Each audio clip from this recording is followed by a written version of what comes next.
Alright, there we go. I think I may have fixed it here.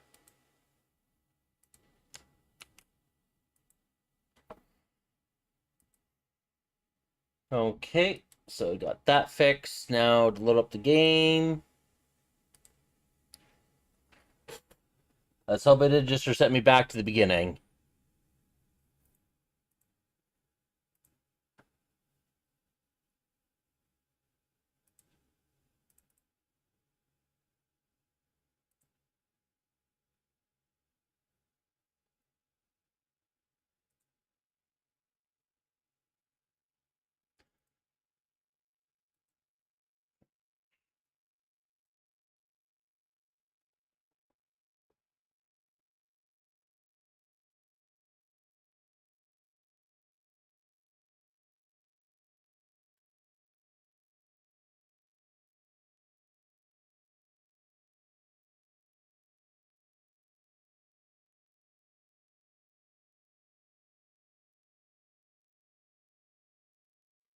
It seems the drive that had Genshin on decided to not register in Windows. Therefore, that's why the audio glitching was happening, because it was starting to lose connection. And then it just disappeared entirely, and I had to do a full reboot of the computer.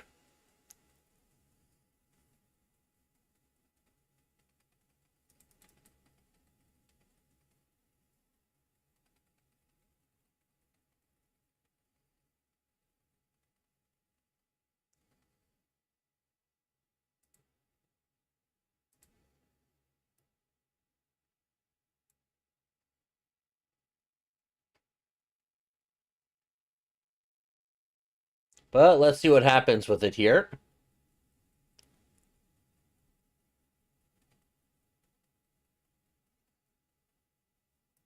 Trying to get the game to load.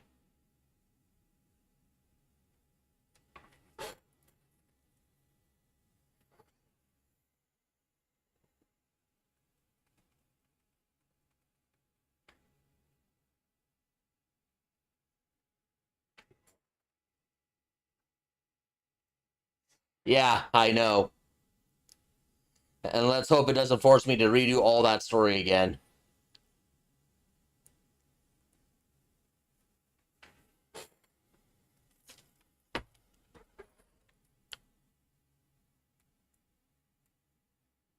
Says awaken from dreaming sleep. So I'm guessing I don't have to do it all again.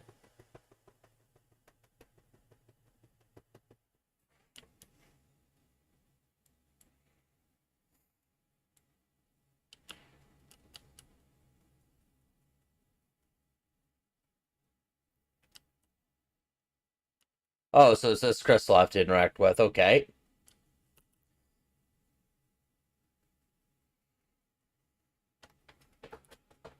Yeah, I got it.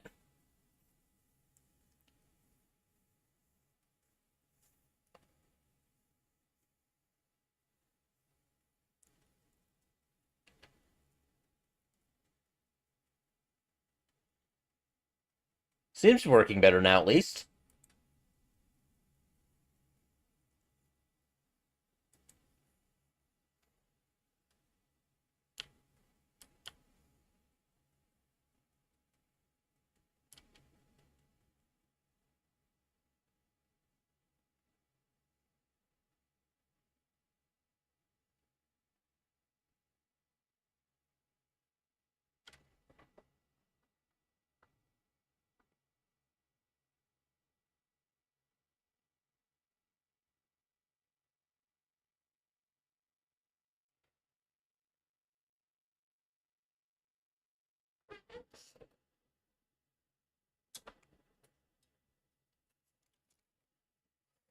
Two people laying down in the room completely still as if they're asleep. But your gut tells you that they're not sleeping. Somehow you can still sense it in your bones. This is what death looks like. Oh, no game sound?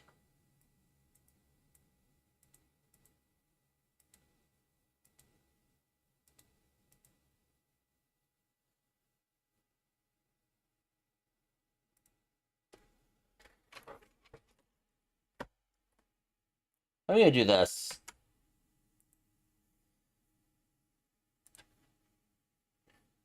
I may have to redo that one part of the quest. But thanks for letting me know that. I don't know why it wasn't... Stream just doesn't... OBS wants to be itself today, apparently.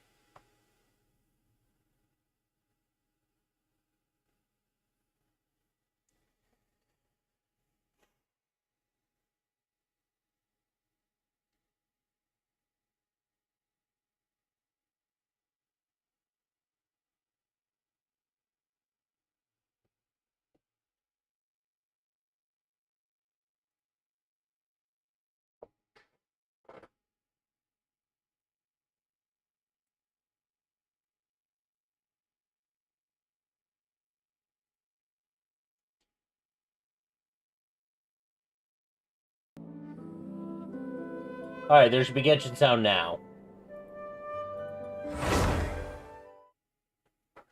I see the bar moving.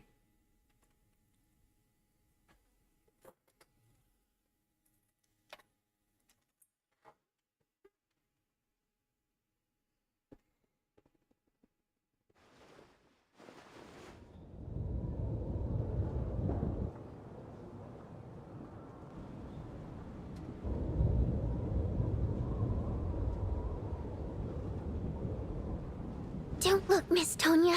Stay here. Okay. What happened to them?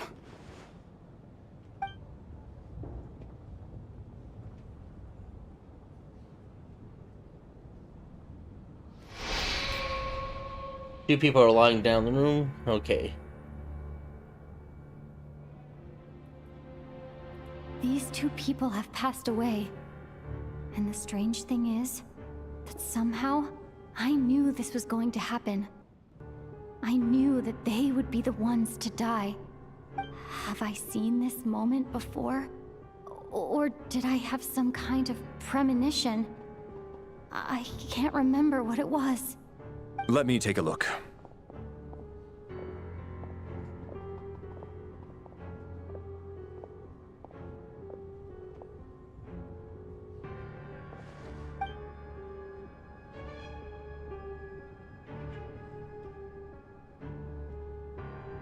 No vital signs in either of them. They're dead. The cause of death, however, remains unclear.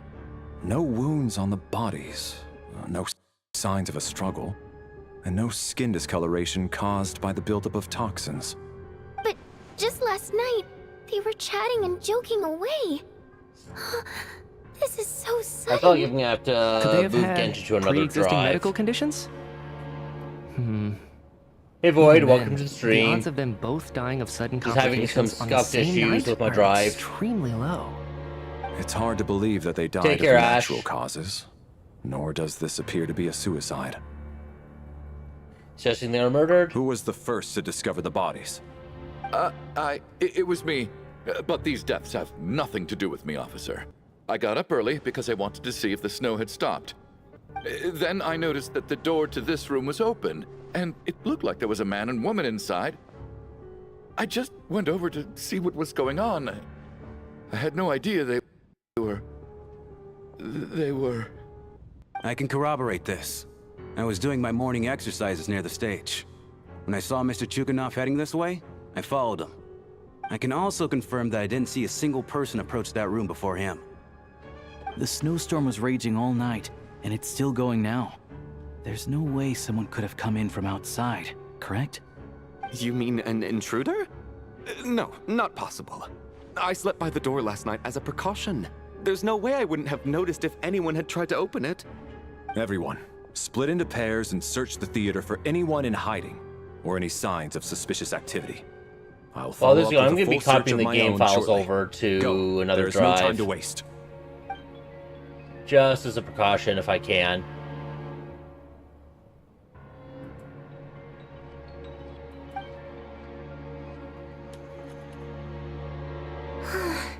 Nothing on your end either? Backstage is clear. No signs of suspicious activity. We checked the basement. Also clear. I don't think there's anywhere here that a living person could hide. Are we certain that the theater doesn't have a back door? Or any tunnel or passageway wide enough for a person to fit through? No, there's nothing like that. If people were sneaking in through some secret tunnel to avoid buying a ticket, we'd have sealed it off ages ago. I also checked the windows. All of them are locked from the inside, and there's no sign of anyone entering or leaving. It sounds like we can safely rule out the intruder theory. If anyone came in during the night in this weather, there'd be no way for them to avoid leaving footprints or water stains. This can only mean one thing.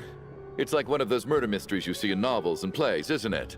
The ones where the killer is one of us. We can't quite jump to that conclusion just yet. Could he be right? It's hard to imagine something like that happening in real life. Set in a theater during a snowstorm, a murder takes place and the killer is among us. It's such a classic trope that it seems unbelievable. Looking at who the killer targeted, and the clean entry and exit, it all adds up. I know what this is. It's obvious now that I think about it. What is? What have you figured out? Both victims were wealthy, well-known local merchants.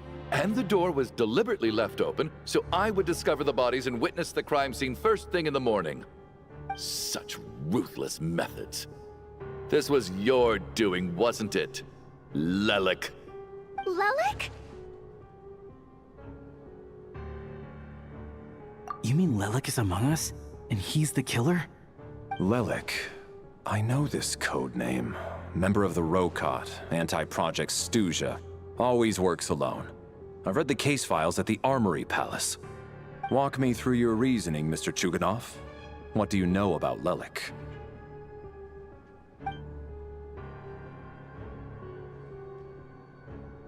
What now, huh?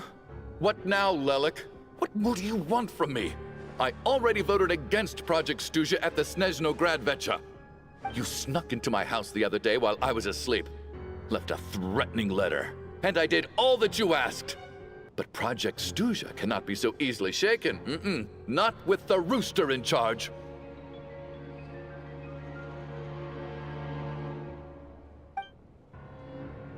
So he really was threatened by Lelik. That makes sense. And now you're resorting to murder to threaten me. Isn't that right? I knew it. The Rokot despises the rich. The lives of the wealthy are but refuse in your eyes.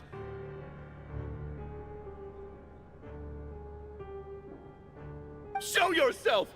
Which one of you is Lelik, Tell me! I'll do whatever you want! Just stop playing these mind games!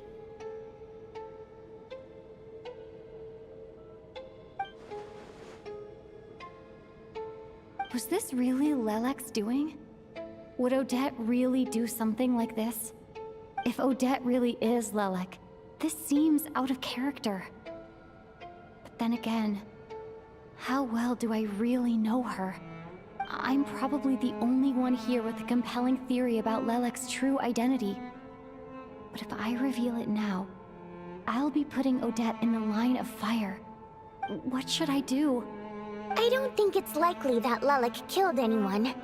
At least from the stories I've heard, he's never killed anyone before. And his name has never come up in connection with any murder cases. Besides, even if Lelik did want to threaten you, why resort to such an extreme and roundabout method? It's not his style at all. Vodianitsa doesn't know that Lelik might be Odette, but her assessment is pretty much identical to mine. Miss Vodianitsa, why do you suddenly feel the need to speak in Lelik's defense? Defense? Oh, no, it's just... I'm worried that we're jumping to conclusions here, so I wanted to share my point of view. Also, I don't think the Rokot is as bad as you're making it out to be. Well, if you think I'm so wrong, what's your theory then, Why don't you tell us who the killer is? The case is still evolving, Mr. Chuganov. Please do not prevent others from expressing their opinions so early on in the discussion. Even so, there's no denying that the recent threat received by Mr. Chuganov may well be an important clue. So there's still a good chance that Lelik is right here among us. I can't do this anymore. I don't care if it's still snowing outside. I have to get out of here.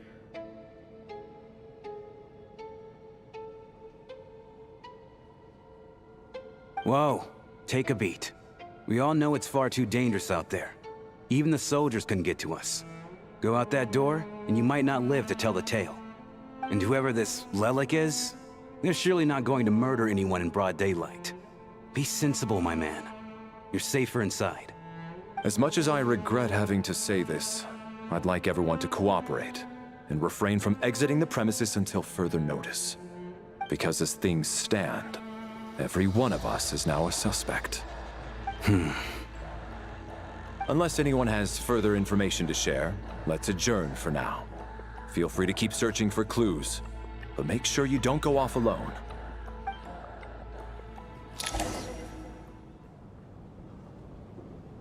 Alright, just a moment here.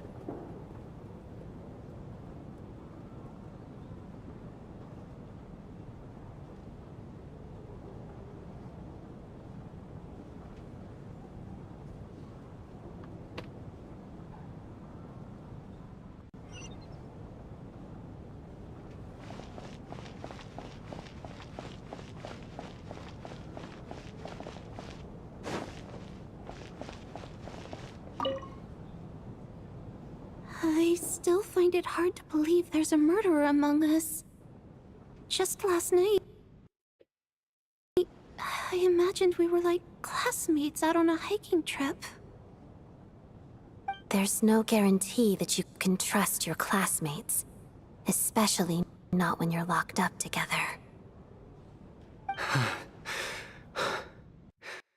Why did they do this? Was it for money? Even then, they could have just kidnapped the people. They didn't have to die.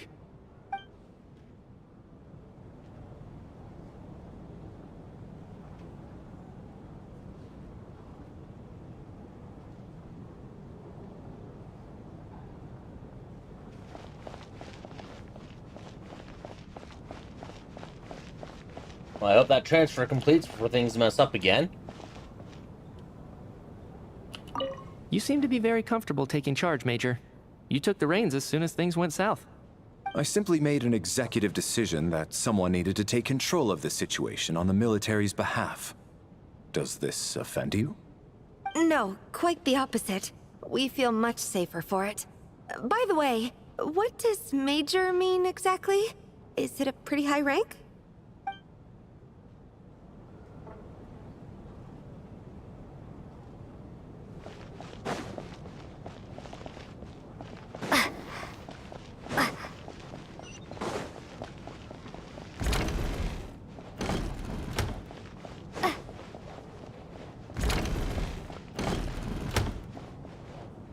You're right, that was my bad. It was a knee-jerk reaction. I didn't think it through. Luckily, no one suspected my identity. Didn't even notice us coming in, and she's talking about this. Oh, phew. It's just you. I thought someone was eavesdropping. Yeah, someone was Since Lordy and eavesdropping. Snezhnaya were on the same page earlier, I think I should share my thoughts with the Rokot members first.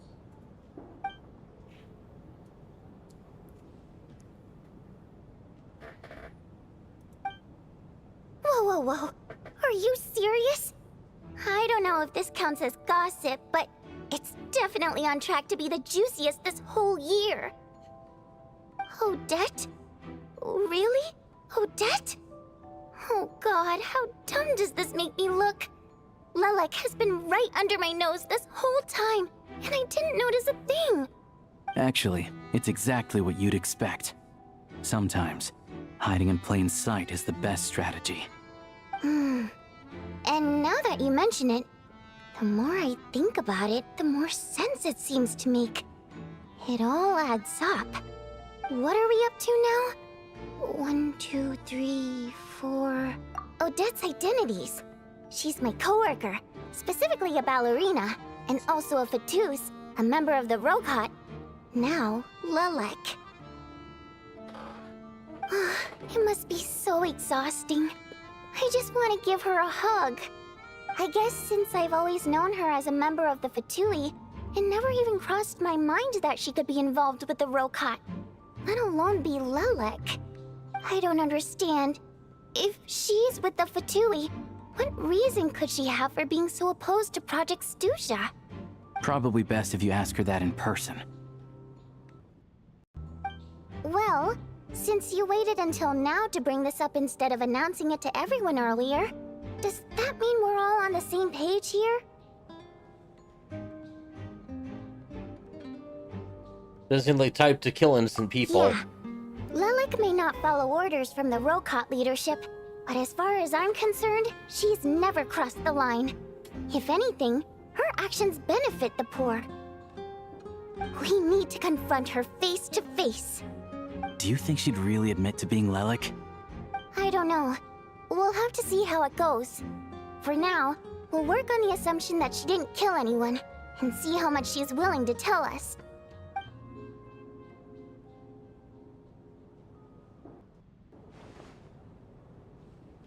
Now's her chance. Odette's alone. Let's go. Hey, Odette. What is it, you guys? Shh. Keep your voice down. We need to talk. So, you're Lelek, aren't you?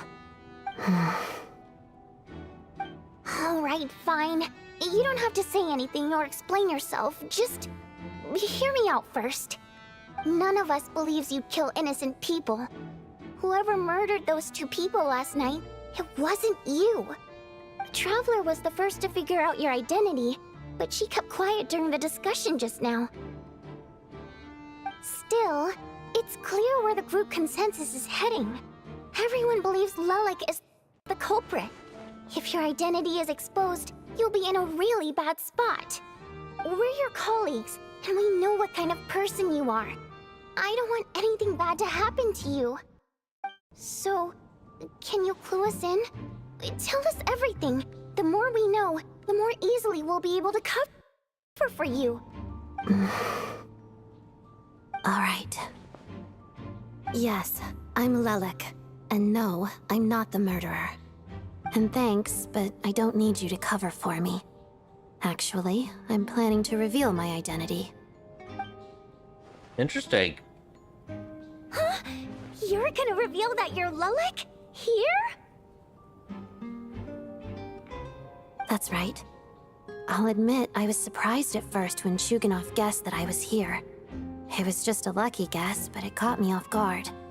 But after taking some time to assess the situation and confirm where everyone stands, I don't believe I have anything to worry about. Are you sure you don't need a second opinion? Given the circumstances...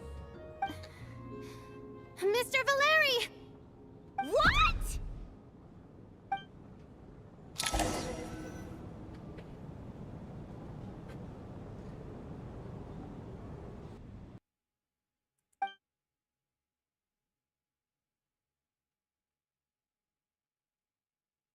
Oh, there's the audio again. So... Odette is Lelek? I hope that transfer I completes don't soon. know what game you're playing, but you've got a lot of nerve. It's just one identity. So what if it's exposed? It's 60% I can complete. disappear and adopt a new identity anytime I please. I made my peace with this when I chose to become Lelek. But more importantly, I promise I am not the murderer. Which means that someone else is.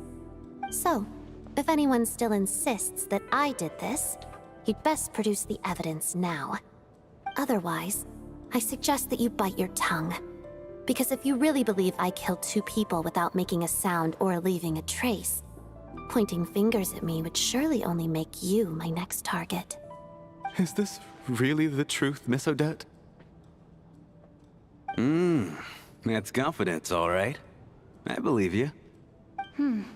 A real no-nonsense attitude. I can see why Marionette said that she's on track to inherit the title of the Fair Lady. Are you seriously buying this? Hey, officer! She just admitted to being Lelek. Aren't you going to do something about this? I do have one question, Miss Odette. Why have you chosen this moment to Fair come question. forward and reveal your identity? If I didn't say anything, everyone would be focusing all their efforts on finding Lelik. And that is exactly what the real culprit wants. I don't want to be the scapegoat who lets the murderer get away with this crime. Despite all the accusations, she made the smart choice. A remarkable display of rational thinking under pressure. Clearly, Odette's talent extends far beyond the art of dance. She thought so far ahead. Ugh, why do I always feel like I'm one step behind her in everything? You've convinced me. Dealing with the murder case remains the top priority right now. Let's put the name Lelik and all related incidents aside until further notice. Nevertheless, the group still considers you the prime suspect. I assume you have no quarrel with that, Miss Odette? I understand. You're welcome to keep an eye on me around the clock. I have no objections. Mr. Chuganov? For my wife and daughter's sake, I'll let you off the hook for now. But don't think you're forgiven for breaking into my house and threatening me. Just wait till we get out of here, Lelik. We'll settle the score then.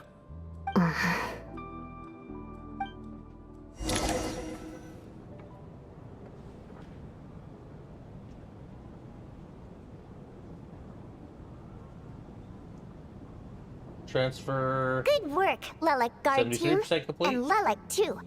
Here, have some hot water. Turns out Valeri knew about my exploits, so now I've been told I have to guard Lelik with him. Shouldn't you be facing my way if you're guarding me? At the moment, it looks more like you're my bodyguards. If the true culprit is indeed still at large, as you have claimed, we must keep our guard up against them also. Don't worry, Tonya. We'll get through this. Once the snow stops, the officials will step in. The investigation will get easier, and then we'll be safe. But once the snow stops, won't everyone just leave? You're gonna miss us, huh? Well, some of us work at the theaters, so we'll still be here. I'll even give you a special backstage pass. Really, Miss Vodyanitsa? That's awesome! You've made a fan for life. Aw, you're so cute, Tonya.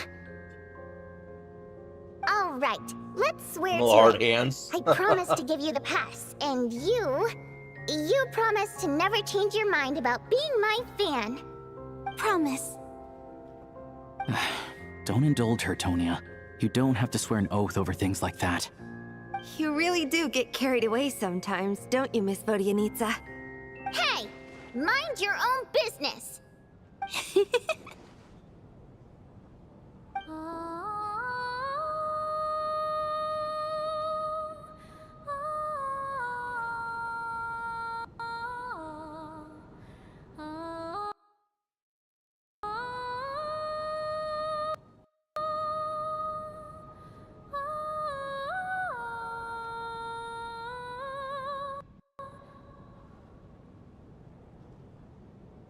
Don't be nervous, Miss Wateramp. Everyone's here. There's nothing to be afraid of. Excuse me? Do I look nervous? Don't be ridiculous. No. You sound nervous, lass. Oh. Wait, but how... Okay, plenty of people know that I'm a water imp, but still... How come you understand our primary mode of expression? Primary mode of expression. I've not come across that concept before. Do enlighten me, Vodyanitsa. Well, it's just... We water imps tend to communicate our emotions to each other by singing, rather than facial expressions. The emotions we convey through song take precedence over our facial expressions. So, we think of it as our primary mode of expression. I'm impressed, Shram. I didn't take you for a man of culture, but you're clearly rather learned. It's not about being cultured or not. The thing is, this mode of expression can usually only be understood by other water imps. It's not a simple case of a song sounding happy or sad. And yet, you're clearly human, Mr. Shram. It's really not the big deal you're making it out to be. I think I just have a knack for it. Plus, I have a very close friend who's a water imp. A delightful lady. But keep that a secret. Anyway, we spent so much time together that before I knew it, I noticed I could understand her expressions. Oh, I guess that makes sense. Still, the fact that you have a water imp friend is even more surprising. I'd better watch what I'm singing Transfers when at I'm around you from now on. 87%. Hey, what are you 88%. implying? You're not secretly insulting the audience in your songs, are you? Heavens, why would I do a thing like that? It's getting late. We should discuss our sleeping arrangements for tonight. To guard against the killer, someone needs to keep watch. I suggest that we don't sleep in separate quarters tonight. It will be safer if we all stay together. 90%. As long as someone keeps an eye on Lelik, I'm quite sure we won't have any trouble. Are you saying that you wish to bet your life on Miss Odette being the killer? Nonsense. Of course not. Then I propose the following arrangement for tonight. The Traveler, Odette, and I will form the Night Watch. We'll sleep in shifts, but two of us must be awake at any given time.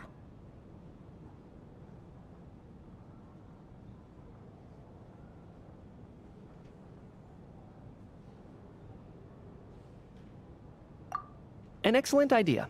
This allows us to handle the Night Watch while also keeping an eye on Lelik. Meanwhile, the rule of taking shifts in pairs resolves the other issue. Namely that we can't necessarily trust the Traveler or Valeri either. I expect that plan took you quite some time to come up with, didn't it? Actually, our field combat manual outlines a similar approach. Although the scenario there involves guarding prisoners overnight during field operations. That being said, I must clarify that I harbor no disrespect towards you personally, Miss Odette. In fact, Lelik's numerous covert operations make fine textbook examples for military agents. I care less about respect and more about the fact that you just robbed me of 2/3 of my sleep tonight. I'm calling dibs on being the first to rest. Good night.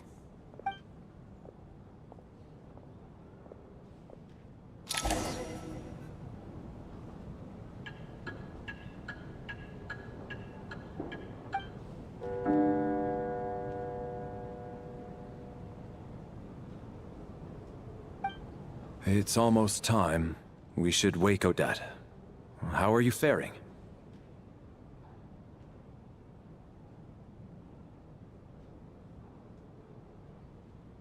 Oh, not going to argue with that. I'll take a quick nap. If you start to feel sleepy, wake me up 97%? anytime. It's finally time for Odette and I to share the night watch. I should wake her up.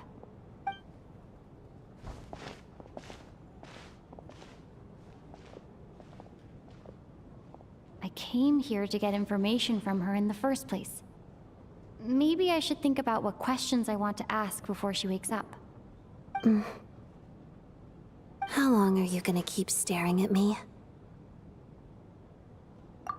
Couldn't sleep. My mind's been running haywire. Plus, there's something I've been meaning to talk to you about.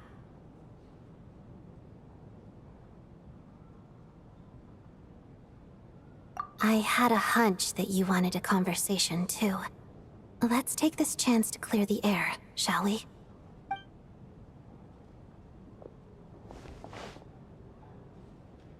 I just had a simple question for you, really. It's, Rosaline. In her final moments, did she have any last words or anything? Alright, the transfer finished, so if the game crashes again, then I'll load up from the other drive. Or when I get to a good spot where I can close and reopen the game, I'll do that too. Happened so fast. I see. Well, that was all. I have no other questions. Do you miss her? No. She was utterly ruthless in pursuing her goals. That kind of person should be hard to miss. And yet, even though I never approved of her methods, and she was an abrasive person, the fact remains that I am indebted to her. I heard a little about that from Snezhnaya. Oh, she told you. I guess that makes sense. I think she and Rosaline were on pretty good terms. Still, she didn't know the full details. Yes. Rosaline wasn't the kind to gossip about this sort of thing. Not that it's any huge secret to me, though. When I was a child, I had to join the Fatui for the sake of my mother and me. I trained under Rosaline. It was extremely grueling, and it didn't exactly come naturally to me. All I could do was try to ignore the biting cold and practice, practice, practice. I was a newcomer who'd managed to make a good first impression on a harbinger. There was pressure to live up to her expectations, to be worthy of the fair lady's reputation. Every day was a struggle against the cold, pain, and fatigue. And most nights, I struggled to fall asleep. After enduring all that, I've become almost immune to the sensation of pain. I suppose that was the cost of survival. Surely, any child who had to experience that would grow to hate her lot in life, don't you think? You paid a really enormous price. So, I put an equal amount of effort into my ballet. Because in my young mind, that was the only way to defy my fate. It was my way of telling her, the Fatui's demands and your expectations of me are not what I wish for. One day, I will leave. I think she probably blamed my poor performance in training on my passion for ballet. She knew my heart wasn't in it. One time, when I was secretly practicing a dance at night, she suddenly showed up. I knew she was there to catch me red-handed. I told her, "You don't deserve to watch the dance I learned from my mother." She looked stunned. I guess she was surprised that I lashed out first, before she had the chance. But strangely enough, on that occasion, she wasn't fierce with me like she was during training. Instead, she fell silent for a moment, and then left. After that, she never interfered with my dancing or asked me how it was going. She never came to watch me dance again either. Not even once. She was. But even now, whenever I take out this core Ignis, I can't help but think of that night. Of the look on her face. So this is a gift from her. Sort of. Although gift might be too kind a term. This is her flame sealed within ice. A symbol of her favor, yes, but also her way of keeping an eye on people. She knew the location of every piece of core Ignis.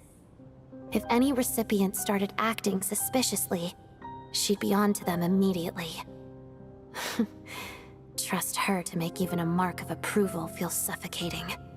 So, when news of Rosaline's death reached Snezhnaya, many people immediately crushed their core Ignis.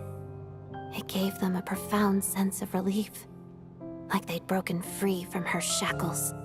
But I kept mine. With my sensitivity to pain being as dull as it is, the warmth from this core Ignis is one of the few things I can still feel clearly. I still wonder, did she really come to stop me that night? I wasn't sure, but I was scared. So I said some really awful things. I guess she didn't leave anything behind. Not that I expected her to. It's fine. It's just a bit of a shame that we couldn't settle our differences before the end. Wait, but Snezhnaya told me you two settled things. She did. Are you sure she was talking about this event?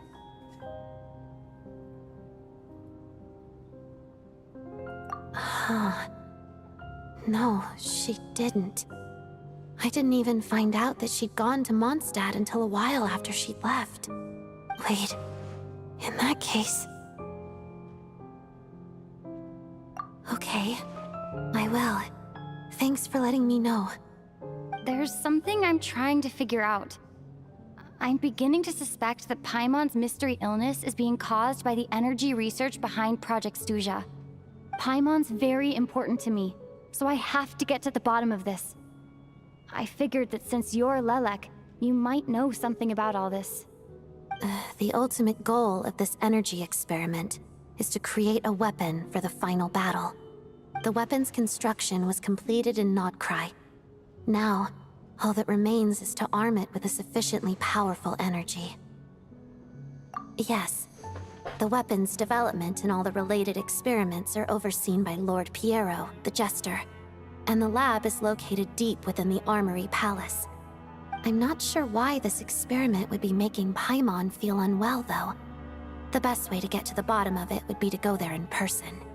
Once we get out of here, I'll help you apply for an entry permit. And I'm hardly the organization's proudest member, as you know. You answered my question about Rosaline. I want to do you a favor in return. It's that simple.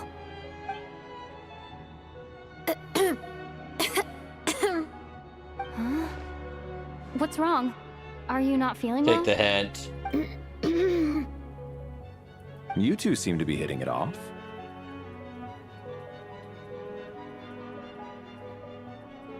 I thought you were sleeping. Of course I was. In the military, one learns to fall asleep quickly, even in the most inhospitable environments. It's vital to staying alert and energized. Why? Is something wrong? Even if he was awake, he can't have overheard us, right? Well, thank you both for keeping watch. Traveler, I'll take over for now. It's your turn to get some sleep. Sure.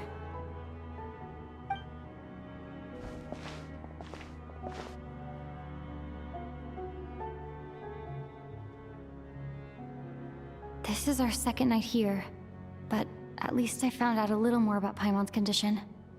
I hope she's been sleeping well the past couple of days. Huh. Why do I feel like I'm being watched? Because she is.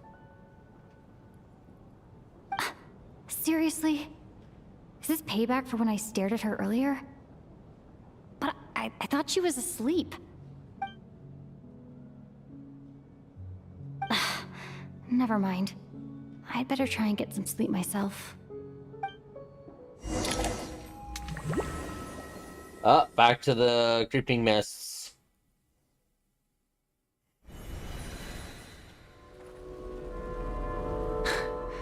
Hey, what are you spacing out for? Are you reaching your limit too? How long have we been walking for? Do you remember? Time's lost all meaning. Ever since we noticed that thing above our heads. What was it called again? A star key? Or key star? Anyway, the person who named it was swallowed by the black mist. Whatever it's called, ever since we noticed it, we've been walking up and up, hoping that as long as we reach it, we can find a way out of this place. But it seems like no matter how far we walk, we never get any closer. Well, we've come this far. You never know. Maybe we're almost there? Come on, enough moping. Let's go. The black mist is catching up.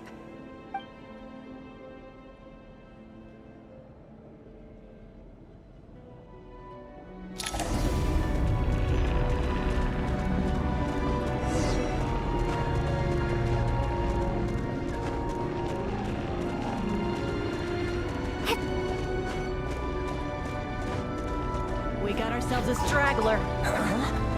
Monsters! Watch out! Fine. Not again! I've lost count of how many times we run into them. Be careful. What the? Fighting frog!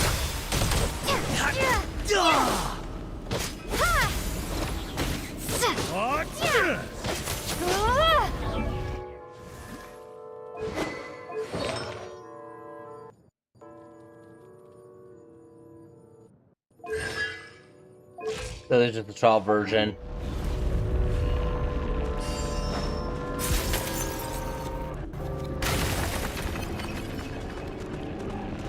Yeah, it's still acting up, so as soon as I can get to a point where I feel like I can close the game and reopen it, I will. Here they come again! Get ready! You wanna fight? Let's go!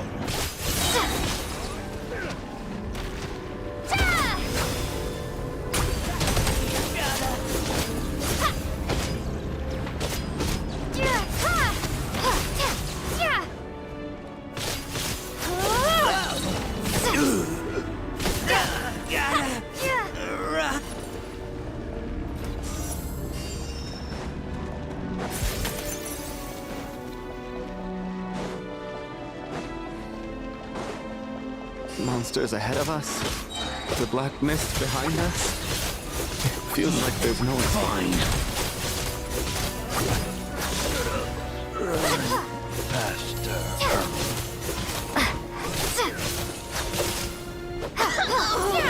Here.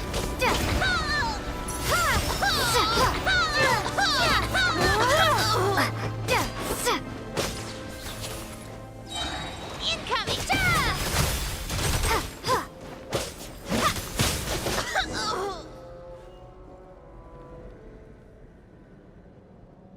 Are you hurt, Coolish? No. I'm fine. It's just... Suddenly I don't want to walk any further. I get you. In fact, I reached my limit a long time ago. Sometimes it feels like there's hope where there shouldn't be. Yeah. The hope that the star gives us is the only thing keeping us going. But I'm not sure it's real at all. It may just be a collective illusion. Otherwise, why would it always be out of reach?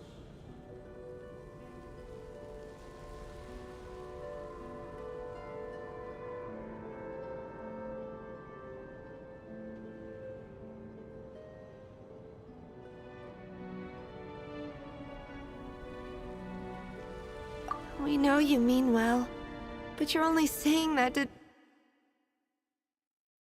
try and encourage us to keep going, aren't you? Thank you, friend. But enough is enough. Please don't give me any more false hope. Hope is poison in this place. You're going to continue, aren't you? I admire that. I've given up, but I wish you the best. May there come a day that you catch up to the star and leave this godforsaken place.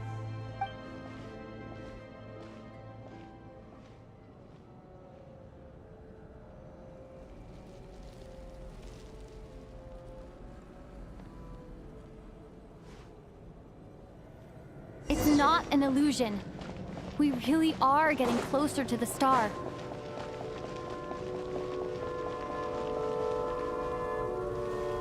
Congratulations. You are the first person to make it here.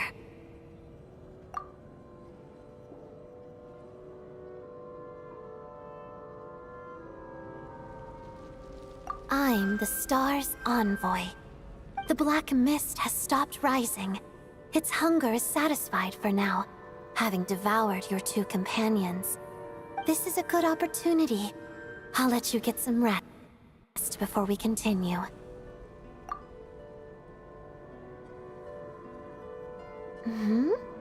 What do you mean, leave? The star represents the starting point. It's the waypoint for the beginning. Congratulations on reaching the starting point. Once you are ready, we will head out and walk upwards. I will be right by your side the whole way. Huh? What's wrong? Hey, don't give up before the journey's even begun.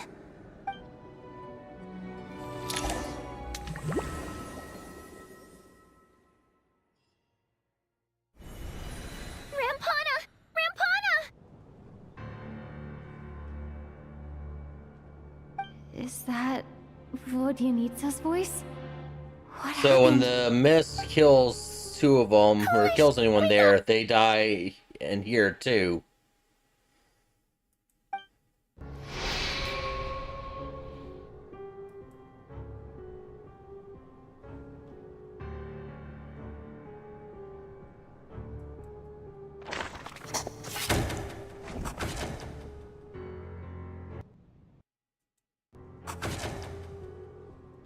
The situation is identical to that of the two casualties yesterday. We cannot ascertain the cause of death. At least there are some elements that we can rule out this time. They slept on the stage with everyone else. So I suppose the surrounding environment can't be a relevant variable. Rampana. Coolish. Weren't some of us keeping watch last night? 3 of us, in fact. How could you not notice something was wrong? I'm as confused as you are. Certainly nothing unusual happened on my watch. Likewise, and from what I've observed so far, both Miss Odette and the Traveler can be trusted. To be honest, I didn't get a wink of sleep last night. I couldn't help but think I was the target. So I just laid there with my eyes closed.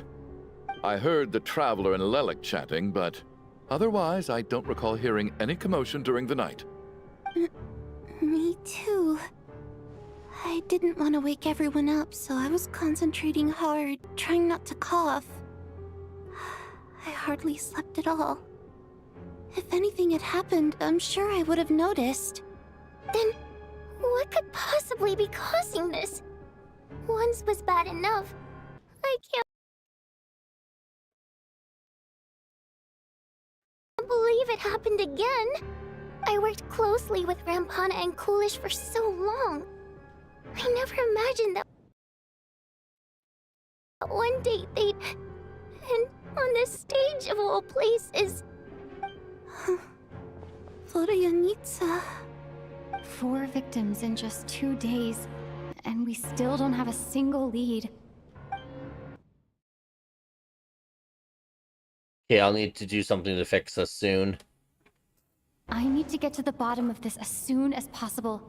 And above all, keep Tonya safe. I'd never be able to look Child in the eye again otherwise.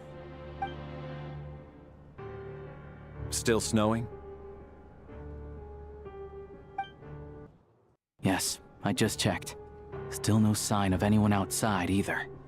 So we only have ourselves to rely on. If you ask me, this killer can clearly strike whenever they please. The Night Watch was a useless endeavor from the start.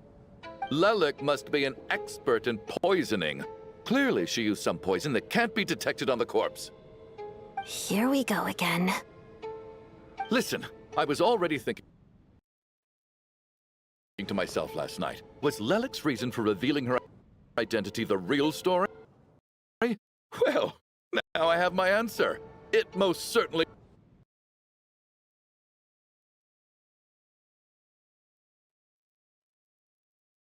He's got an axe to grind. It was not. She's been playing us for fools. You get off on this, don't you? Revealing your identity? I may have to Only redo carry some on of it, with but your I'm gonna killing have to do spree? this, because this is annoying.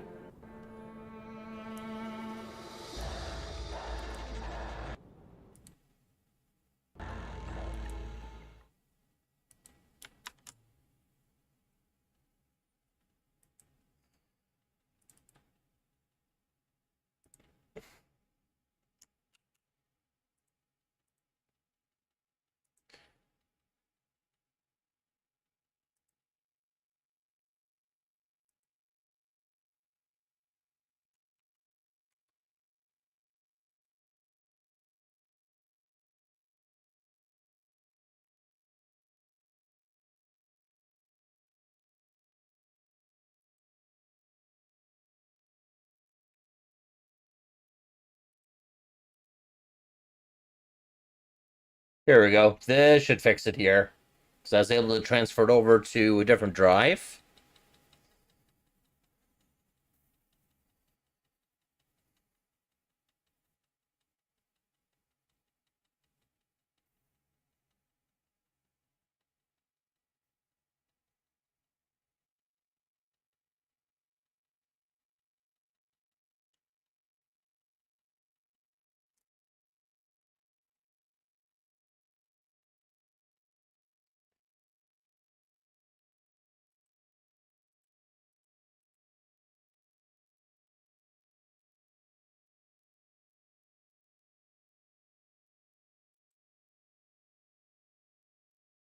That's okay. Yep, it seems to be working now. It's just gonna take longer to load since it's on a mechanical hard drive now.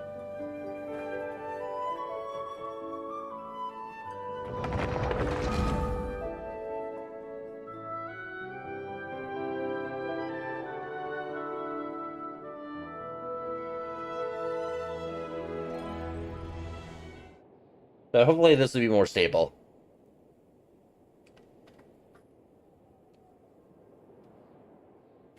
No, I deliberately closed it because I was getting the audio glitches again. And I've already transferred the whole game to a different drive prior, so now I can do this. So I'm just reloading the game after I make it load from the other drive instead.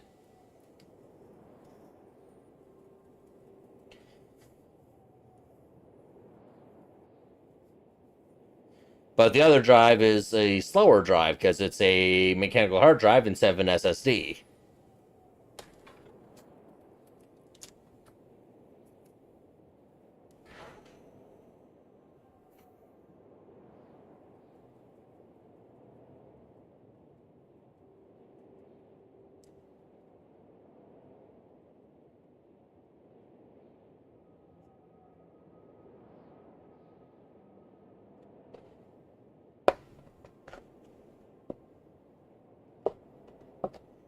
But this should at least fix the problems I've been having.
Rampana! Rampana! Is that Vodyanitsa's voice? What happened? So just back to this part here. Wake up! Please wake up!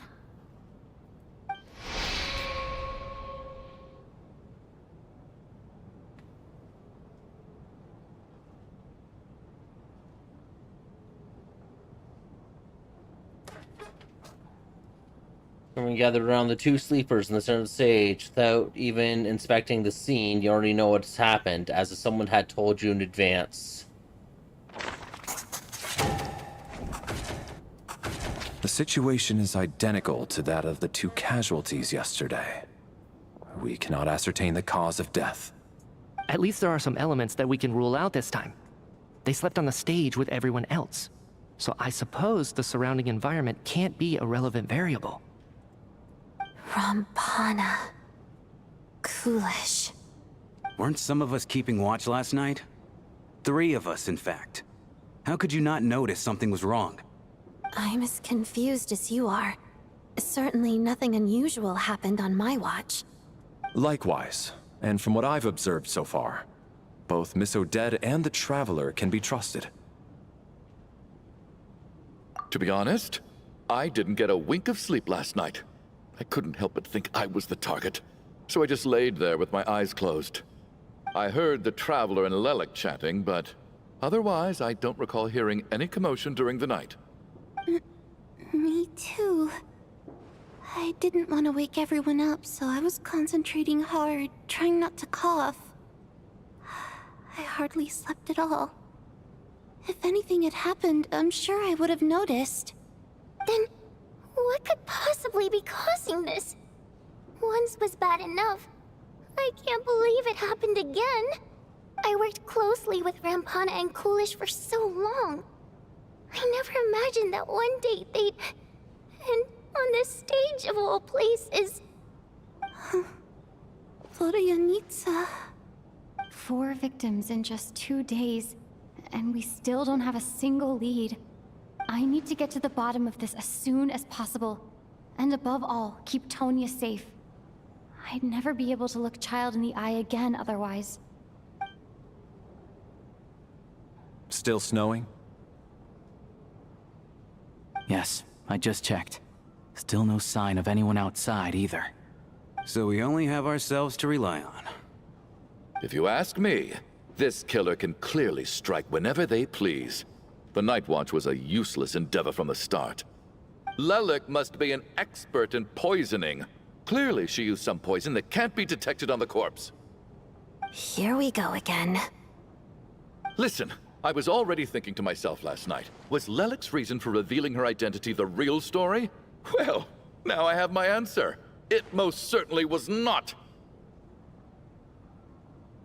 She's been playing us for fools. You get off on this, don't you? Revealing your identity, only to carry on with your killing spree? That's a hideous thought. One that only a hideous mind like yours could dream up. How dare you? That's enough.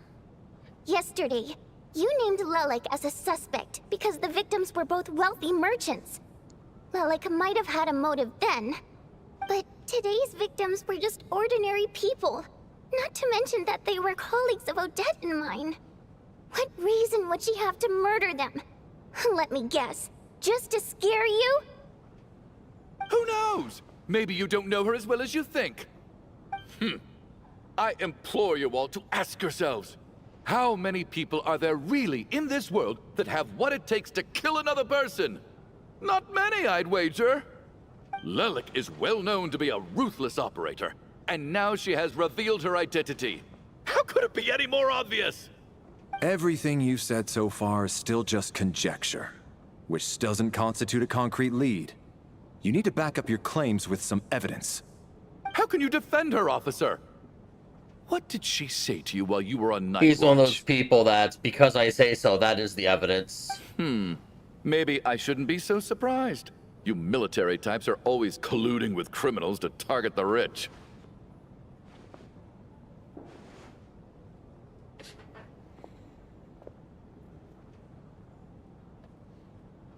All so you can get your grubby paws on our hard-earned fortunes, then tell us to fall in line. The Fatui, the Druzhna, and the Rokot. Thugs, the lot of you!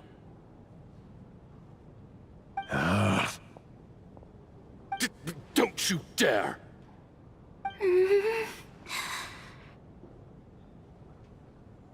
Sir, but... You were the one who told us not to stop other people from expressing their opinions yesterday. 4 people have already died. Only yesterday I was chatting with Mr. Coolish. Then we woke up in the morning and he's... Turning against one another is the last thing we should be doing right now. Little girl. Even if Mr. Chuganov is a puffed-up, pig-headed windbag who doesn't have a clue what he's talking about, he's still one of the victims here, isn't he?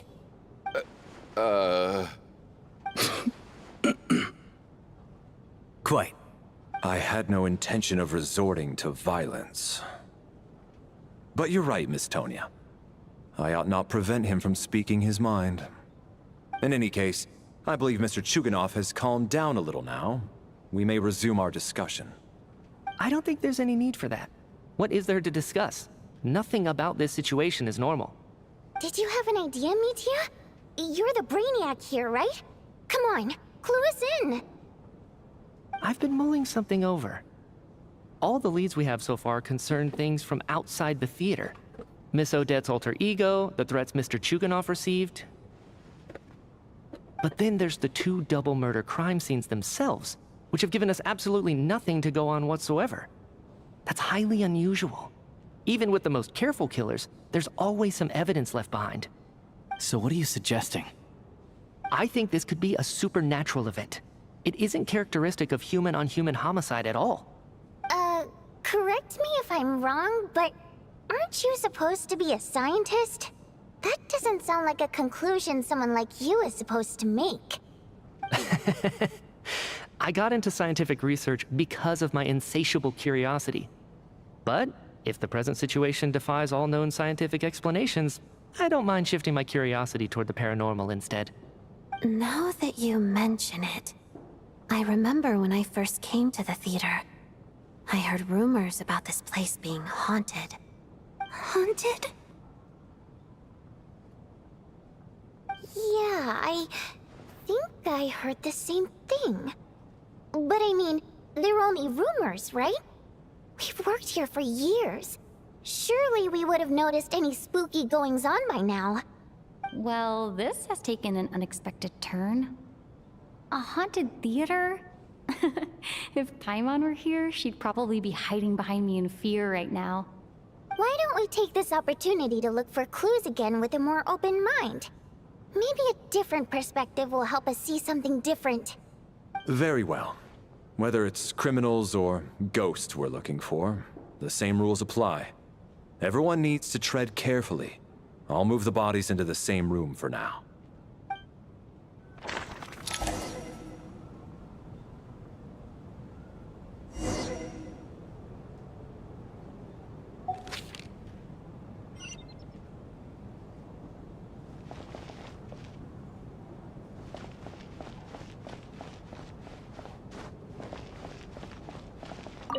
I need to think very hard about whether there's anything that ever needed hiding. After all these years, there must be some things even I've forgotten about.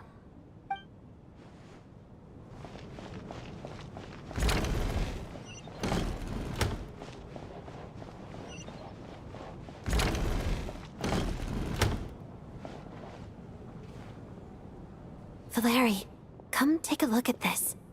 You too, Traveler. Some sort of notebook. What is it for? It's the on-duty logbook for the theater. Kulish was the main person to use it. He mostly used it to record any unusual incidents during a show, audience numbers, exit times, and so on.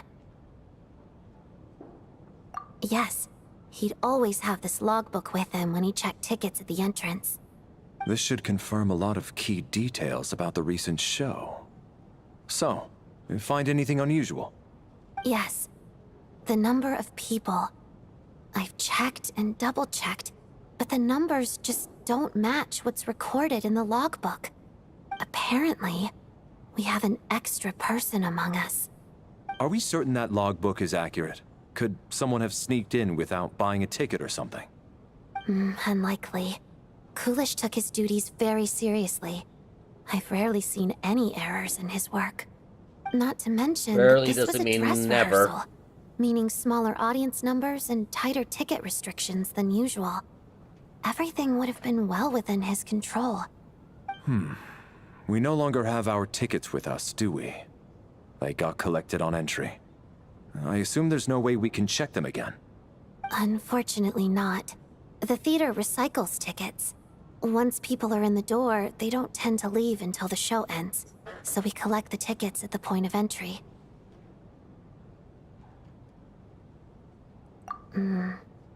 Still, I'm inclined to believe that this discrepancy in the head count is significant somehow.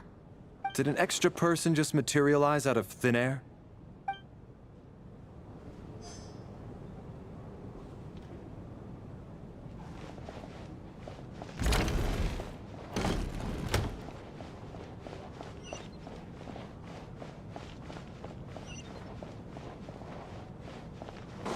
Oh, they want us to go down. I'm not gonna...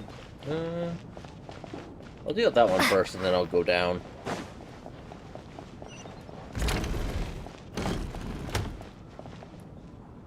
Tonya? Did you find anything? Not yet. Still looking. So... Are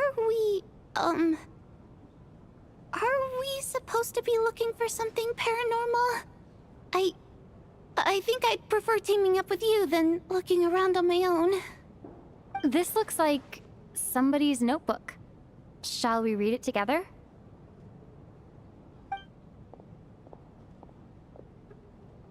Well, it doesn't look scary or anything. So I guess it should be fine. Alright, let's read it together. You once told me I would understand someday, but even now I still don't. I don't believe anyone should be forced to abandon their homeland just because of change of power. She never considered the feelings of us water imp nobles. Every inch of this land reflects memories of my childhood. If I close my eyes, I can still hear everyone's songs echoing everywhere. I will not forgive those who drove us away. And I miss you very much, Mother. I often find myself missing that dress with the tassels, the heavy bed curtains, the first rays of sunlight that would stream into the manor each morning. But it's alright now. If I narrow my eyes just a little, the light seeping through a crack backstage feels just like one in our manor. I know that if life is gone... I know that life is gone forever. I can miss it all I want, but I also feel that what I have here now is no less than what I lost. The fantastical sets designed by the prop master, the many fans who'd come all this way just to see me, and the quiet dancing girl who doesn't talk much. All those are mine. I won't lose any of it to any of it again. Never, absolutely never. Is this, what Nate says? I've joined a rather remarkable organization, though I can't tell you its name. Whatever the great figure intends to do at this time, there should always be someone looking out for the misfortunes of ordinary people. That's what our organization exists for. Even now, I still don't understand her. Why is it that those in power always seem this way? They clearly have the ability to bring greater happiness. Some say she has her own difficulties, but what could possibly trouble someone so seemingly omnipotent? Omnipotent, that's the right way to say it. Never mind, I should just focus on what I can do. I suppose you'll hear about it in an organization sooner or later. Its name is, never mind, I'll leave it a mystery for now. Huh. This has to be Vodyanitsa's writing, surely. Maybe it's a little rude for us to peek at this. I feel like I just read someone's secret diary by accident.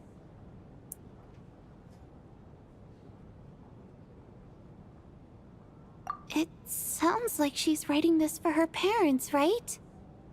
I don't understand. Why put this stuff in a notebook instead of mailing it in a letter? Because her water imp parents belong to the aristocracy, who were driven out of Snezhnaya by the Tsaritsa long ago. And now they live somewhere new, where the postman can't get to. I can explain. We're sorry. It's fine. My fault for not storing it properly. I can't leave things lying around and expect them to get ignored when everyone's scouring the place for clues. Alright, give me my notebook back. I'll take over the investigation in this room.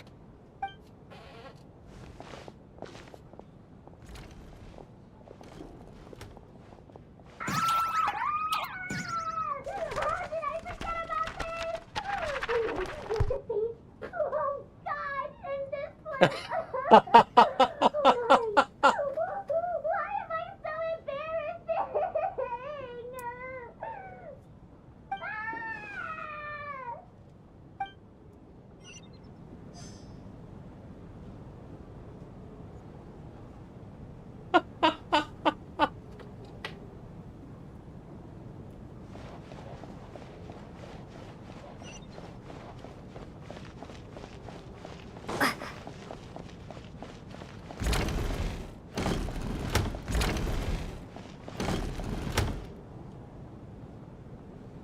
Ah, Traveler. Since you're here, come take a look at this. Alosha found it. We're both curious to hear your perspective. It appears to be an investigation report. And the focus of the investigation was the rumors of haunting we heard about earlier.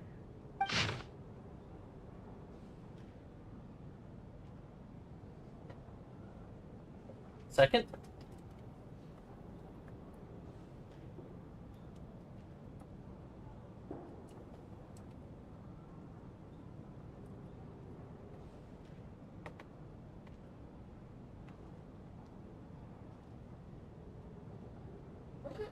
The commission is not... this commission is clearly not as simple as the previous cases involving only folklore studies. It appears to be connected to something far more mysterious. An extinct civilization? These creations of the ancient gods? Or powers from beyond the world? The possibilities have ample room for speculation. From now on, we should take this as a lesson. A simple surface does not imply that what lies beneath shares the same level of existence or nature. Ley lines themselves possess powerful abilities to either devour or guide souls. In most cases, once the soul and the body of the deceased are separated, the soul is drawn directly into the ley lines, leaving no room for lingering existence. However, evidence shows that connection between the theater area and the ley lines has been obstructed, though only partially, not completely severed. Still, this has gained certain souls unwilling to return to the ley lines an opportunity. If their resistance is strong enough, they may linger within the theater indefinitely. In theory, however, these souls within the theater are incapable of influencing the physical world. Only under extreme and rare circumstances can they produce phenomena observable to the human eye. Overall, they can be considered harmless. This assessment may be conveyed in advance to the theater's management to reassure them. But for me, the investigation does not end here. Uncovering the reason why the ley lines have been obstructed is the true focus of this inquiry. After consulting multiple sources, the most reliable hypothesis presents to be the existence of an angel civilization and primarily attempts at ley line renovation. There's too little information available here, so I must return home as soon as possible.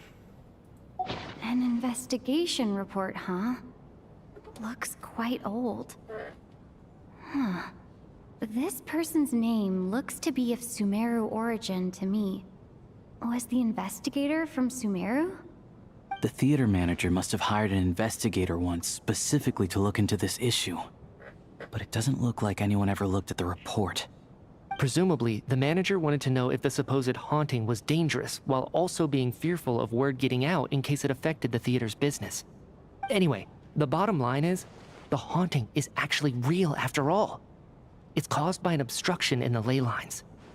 Is there any chance this is the key to finally making some progress with the murder cases? Ley line problems are pretty unexceptional to me by this point. And while it certainly offers an explanation for the ghosts, it's hard to imagine what connection it could have to these two murder cases. Some of the language that appears at the very end of the report caught my eye. Angel civilization, ley line renovation? My area of research doesn't touch on any of that, so it's completely outside of my wheelhouse. Huh? A piece of paper just fell out from the report. It landed right by your feet. Let's see. Will this be the one to break the case? Death is near. How unnerving. It was tucked inside the report, so it must be a note left by the author. Death is near. Is that supposed to be what's going on here? With us, in the theater? But if so, how did the author foresee it? Could he predict the future somehow? Maybe things are more complicated than we thought. No, wait a second. If we take the report and the note at face value, they completely contradict one another. The report definitively concludes that the hauntings in the theater are harmless and cannot affect the real world. But the note seems to be warning of potential danger. The question is, what exactly does the note mean by death?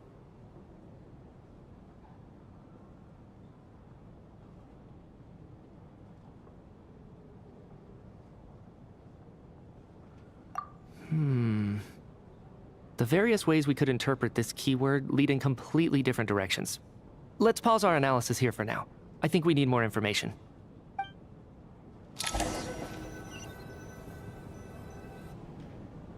If we take all this together, it's not impossible, is it? If anything, it's the natural conclusion. Oh, I beg to differ. This sounds to me like a product of a researcher's vivid imagination. And perhaps it's because I'm still viewing this through the lens of a typical murder investigation. But still, I'm struggling to be persuaded by your theory. Does it really sound that far-fetched? Alright, well, let's treat that as speculation for now. I do agree with what you've said, so let's go with your idea for now. Good. Okay, now that we finally have some meaningful leads, I think it's time to reconvene. Let's get the others.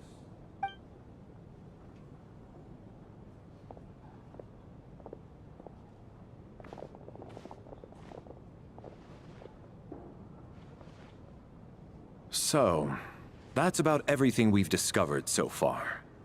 I'll share my theory first. Based on what we've learned from the logbook, I believe the extra person among us is most likely the killer. If the killer had simply bought a ticket, it would have greatly increased the risk of their identity being exposed. I expect he or she either hid in the theater ahead of time, or found a way to slip past the ticket inspection. They then blended in with the group and waited for an opportunity to strike. What about the note found in the investigation report? Any thoughts on how that fits in? The killer may have simply planted it there as some sort of sick joke. I've seen my fair share of psychopathic killers. They love playing cryptic mind games. So, it has nothing to do with the haunting of the theater after all. This theory makes sense to me. If we have an audience member unaccounted for, chances are they didn't come here to watch the show. Could it really be that simple? So, in other words, all we have to do is find out who got in here without a ticket, and all our problems will be solved? Then let me make one thing clear.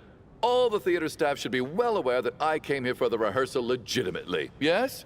There's no way I'm the one who didn't have a ticket. It's true. I hear you used every trick in the book to get a hold of that ticket, too.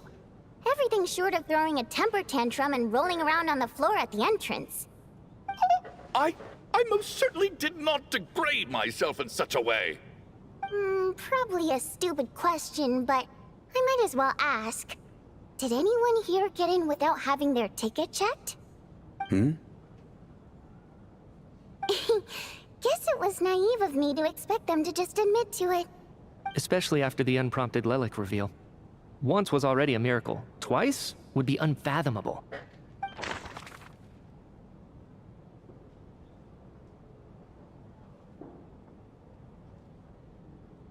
He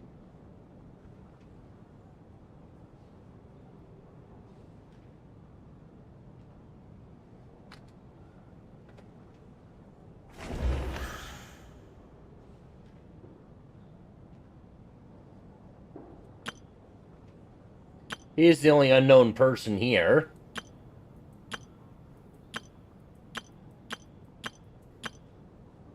He'd be very likely too. I don't believe any of us here knew Shram before all this. If no one can verify Shram's identity...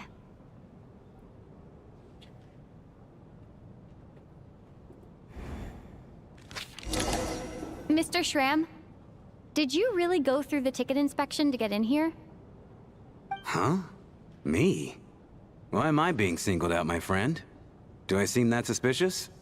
It's not that you stand out as suspicious, more that everyone else has been ruled out as trustworthy.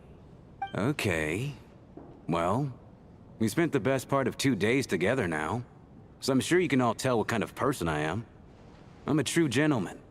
I never dream of doing something like sneaking to the theater without a ticket. Yeah, I have no doubt that you're a good person. But the problem is, none of us here actually know you, so no one can say for sure that you are who you claim to be. Although, actually, what was it you said last night? Yeah, you're friends with that water imp. Which is why you understand our primary mode of expression. Last time I checked, there were barely any of us remaining in Snezhnaya, since most of the water imps left. Could you tell me a little bit more about your friend? There's a good chance I actually know her. And I suppose it's also kind of a way for everyone else to get to know you a little better.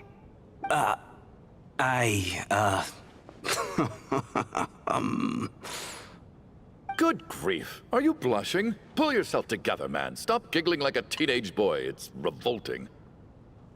Hey, revolting is a little strong.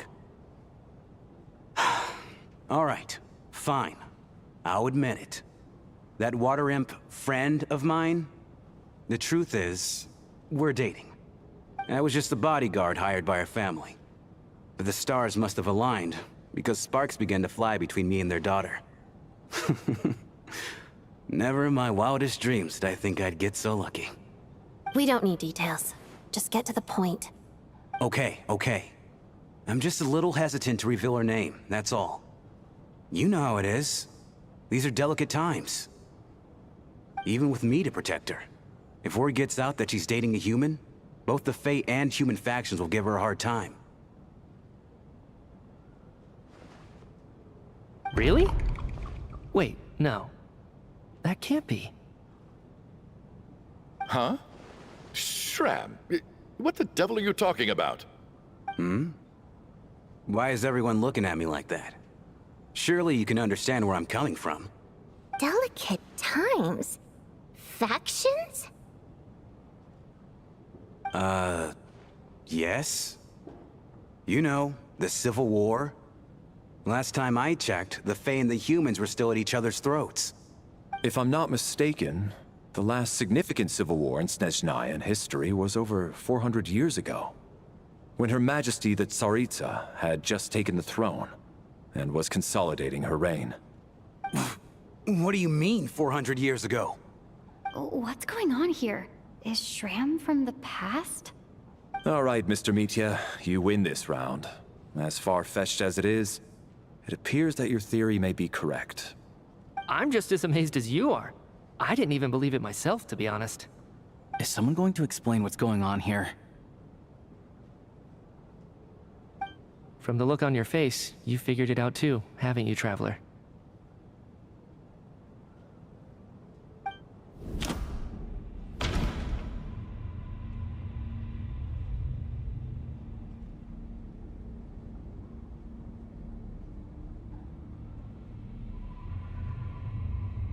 Okay, let's see here. That seems to be the case. Shram's the extra person, but there's no way of learning his identity from this clue.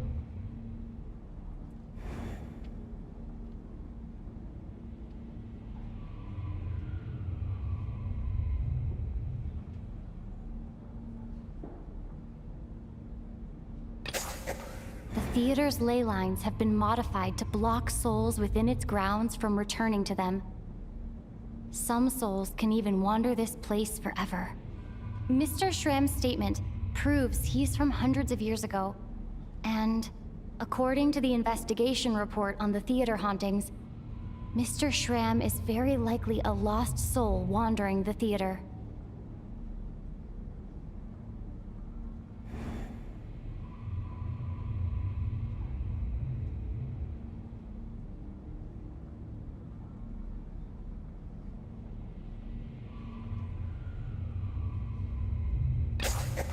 For some unknown reason, the soul that has been wandering the theater due to the leyline issues has joined our group and blended in. Yeah, that must be the immediate reason why the ticket count doesn't match the number of people present.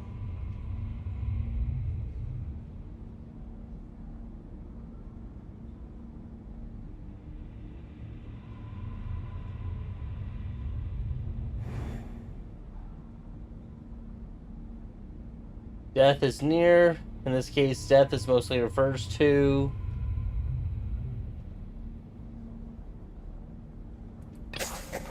The contents of the investigation report have been verified. There are indeed ley line issues and wandering souls in the theater. Death likely symbolizes the deceased. Mr. Schramm, for instance. Death is near. Huh. That must mean that there's a dead person in our midst. That's the truth, isn't it?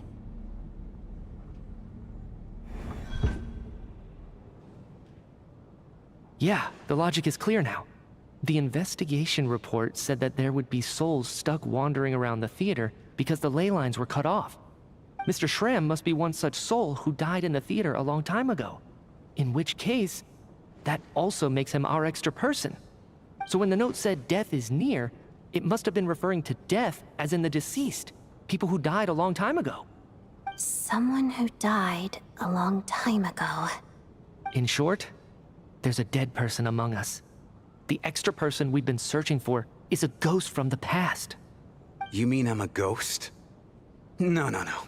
Don't make jokes like that, my man. There must be some mistake. But even if I was dead, I know for a fact I didn't kill anyone these past 2 nights. Yeah, even if all that's true, the report also said the souls inside the theater can't affect reality, right? They're harmless. Then what if the problem isn't the souls at all, but the ley lines themselves? The ley lines have a powerful ability to attract and devour souls. Let's say that the ley lines are like a black hole, constantly seeking to engulf souls. But the souls that don't want to return are trying to avoid being sucked in. Huh. Why does this analogy sound so familiar? What happens when the black hole can't achieve its goal? I'm only speculating here, but what if it ended up swallowing innocent souls by mistake, or intentionally taking other souls to compensate? That could explain why we weren't able to determine a cause of death. If you're right, and their souls were devoured by the ley lines, it does make some sense. It does seem to explain a lot of the things we couldn't make sense of. Does that mean it's true? Except there's no concrete evidence. Mitya is relying on a lot of logical leaps.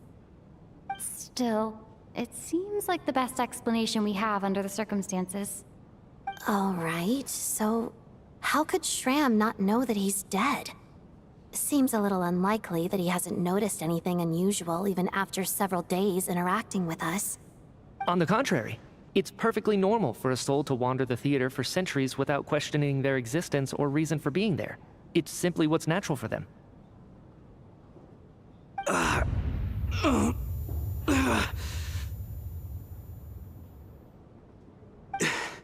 You know what, Mr. Brainiac?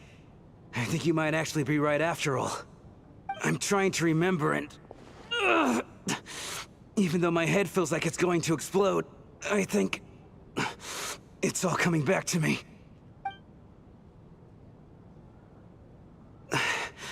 I was the one who didn't want to remember my own death, so I forced myself to forget. Well, I'm sure those are painful memories. My lady and I snuck out to go on a date one day. We bought tickets for the theater. It wasn't really my thing, but I was just happy to be together. All of a sudden, a group of people burst into the theater, shouting for all the water imps to get out, performers and audience members included. It was clear the conflict between humans and Fae had reached a boiling point. This time, the extremists were even coming after the water imps who had nothing to do with the war. I thought I could pull one over on them. So I took off my jacket, draped it over my lady, and tried to sneak out amid the chaos.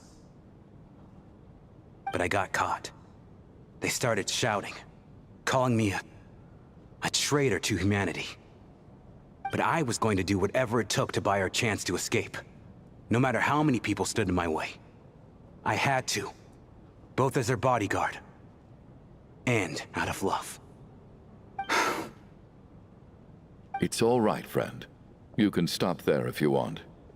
You don't need to dig all that up again. It's just... even now, I'm still struggling to accept the truth. How could I be dead? I'm sorry, everyone. If I'd known I was a dead man walking, I wouldn't have dragged you down with me. If I'm the cause of all this death, then punish me however you see fit. But, Mr. Shroom... No. I refuse to be a burden. I know what I have to do. You said I've been wandering the theater for centuries, right?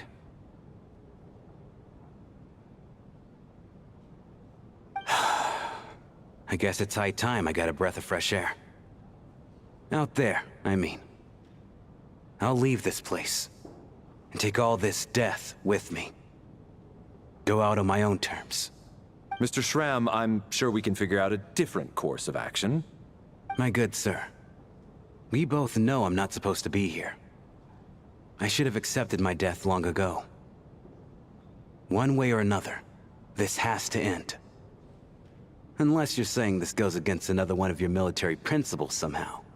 No, I'm speaking on a personal level this time. Let it go, man. Oh, wait. One last thing. Miss Wateramp. My lover.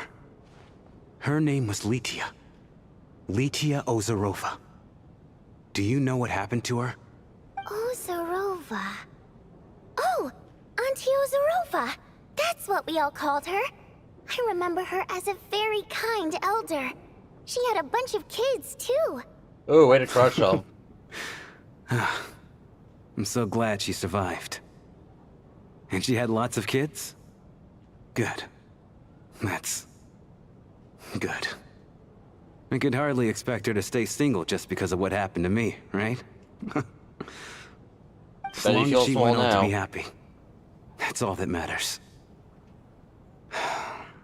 Besides, I'm dead. My soul's been wandering around here for so long because I was worried about her. But now, I can go without regret. There's no need to see me off, my friends. I've enjoyed our time together over these past few days. Perhaps we'll meet again in the next life.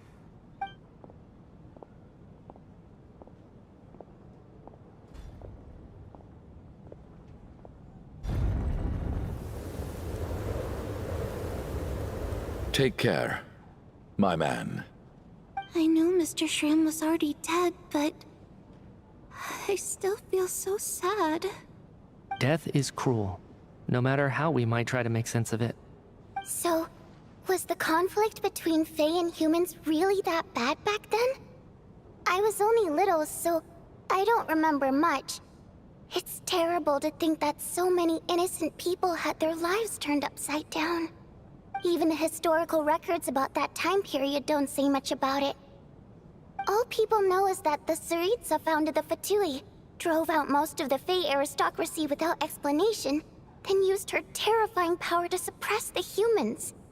It seems to me like the Tsaritsa chose to make herself the enemy. She downplayed the conflict, directing whatever animosity both sides had for each other at herself instead. That's also why, despite how brutal the conflict was at the time, there hasn't been much lingering tension between humans and Fae since. Things have been fairly harmonious for the past few centuries. So, the Tsaritsa banished the Fae to protect the Fae living in the city? She offered herself up to be hated in exchange for peace. Maybe it's not quite as bad as it sounds. I don't think Her Majesty is too concerned if mortals hate her or not. And besides, there are very few who truly do. All this time, I had no idea. All right. If Mitia's theory is correct, then I think we can consider this matter settled. Let's all take a break.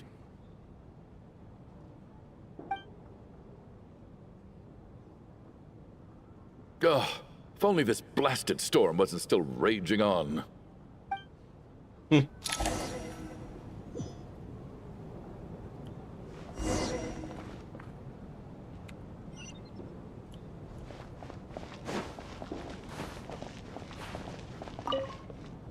Well, at least it seems like Mr. Shroom stayed optimistic until the end. The information he revealed, It's given me a lot to think about.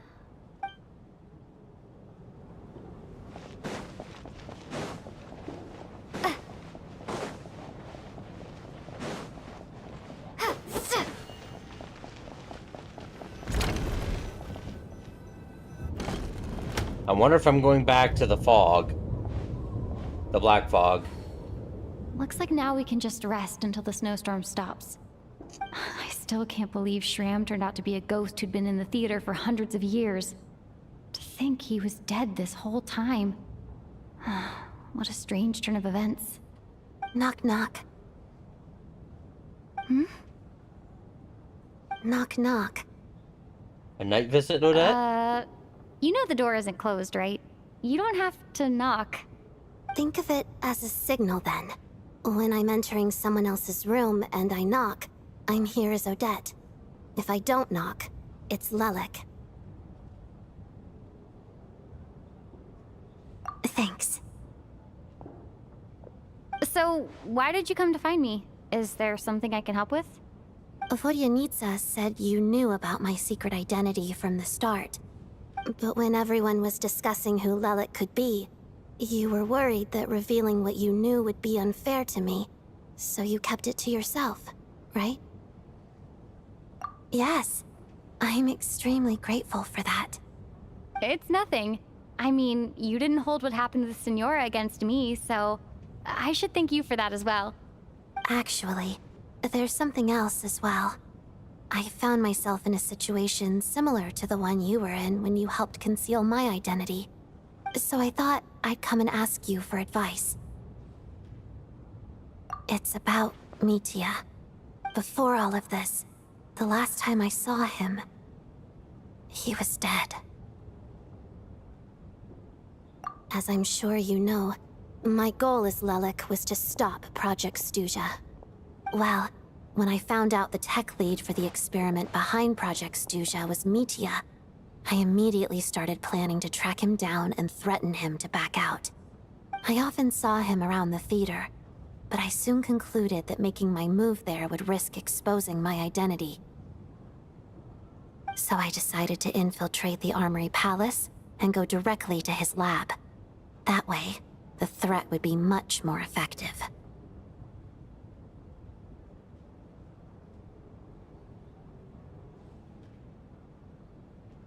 Well, I suppose there was a bit of luck involved.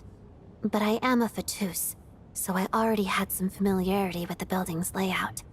But when I finally made it to his lab, Mitya seemed to be dead. Sure he wasn't just dozing off? I checked his breathing and his pulse. He had no vital signs whatsoever. I'm certain of that. I thought maybe another anti-Project Stuja activist had beaten me to it, and chosen a much more brutal method, so I made myself scarce. That's why you were so on guard around Mitya that first night here. Yes. When I saw him sitting in the audience during the performance, I could barely contain the shock. To me, it was a miracle. Somehow, he'd come back from the dead. But then, the murders started happening and things got so complicated that it wasn't really at the front of my mind. That is, until Mitya himself said there must be a dead person among us. Then I couldn't ignore it any longer. And yet, you thought that bringing it up right away would single Mitya out. Just like when everyone was suspecting Lelik. Exactly. I thought there could be something I was missing. Besides, we soon figured out that Mr. Shram was a ghost. And we knew there was only one extra person. So we thought he had to be the one. But now it seems like there's another candidate. I understand why you kept it to yourself. There was so much information being thrown around during that discussion. Bringing up Mitya would have just introduced more confusion. So, what do you think we should do? Let me confirm one thing first. When was it that you found Mitya dead? Around a week ago. Sometime in the afternoon. A week ago? That's earlier than I thought.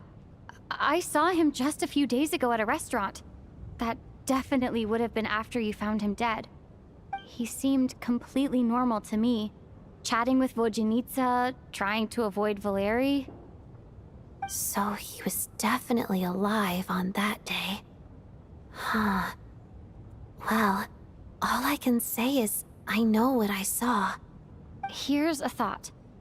The reason we even suspected a dead person could be among us was because of the problem with the theater's ley lines. But Mitya's death happened inside the Armory Palace.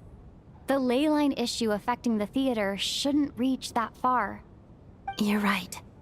I guess he doesn't fit the profile of the person we were searching for. I think the chances of it being him are very low. Surely he can't have died for real in the Armory Palace. Unless what? Unless he really did come back from the dead. You're right. Do you think we need to disclose this to the others? Huh, what's this? A private meet and greet? Where do I line up? That's not what's going on here. Well, I was just making the rounds. Thought I'd try to lighten the mood a bit. Vodjanitsa's handing out food if you're hungry.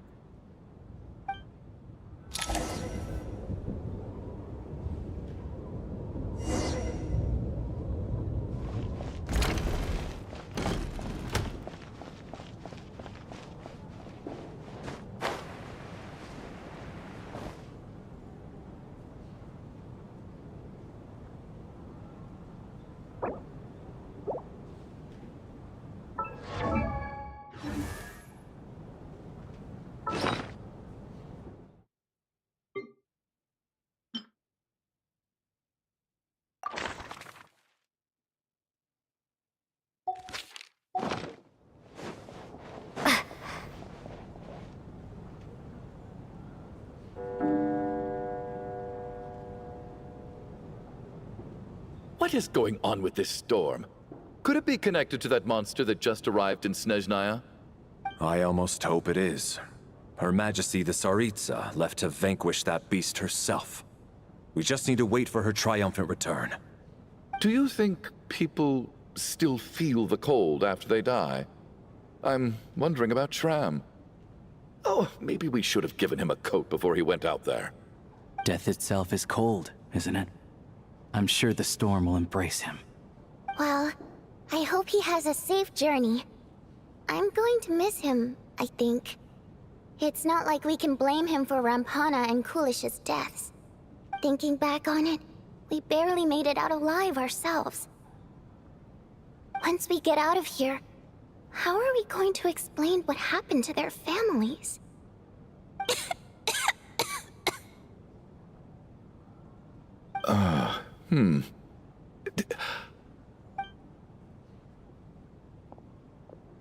Are you okay?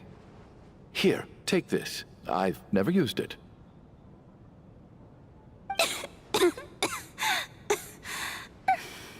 Thanks. Look who's Mr. Nice Guy all of a sudden. Is it because Tonya stood up for you this morning? At least you know how to return a favor. Yeah, without Tonya, who knows how badly he would have been hurt. I told you already, I never intended to resort to violence. Duh, bunch of rascals. Little girl? I was rather surprised when you spoke up for me this morning. I didn't think I had many admirers here, so, thank you. Oh, no need to thank me. I said some bad stuff about you too. I've been, too embarrassed to admit it, but, you remind me a lot of my daughter. So kind to everyone, but never lets her old man off the hook. Unless my wife and I are having a fight, then she's always on my side. Especially when she was little. Every time I took her out...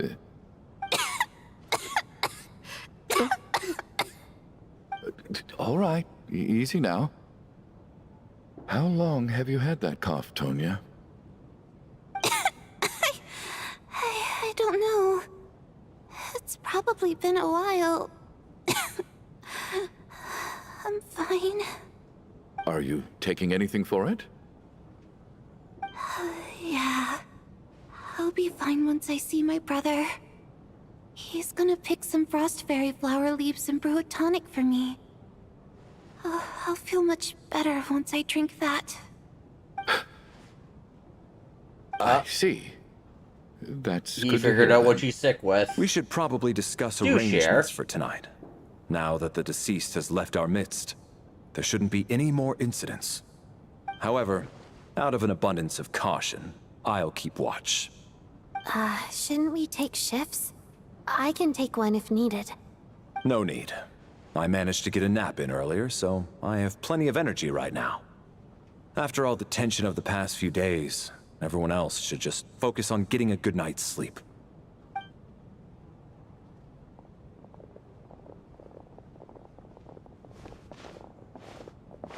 What a long day. This whole situation turned out to be way more complicated than I expected. But Valeri's right.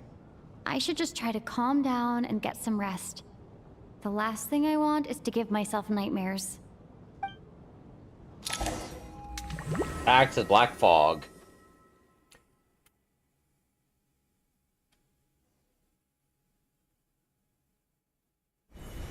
She's awake. She's awake! Get over here, you big lug, and take a look! Oh, he's If the you next must call to me die. something, call me Mr. Door. The Black Mist is coming. You need to go. Are you all right? Can you walk? We just got attacked by monsters on our way up. That Mr. Door fellow protected us. He just seemed to come out of nowhere. Not much of a talker, but when it comes to taking down monsters, that man doesn't hold back. Curses! The Black Mist is catching up to us. We need to keep going. Mr. Door, I don't believe I've ever seen you around here before. Why is that? There's no need to try to get to know me. Mr. Door, monster! Who goes there looking for trouble? I can just push these ones off. Oh, well, anyway, we're lucky to have you here. Thanks for saving us earlier. No need to thank me. This is where my duty lies.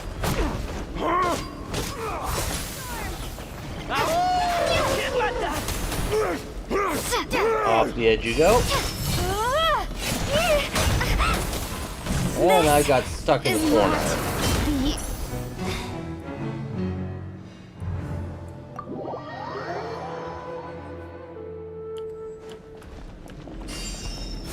Looking for trouble? Oh, I have to kill them.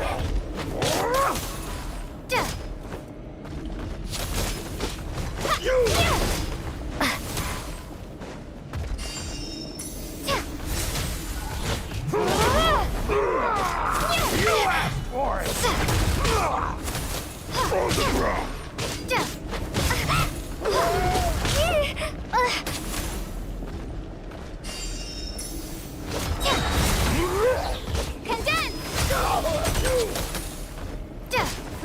I curse you!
So we're doing this the hard way. Oh, I do have him here. Okay. I curse Imbecile!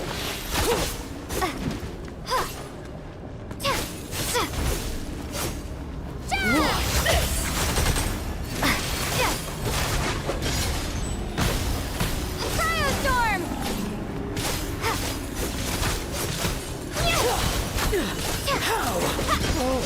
Remarkable work, Mr. Door. If I had your muscles, I'd do the same.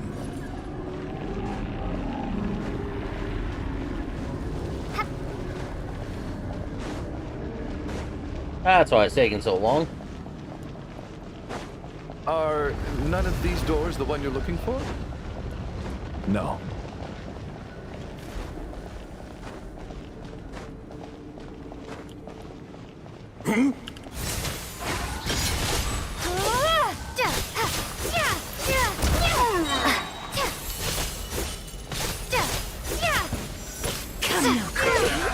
Impossible!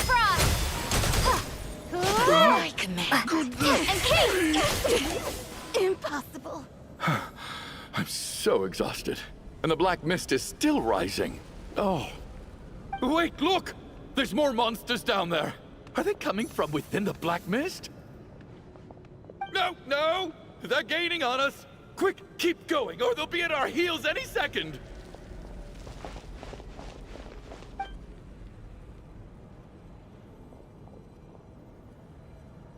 Mr. Door, what are you doing? We need to get out of here. They're coming!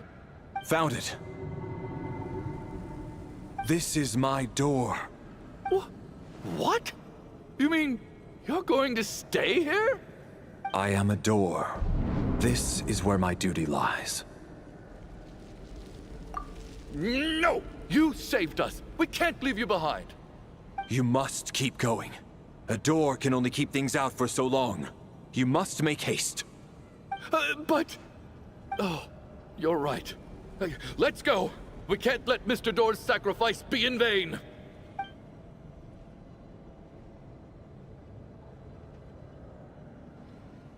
The black mist isn't moving anymore.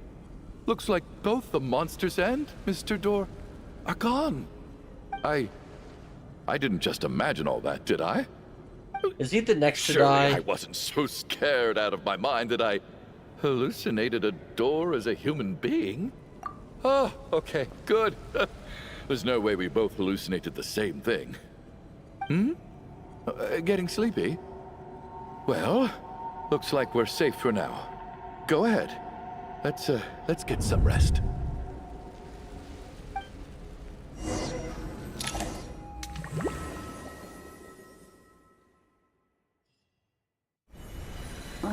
What time is it? Is it morning? I think I had a nightmare. Oh, I guess everyone's still asleep. These past 2 days have been exhausting. Valeri's keeping watch though, so he's probably the only one awake. Valeri?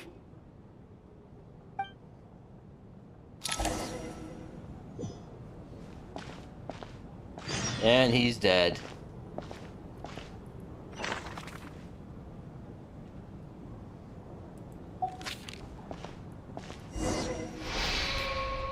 He looks as calm and composed as ever. Even now, it seems like there's no burden he couldn't shoulder.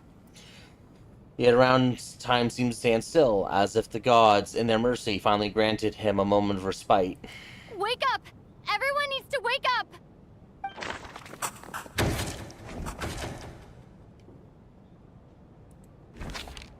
Just like the last 2 nights.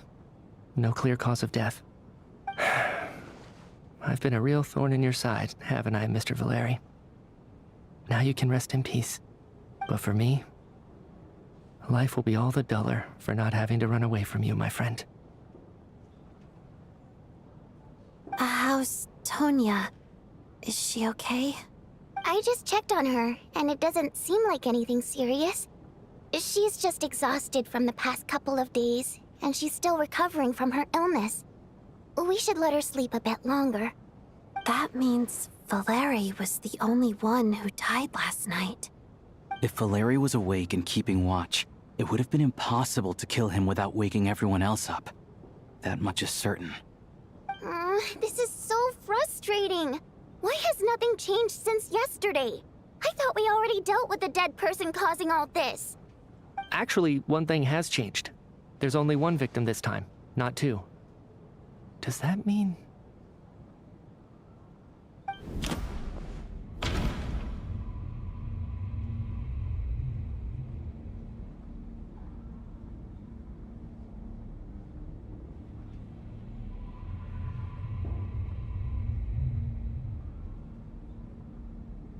The number of victims each night correspond to the...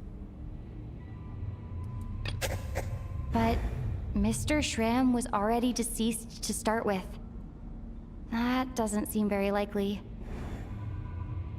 No. Can a death at night even be defended against? This logic seems baseless. After the deceased Shram left, there was one less victim last night. That more or less tracks. It's a reasonable conclusion, considering the only variable that changed. Oh, the number of people who die each night is equivalent to the number of dead among us. That's your theory, right? Exactly. We identified Mr. Shram, and the night after he left, the death toll dropped from 2 to 1. By that logic, there must be one more dead person left among us. Another one? But there was only one person unaccounted for in the ticket checks, right? The head count should match up now.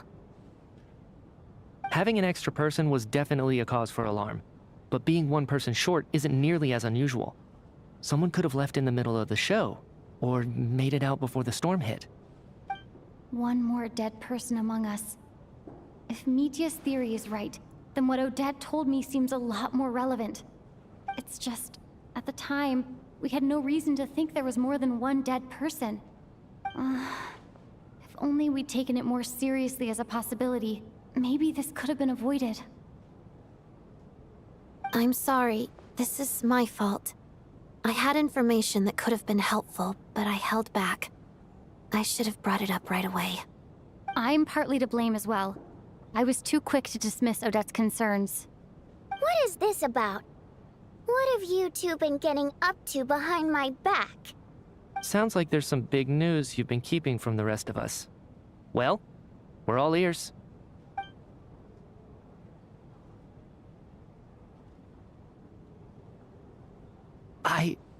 I'm the dead person? Wow, that's certainly news to me. Odette and I talked about it yesterday, but we thought it just wasn't possible, so we left it at that. Yeah, I don't blame you. If I'd been there, I probably would have reached the same conclusion. It just sounds too unbelievable. Let me just try and verify this. I just scoured my memories trying to think back to the afternoon Miss Odette mentioned. But I honestly have no recollection of dying. That's where I'm different than Mr. Shram. Having seen Mr. Mitya a few days ago myself, I also find it hard to believe he could be the other dead person among us. Well, if it isn't Mitya, then who? Do we vote on it? If you don't mind me asking, Traveler, I believe you mentioned that you know Tonya's brother. Had you ever met her before all this? No, never. Wait, are you saying... Now, just 1 minute. I know where this is going. You can't just randomly point a finger at anyone you want. You're in the hot seat, and all of a sudden you want to divert our suspicions onto somebody else? Trying to pick a fight, Mr. Chuganov? Whenever you open your mouth, all you do is attack people, and I've had enough of it. If you don't want to engage in a civil discussion, you can shut up. You little brat! Did Mitya ask about Tonya because he suspects her? I suppose I only identified her by age and nothing else. Could that mean... I'm just saying, you're going around casting suspicion on people for no reason. How could Tonya be dead? I can vouch for her, if nothing else. I've seen her before. She's the sister of that Harbinger isn't she? The one called Child. Oh, really? You're telling the truth? Since being here, I don't think I ever mentioned she was Child's sister specifically. Does Chuganov actually know her? If Chuganov can vouch for her, then it can't be Tonya either. In which case, it seems unlikely that there's another dead person among us at all. Miss Odette, could you go over that afternoon with me one more time, when you found me dead? No problem.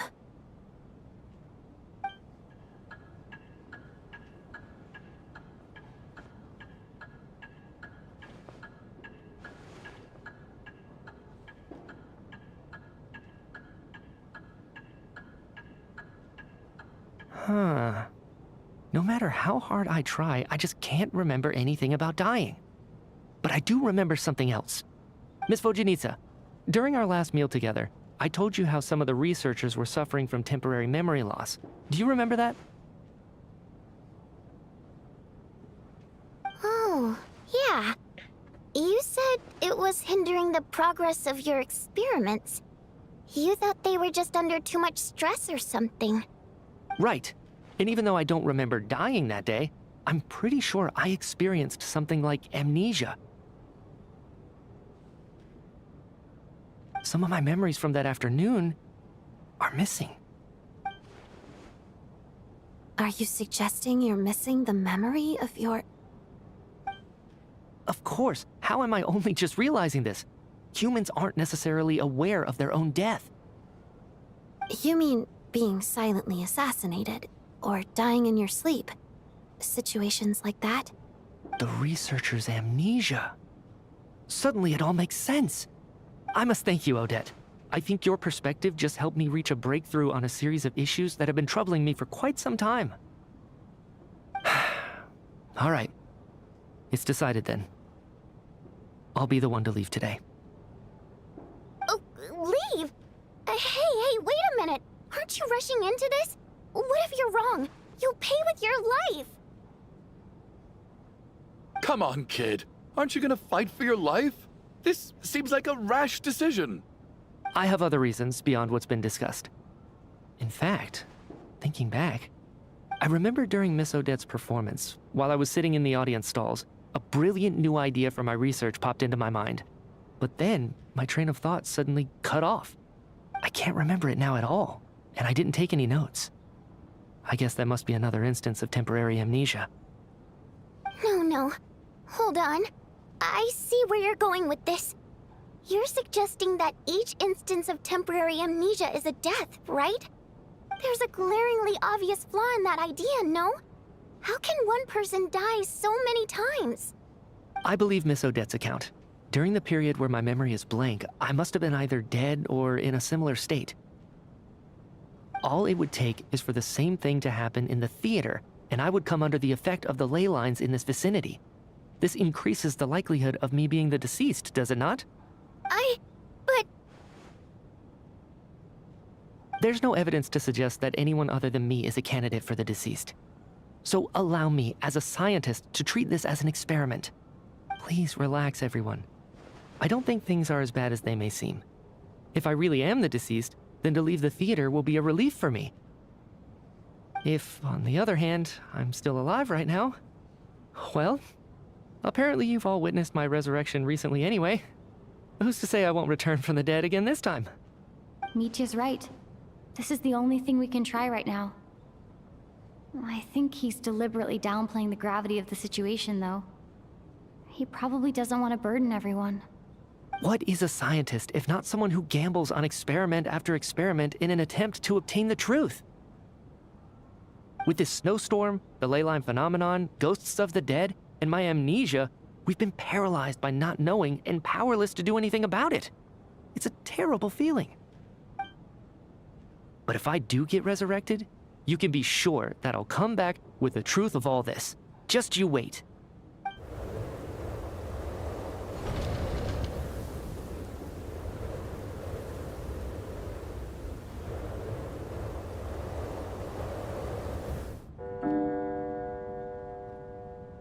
As night falls, the theater is filled with heavy silence. More than half the group is gone. Beyond the Loop.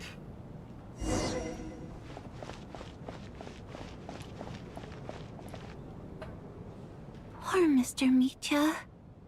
I didn't even get to see him one last time. Maybe it's a good thing that you weren't there to see it. It was a hard thing to watch. I hate goodbyes. Why does it feel like everyone around me is slowly disappearing? Not just in here, I mean. In the outside world, too. Maybe it's the realization that, at the end of life, everyone has to face it alone. Come to think of it, the main reason we're still alive right now is pure luck. Each morning here, for every one of us, there's the chance that we might not wake up. You could take it a step further and say that the same is true outside, too. Who can ever be 100% sure when they drift off to sleep that they'll open their eyes again in the morning? If I make it out of here, I'm going to cherish every moment that I'm awake and live without any regrets. Without regrets? I feel like a strange sense of anxiety has been quietly growing inside me over the last 2 days.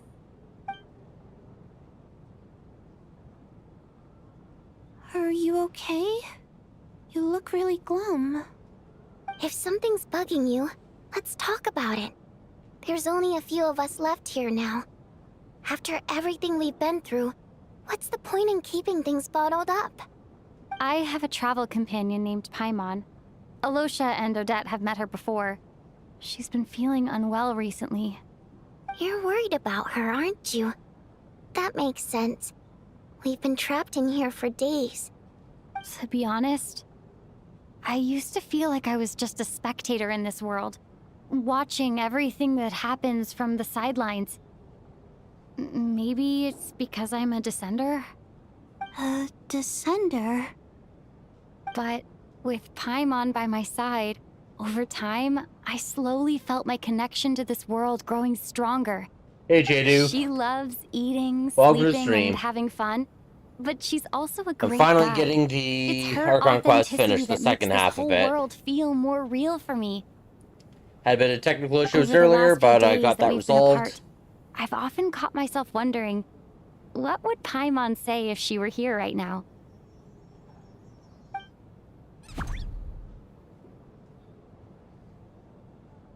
But by the time I snap out of it, the conversation has already moved on and I'm still in my own little world.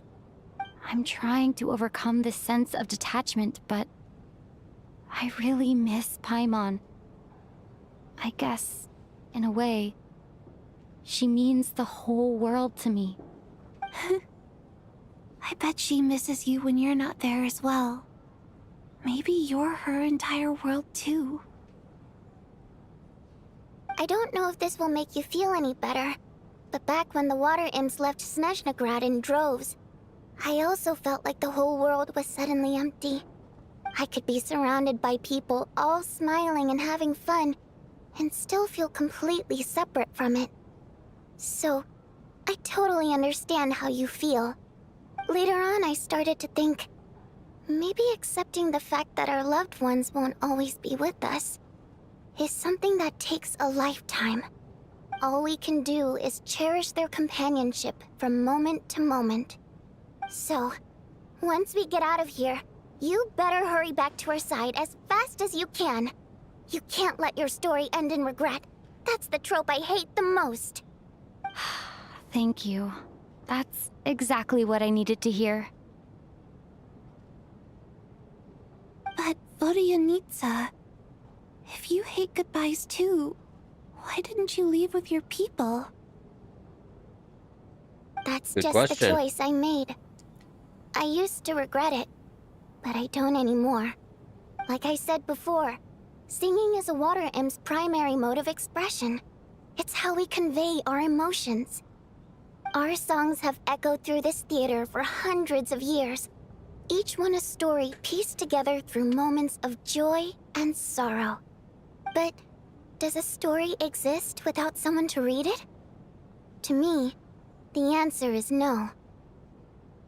So I made the choice to stay. That way, there would still be someone left to sing these songs and listen to their stories. Otherwise, they could have been lost forever. Could you teach me how to understand your people's songs sometime? I want to be able to truly hear them, like Mr. Shram. A fan after my own heart. Thank you, Tonya. How about I sing something for you, and you tell me what you hear?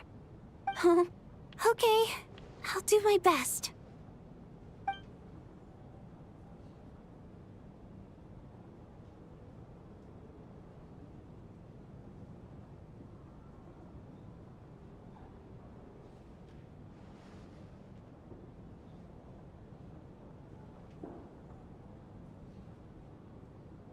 I've never heard that one before.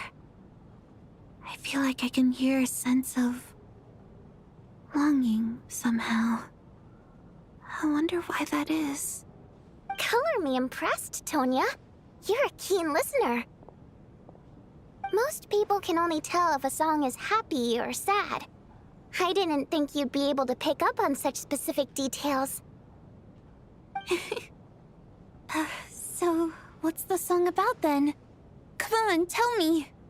I've actually never performed this song in the theater before, because it has more of a ceremonial purpose for our people. It's not meant for the stage.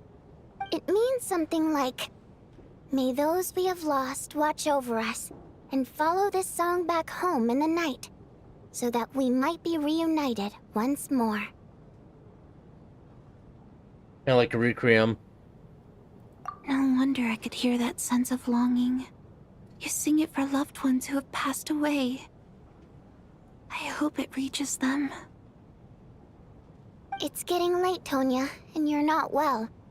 We should all turn in early. I suppose there's no reason to keep watch tonight. Okay. But, before I go to bed, could you sing that song a couple more times for me, Vodyanitsa? Of course. Anything for my #1 fan.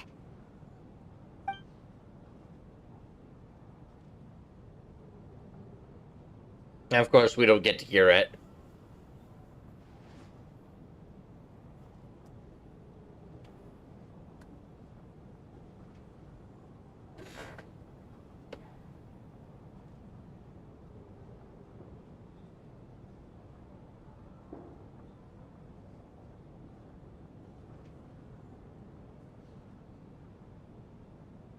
Once I get out of here, I definitely don't plan on ever coming back. But I guess that means I'll never get to hear Vodyanitsa sing again. That's a sad thought. Before I fall asleep, I should cherish this moment of companionship while it lasts.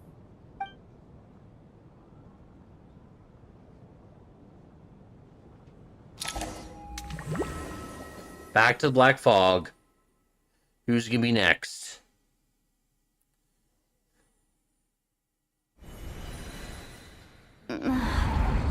Where am I? It's so dark in here, and I feel kind of dizzy.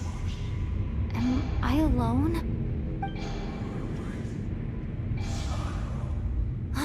That's ominous. What was that noise?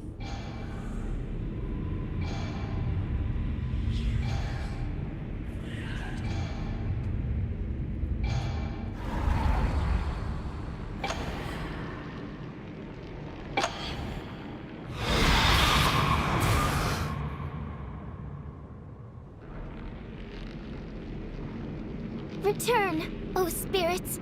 Fulfill your oath of protection.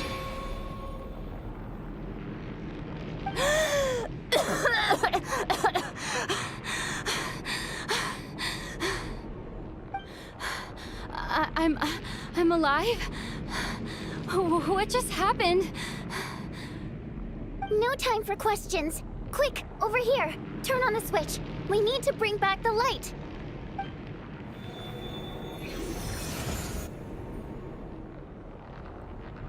All right, we're safe. The spirit just now is called Night Prayer. The light subdues her, but she'll attack without a second thought in the dark. Sort of. I know it's hard, but you can't let this place go dark, or she'll kill you again. Yep. Luckily, I was here to resurrect you. Otherwise, that'd have been a real bummer. A bit more than a bummer, I'd say. Wait, so you have the ability to resurrect people? Sure I do. I'm your guardian spirit after all. I specialize in soul recall. Oh, it's nice to meet you, by the way. Oh, thanks. It's nice to meet you too. Alright, there's no time to waste. The black mist is already catching up. We need to avoid it and night prayer at all costs. Come on, let's go. We need to reach the next switch before the place gets too dark. If we bring the light back, night prayer won't be able to get to us. Sweet, sweet light! It's back! Shh! It's night prayer. We need to move quick, but don't let her notice you. Look out!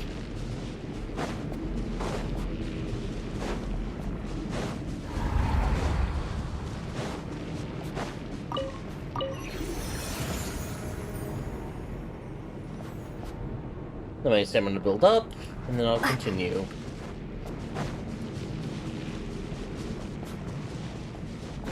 The next switch is over there.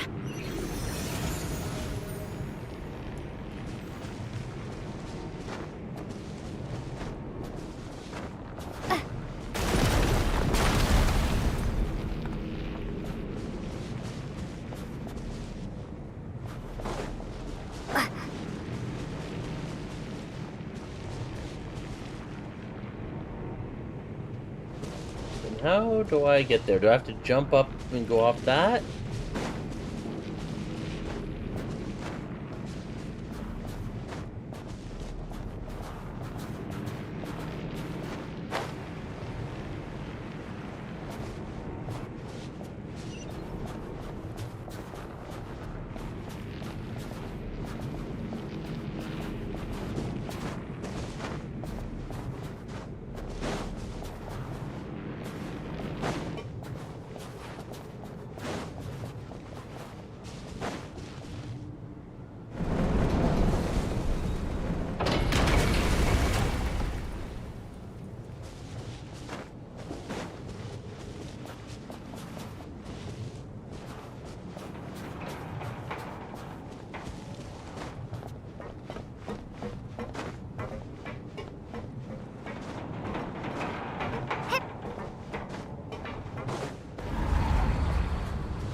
The switch is just up ahead. Hurry!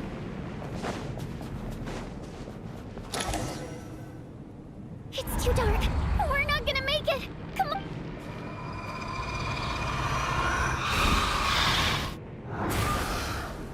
Traveler! I won't let you die like this. Not on my watch.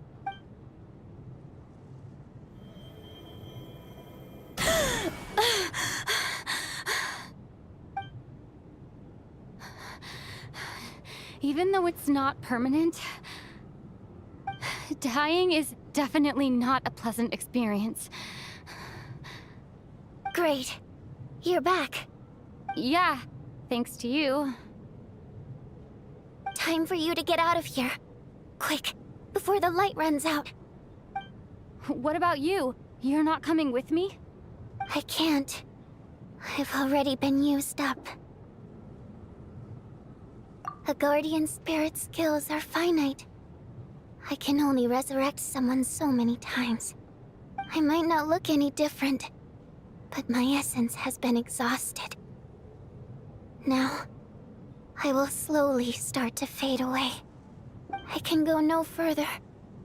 The black mist is where I belong. Ooh, It's okay. she can be the next? Why didn't you tell me sooner? Because it wouldn't have changed anything. That knowledge would have just burdened you. And a guardian spirit's role is to protect. But... Go. Now, before it's too late. I already hear Night Prayer approaching.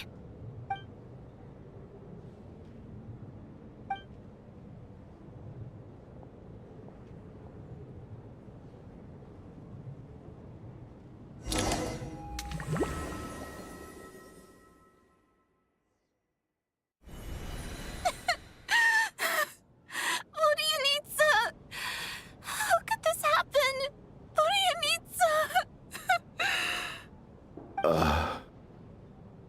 Well, I guess there's no need to inspect the body.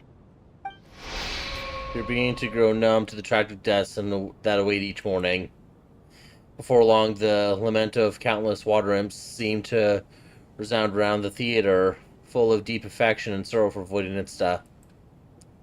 Your emotions begin to respond in kind, leaving a heavy feeling in your chest.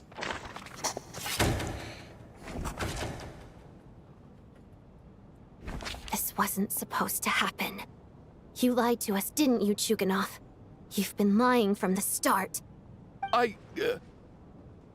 Take a long, hard look at yourself before you go around accusing other people.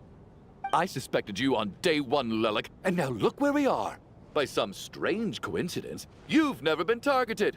You just happen to have survived this long? No, you should be the Same prime you said about suspect. you.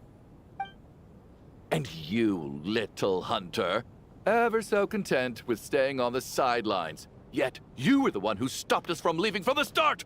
Why are you trying to keep us here? Now you're just lashing out indiscriminately. That's either a sign of anxiety or a guilty conscience. Where was all this passion and bravado before? Decided to fight until the bitter end. Is that it? Is that a threat? Fine, bring it on. You think I'm afraid to die after all this? You want to kill me? Go ahead. I'd like to see you try. After all the trauma of the past few days, everyone's been pushed to the breaking point. Valeri and Mitya aren't here anymore. Someone else needs to step up and take charge. But first, I need to think this through. Considering everyone left, who's the most likely candidate for the deceased?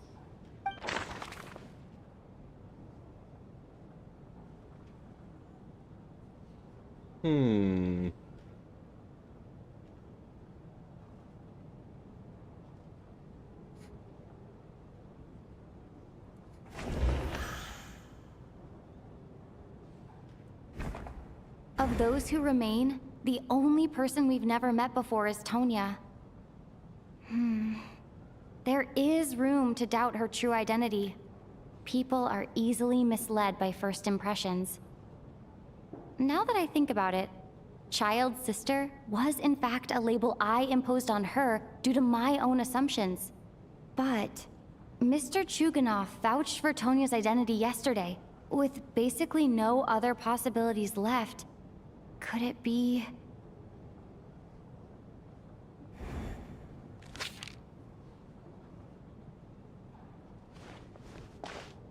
Tonya, how's Tusser been lately? Tusser? Your brother Ajax must have mentioned me in his letters home, right?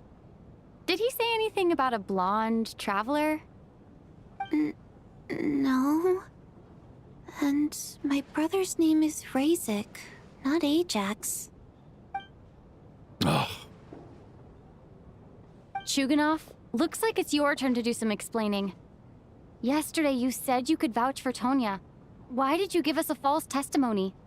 I knew So you she's were not behind this, Chuganov. related to Charles. You've been lying through your teeth from the start. Everything about you is fake. Down to the wife and daughter you're always talking about. Your entire family man persona is a charade, isn't it? That night, when I infiltrated your place as Lelik, I noticed you were home alone. Didn't think much of it at the time. Just thought everyone else was out. But thinking back on it now, that doesn't seem very likely. My guess is, you live alone, don't you? Even that was a lie? But why would he lie about having a family? Oh, curses. Oh, why is there no end to this blasted snowstorm? If it would just stop! If it would just stop. I think I remember now. I know how I ended up here. It feels like a distant memory.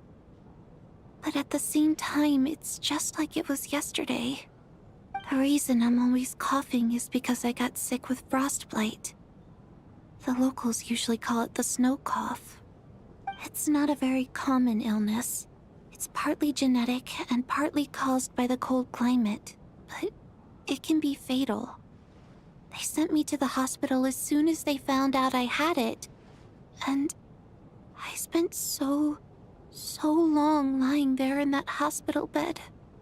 After a while, I felt myself growing weaker and weaker. Nothing seemed to be working anymore. Neither the treatment that the doctors were giving me, nor the medicine my brother was brewing from frost fairy flower leaves. So one day, I told my brother that I wanted him to take me outside for once, so things could be like they used to, just for one day. I wanted to meet loads of friends, experience new things. He agreed. He snuck me out of the hospital, and we escaped. We got to the theater, bought tickets, and went inside. Oh, it was all so exciting. I remember the show very clearly. It was amazing. But I found myself getting sleepier and sleepier. Oh, Tonya. When I woke up, I couldn't find my brother anywhere, so I guessed he'd already left. But there's no way he'd leave me behind. So I decided to stay here and wait for him. At the time, I figured he'd probably gone to brew some more medicine for me.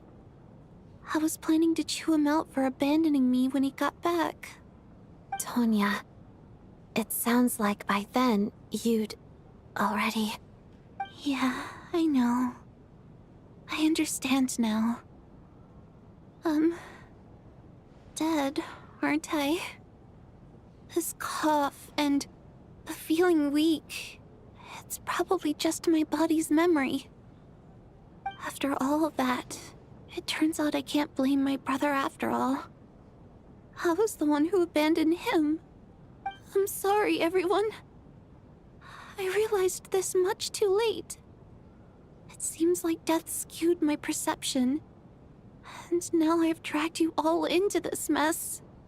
Your name probably isn't even Tonya, is it? Didn't that ever strike you as odd over the last few days? Well, when I was little, my brother and I read a storybook, and Tonya is the name of one of the characters. When we escaped from the hospital, our family and the hospital security were looking everywhere for us. So when you first approached me and said my brother had sent you, and called me Tonya, I thought he must have chosen a fake name that only the two of us would know. Because he was afraid of getting caught.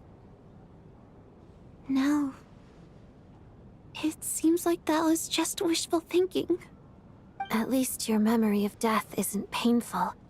That is a small comfort. Now it's your turn, Chuganov. Talk to us. I believe no lie is ever told without a reason. You're right. I was lying.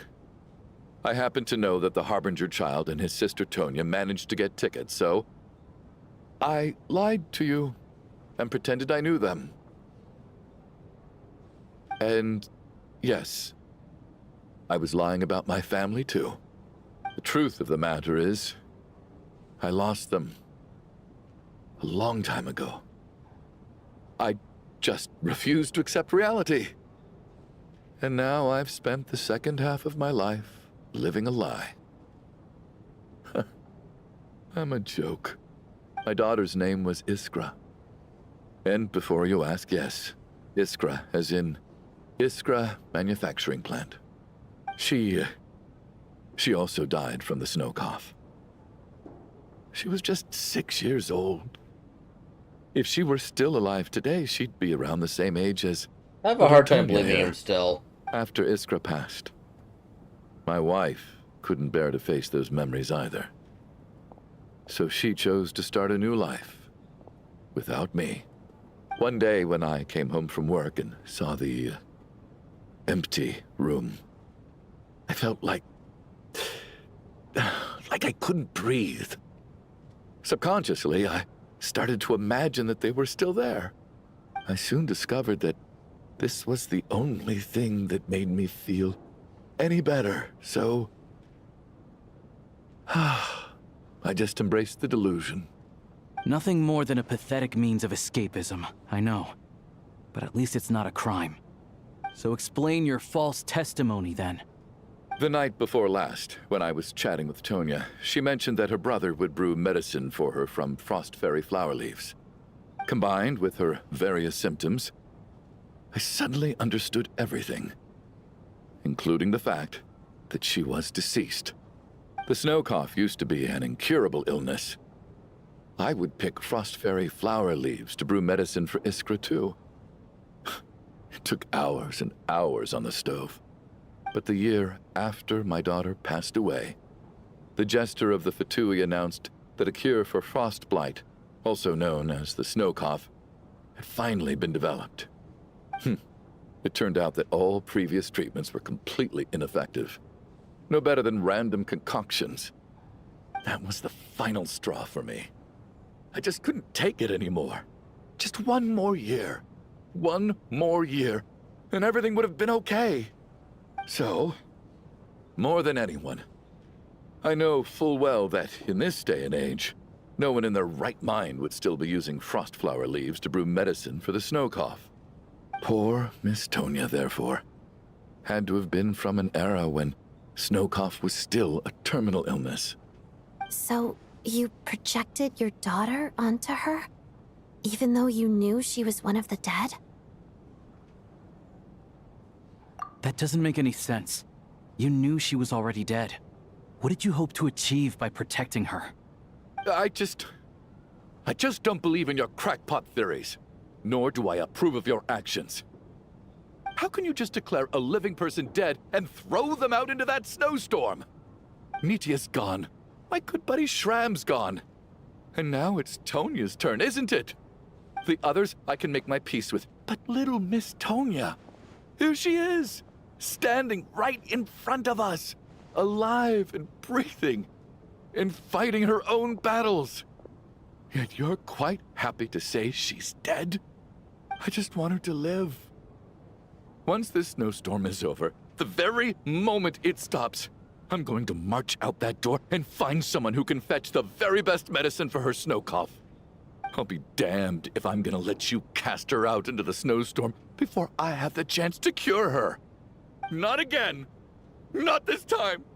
Not when the cure is right within our grasp. He's certainly lost it I'd in never his be able to grief then. forgive myself. Mr. Chuganov, stop. I can't let you do this. Tonya. By the sounds of it, you've known I was dead since the night before last, right? I really liked Mr. Valeri, Mr. Mitya, and Miss Vodyanitsa. And now they're all dead because of me. I'm not happy about that. The reality is, you've been trying to fight your own demons through me. But all you've really done is trap me inside your delusion along with you. No. Listen to me. I want to save you. I do. Well, at this point, I'm quite sure that I'm dead. I don't need to be saved. The time I got to spend with all of you is more than enough for me. Despite all the bad things that kept happening, I got to meet so many interesting people and spend so many days and nights by your side. Since the day I escaped that hospital until now, this has been an adventure I never even dared to dream of. I'm very fond of you all. If it were only possible, I'd trade my soul to bring back the ones who died. If it meant things didn't have to end like this. And that's why I'm not fond of you at all, Mr. Chuganov. I'm sorry. It's them that you owe an apology to, sir. Not me. Well then, I suppose this is it. It's time for my adventure to end. I've caused enough trouble. You're leaving already? It's still early. Don't you want to stay a little longer? No thank you. Oh, and by the way, my name is Patoshka. It was nice meeting you all. Patoshka, where have we seen that Feels name strange before? that we're only being properly introduced now that it's time to say goodbye. Patoshka,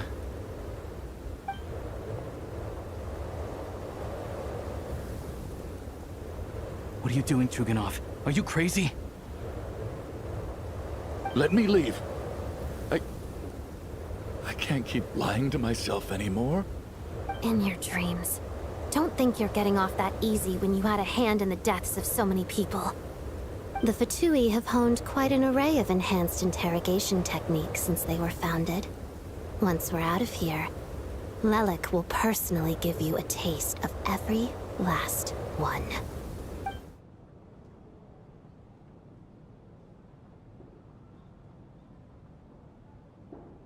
Now we see if we go to the Black Fog again. I think we should leave. I doubt this snowstorm is ever going to stop. For all we know, this storm might have destroyed all of Snezhnaya by now. Maybe even the whole world.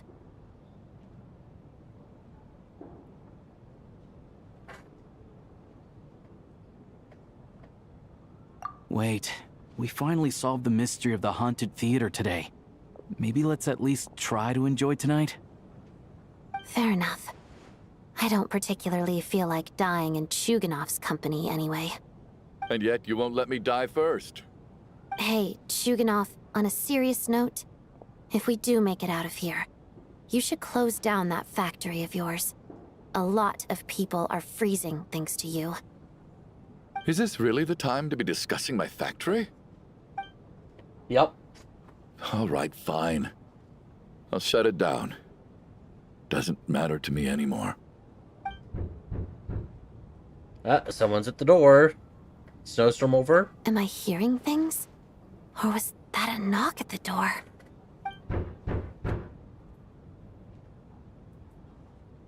There it is again.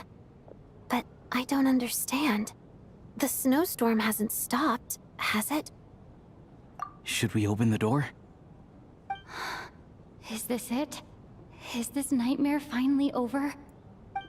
If the last few days are anything to go by, I probably shouldn't be getting my hopes up. Whatever lies beyond that door at this moment, it could be something even more terrifying than everything we've been through so far.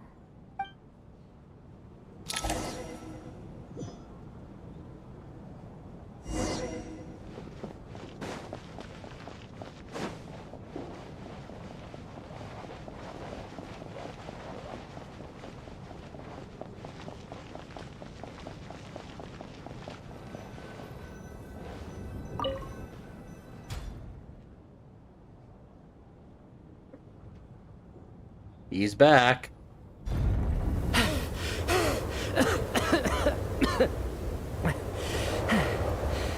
Hey everyone, I'm back. How are you doing? Feeling any better? Much better, thanks. Whew, it is so good to have you guys here. I was a little worried that the theater would be empty by the time I got back. Let me see. Tonya and Vodyanitsa are missing, which means... Vodyanitsa died last night. And then you discovered that Tonya was the other dead person. Am I right? Not Tonya. Patoshka. First, tell us how you made it back here. Given the conditions outside, no one should be able to return alive. You're right. The thing that got me back safely was... a song. I heard someone singing. After walking into the snowstorm, my mind grew hazy. I don't know how long I walked through the storm before my mind completely slipped away. Then, suddenly, I heard the sound of singing. The voice instantly brought me back to my senses, and I regained consciousness. So I followed the voice, searching for the source of the singing. I searched and searched, until finally, just a few moments ago, there was the entrance to the theater, right in front of me.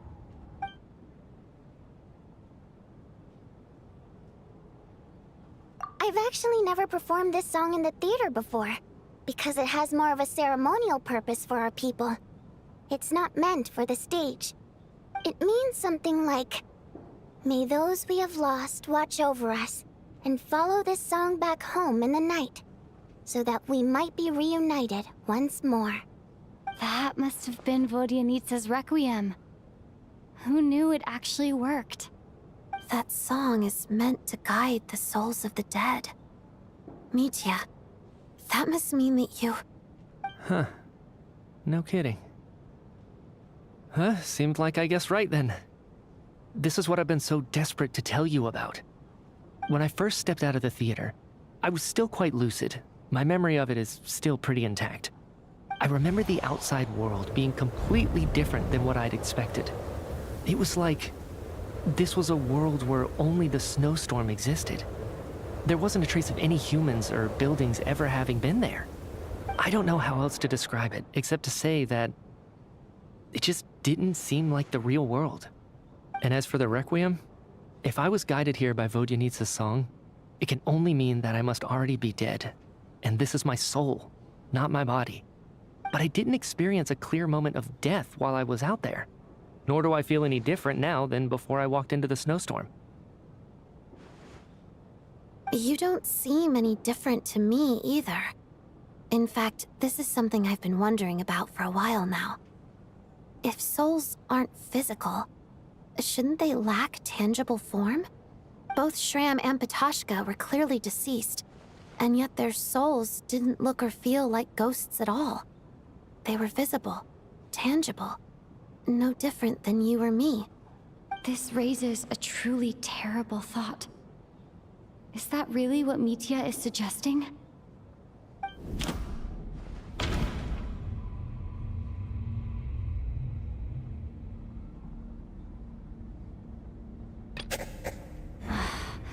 Dreams can't explain everything, and this isn't the Sub-Zero's... Mitya's soul was summoned back by the Requiem, confirming that he is indeed already dead. And yet, he looks no different from us. Of course, if even the long-deceased like Mr. Shram can blend in with us undetected, then maybe we've all been dead from the very start. And all of us are now souls wandering the theater.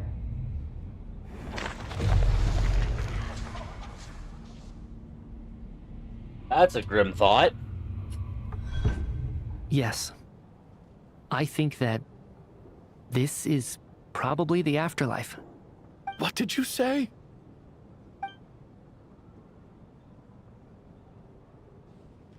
You heard me. We died in the theater. All of us did. But due to an obstruction in the theater's ley lines, our souls are trapped here, while an endless, infinite snowstorm rages outside. It's ironic, really. All that time, we were working so hard to figure out who the deceased among us were, when the truth was, we were all deceased. The only difference being some of us died more recently than others. Do you remember that note, "Death is near"? Seems like we misunderstood what it meant after all. Death was nearer than we wanted to think all along. The note simply meant that all of us were already dead. So all our attempts to survive, our search for the deceased, it was all for nothing? Hard to say. At the very least, we helped 2 lost souls find clarity and go to where they belong.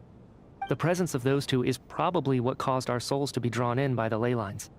In which case, the deaths we've awoken to over the past few days were just souls returning to the ley lines for good. If what you're saying is true, doesn't that make us the lost souls now?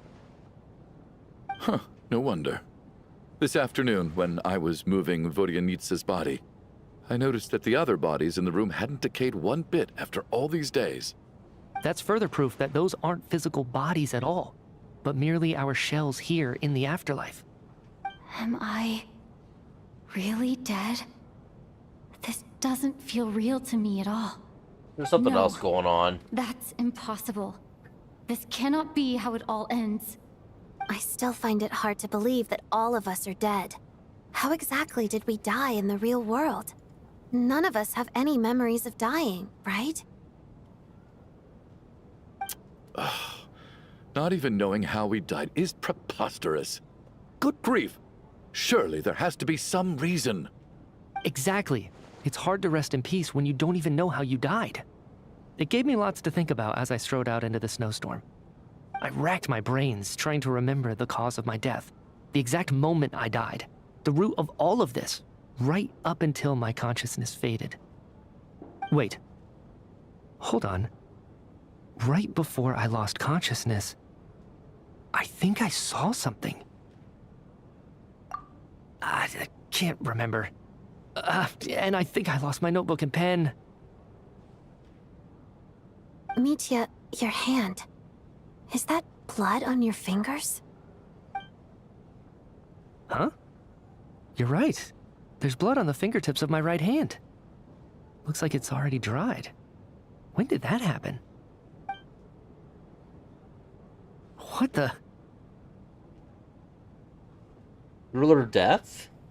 I guess this was what I saw. I must have desperately drawn it in my own blood right before losing consciousness. What's wrong? Do you recognize the symbol? It's Renova, the ruler of death. Alosha, do you still remember that Snezhnayan folktale you told me about? It was about the Grim Reaper. When someone's about to die, he appears as an incarnation of someone familiar to guide their soul into the afterlife. And as soon as you recognize his face, your life is over. I heard a similar tale when I was little. You think the Grim Reaper in this story refers to the ruler of death you mentioned? That's right. In which case, death is near could also mean that the Grim Reaper is here, disguised in a familiar form. Death, the deceased, and the Grim Reaper? So it's a triple entendre. When I first saw this note, I thought it contradicted the investigation report. But now it seems like that was the whole intention. So the Grim Reaper deliberately misled us. Then, we started suspecting each other and searched for the deceased while they hid in plain sight. By that logic, the one person most likely to be the Grim Reaper incarnate is...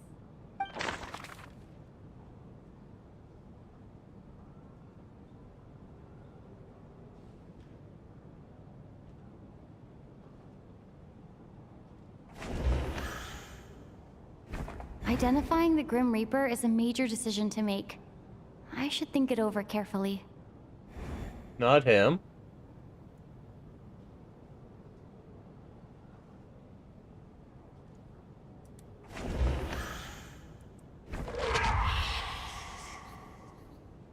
No doubt about it. It's Alosha. Looking back at how everyone has acted over the past few days, Alosha is most likely the Grim Reaper lurking among us.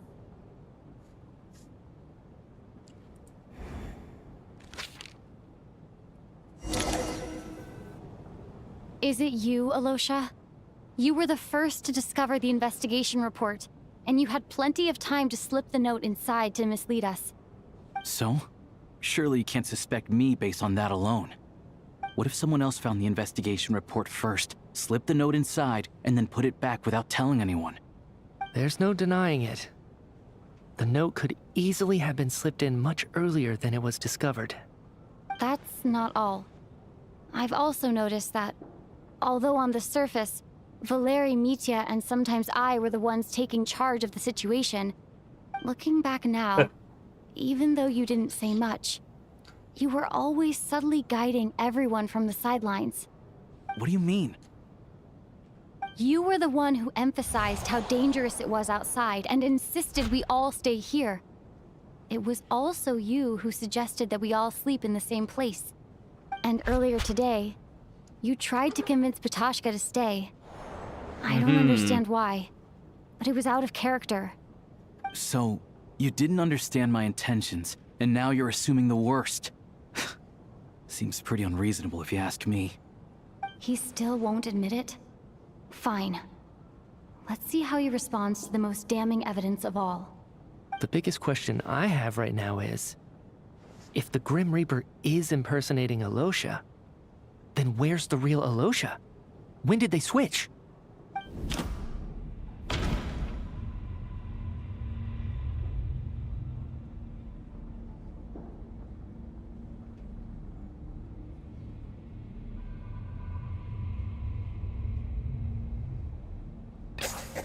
That's right. This was the moment.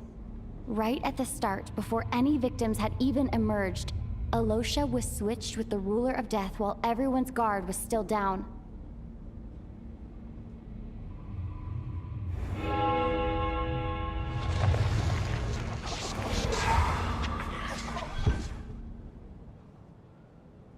When all this began, right after the performance ended and the snowstorm began to pick up, no one suspected anything unusual.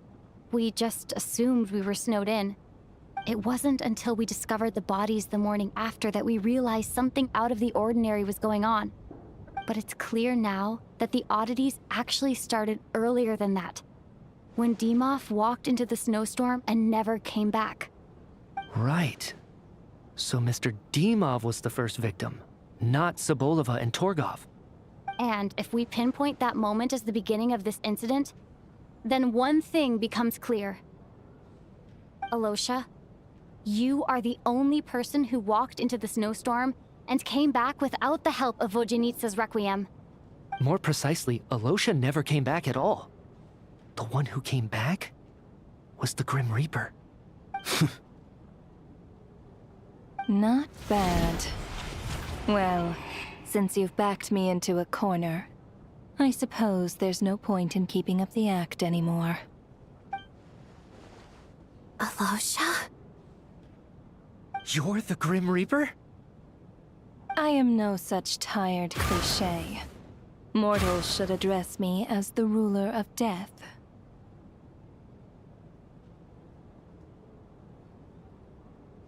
Before being wiped out for good, you identified the two deceased, and even sensed my presence. A commendable achievement.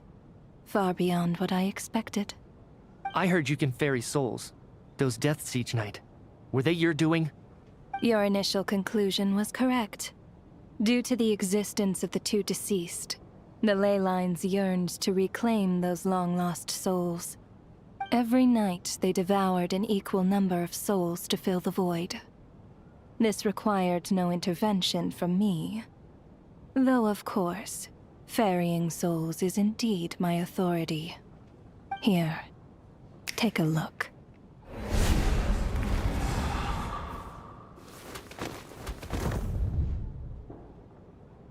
What are you doing? That takes care of today's too. Don't get so worked up. You are already dead, and your souls must return to the ley lines. I know we're already dead. You murdered us, didn't you? Murdered? No.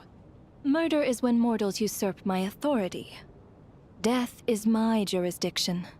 If I require someone to die, I need not resort to such laborious methods as murder.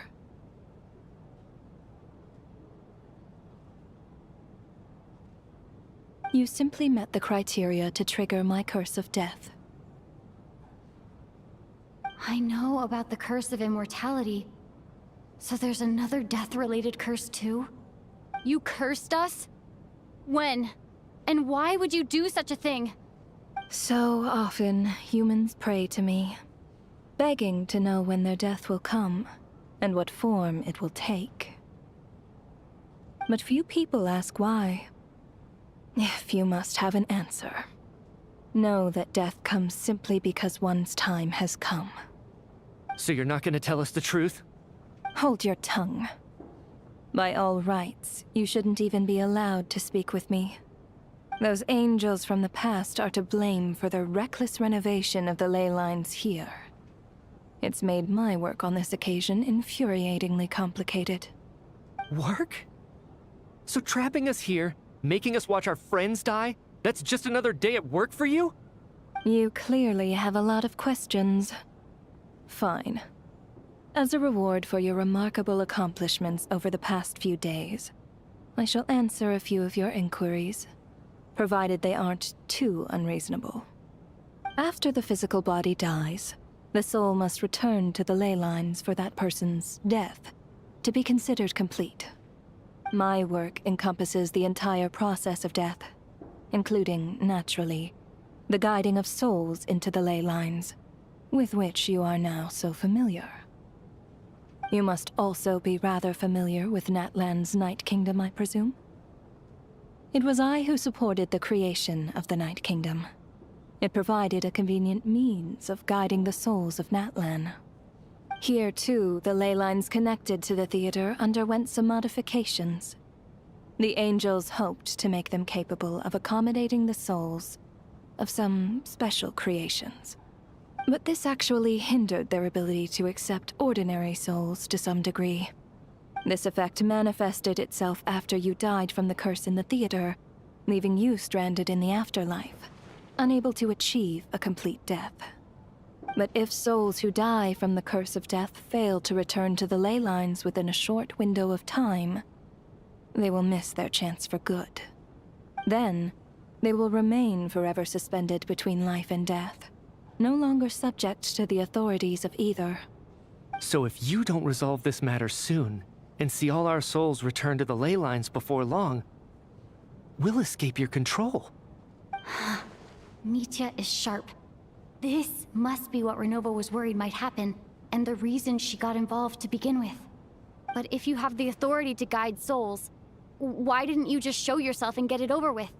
Why hide among us in the form of Alosha? You seek to understand the mind of a god.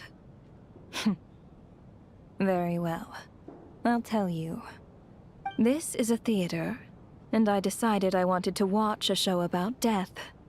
That's why I encouraged you to take the events to the stage. I found myself getting quite immersed. I suppose the entertainment you provided makes up for all the trouble you've caused me by being so defiant in the face of death. There. Are you happy with my answer? Can't say I am. Really? But it fits the stereotypes you humans have about gods. Just moments ago, you were complaining about how infuriatingly complicated your work here has been. Work is work, I get it. There are times when it's a huge pain, but you just have to get it done, right? That's a rather unique perspective for a human. You are in fact correct. There is a pain point in this case. Due to the obstruction in the theater's ley lines, there is a hard limit on the number of souls they can receive each day, making it impossible for me to ferry all your souls at once. Revealing my identity too soon would inevitably have led to futile resistance, and there was a risk that any souls who chose to run would disappear. Then there was the issue of the 2 lost souls you called the deceased. The way you resolved that quandary was all part of my design. That's what I don't understand. If all of us were souls of the dead, what made their presence among us special? For centuries, they have refused to return to the ley lines, exploiting the issues created by the angel civilization to resist being drawn in.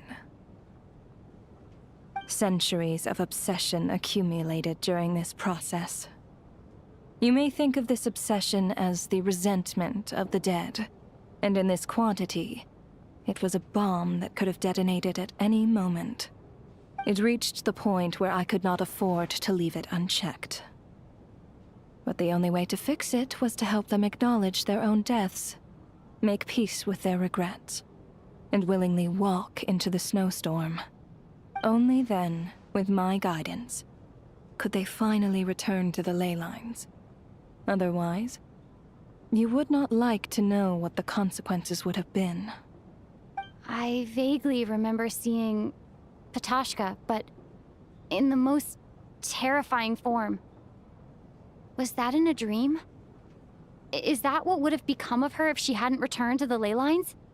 I see your dreams brought you many revelations. So you see, death in fact grants wisdom to mortals. Souls connect to all things in the world and see the chain of cause and effect between them. It's nothing unusual. Anyway, giving psychological counseling to lost souls is not my strong suit. That is more of an angel's role. It was something I could not resolve directly using my authority, so I decided it was easier to leave the bomb defusal to you. Meanwhile, of course, their presence caused the souls of other members of your party to return to the ley lines each night. From where I stand, that was killing two birds with one stone. As both issues slowly resolved one another without me having to lift a finger, all I had to do was stay close by and keep the situation under control. Then use my authority to wrap things up at the end. And, of course, while I was at it, I thoroughly enjoyed watching this drama, dealing with death from a mortal perspective, play out on the stage. Sounds like you had it all figured out, Grim Reaper. I just did the math.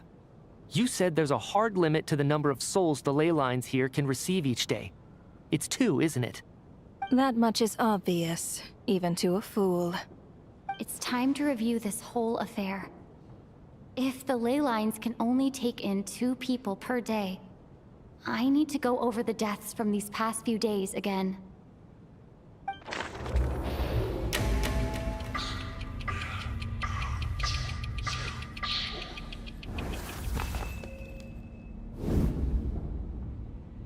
Looking back now, none of us had the faintest idea at the time. From the moment the staff member named Demoff walked into the snowstorm, the incident had already begun.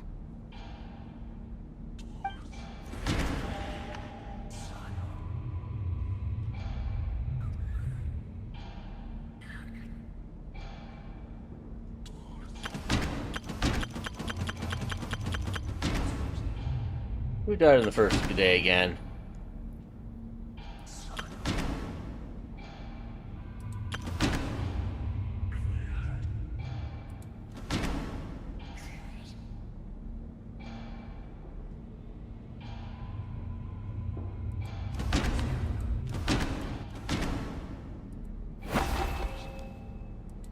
No.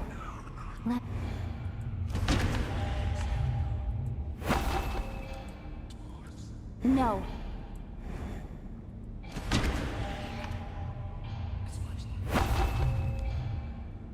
No.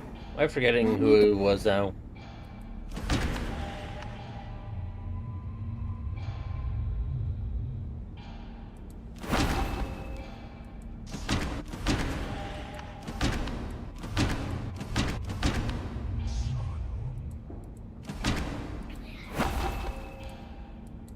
No.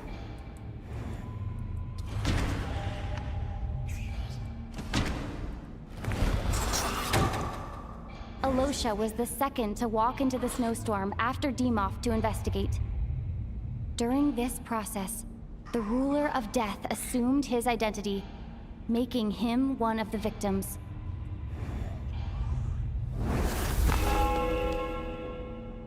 During our first night in the theater, everyone was caught up in the novelty of it all. No one could have expected there would be victims the very next morning.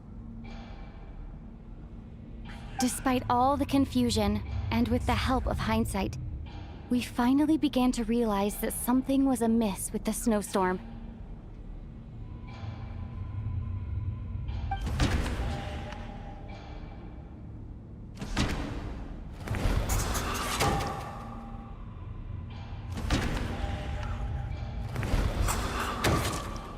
The ley lines devoured Torgov and Sobolova on the first night.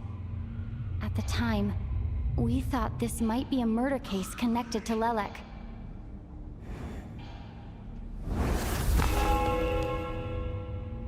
Odette and I spoke a lot that night. 3 people were on watch, but in the morning, we discovered that someone had fallen victim all the same. Yeah, I selected them unless the stream is behind.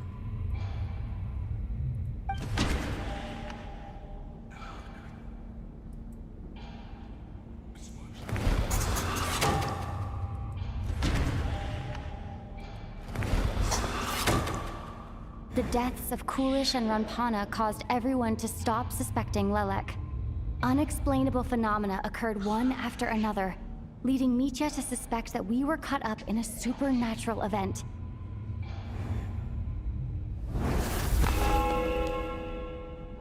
Later, we discovered that there seemed to be an extra person among us, and subsequently discovered the existence of the deceased.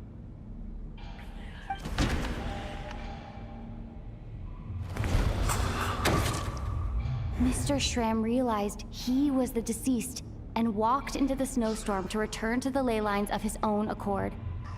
It turns out there really was a dead person among us.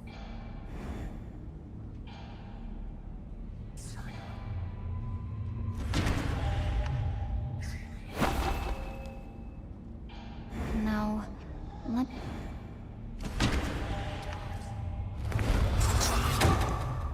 We thought it was all over, but Mr. Valeri's death was a rude awakening for everyone. Once again, the ley lines consumed him during the night. A lot happened today.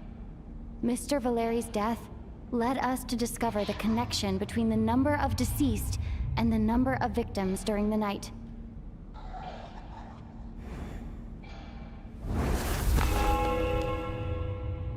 The fact that there was more than one deceased seemed to bring us back to square one. Odette revealed some information she had been keeping to herself.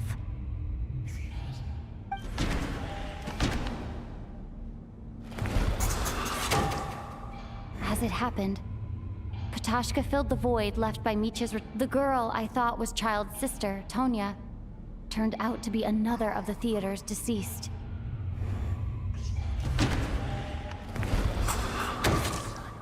Vodyanitsa was swallowed by the ley lines in her sleep, but the requiem she sang before falling asleep was quite a game changer. Come to think of it, Patashka was about to walk into the snowstorm at that time, and Renova, unaware that Mitya would return, was concerned that her soul would overflow from the ley lines. That's why she used Alosha's voice to try and persuade her to stay behind. Looking back, I suppose that was an early slip-up on her part.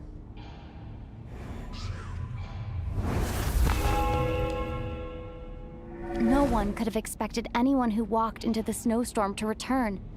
But just after nightfall, Mitya returned, bringing crucial information with him.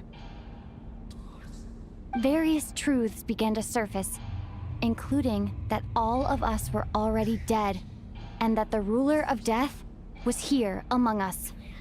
Then, after revealing her true form, Renova callously claimed 2 souls.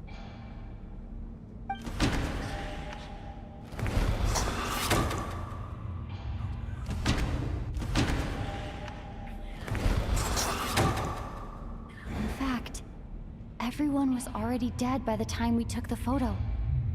And in the days since, we've experienced many more partings in the afterlife. Now, only Mitya and I remain. And the true culprit behind everything still stands before us. In Mitya's eyes, I see the same anger and frustration that I feel.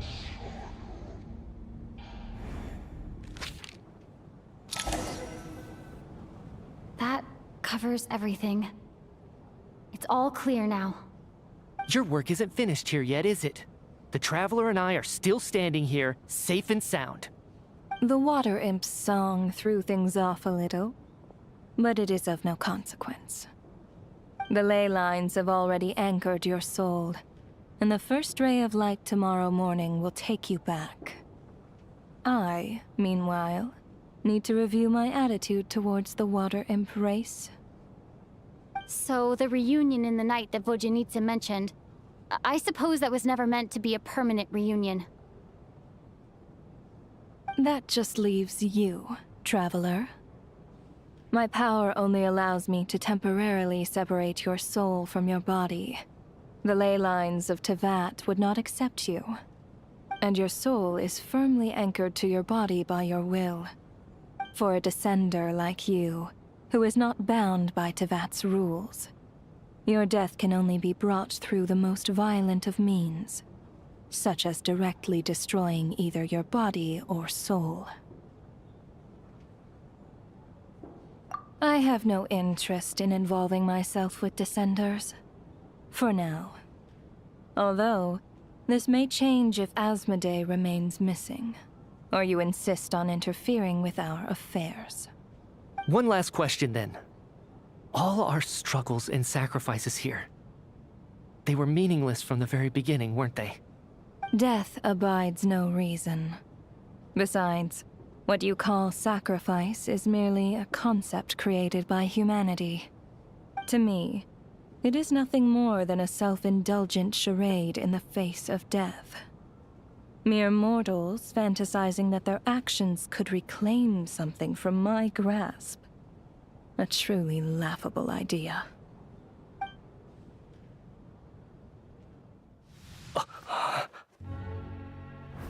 Grim Reaper, you really know how to get on my nerves.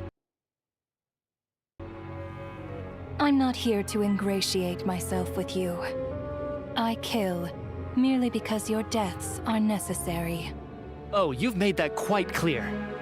But humans don't take well to being scorned.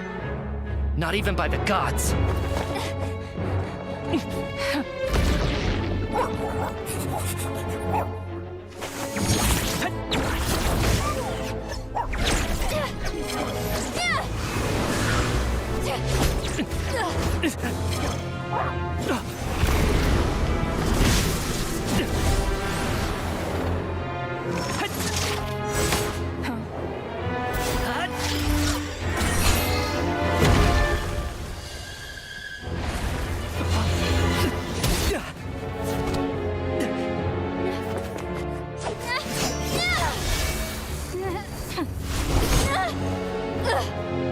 This is futile. You must know that you are powerless against me in my own domain. I suggest that you save your strength. For what? Maybe we can't change it. But if nothing else, we can at least teach you to have some respect for the dead. Audacious.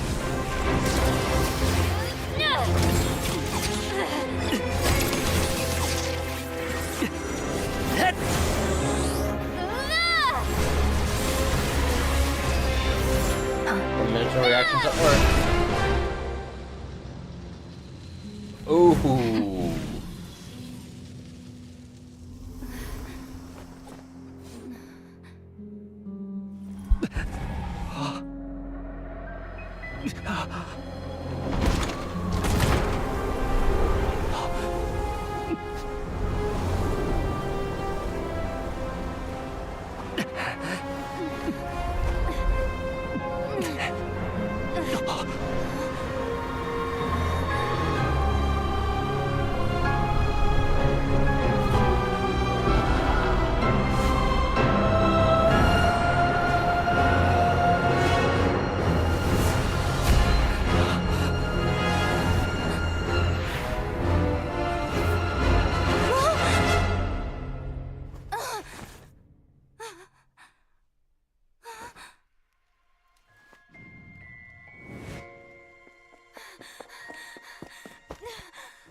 Everyone's still alive.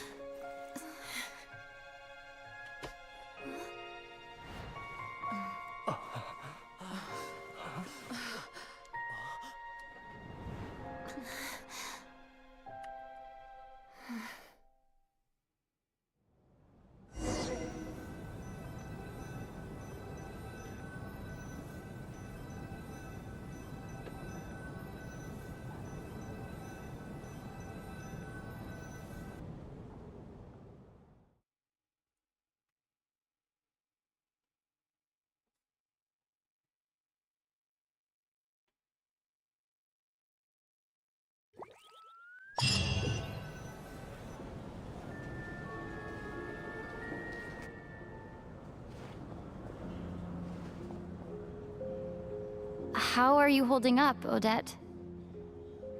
What happened to me? How much do you remember? What do you mean? Is the performance over? I can't seem to recall what Because happened. they don't remember the events. Has Odette already forgotten?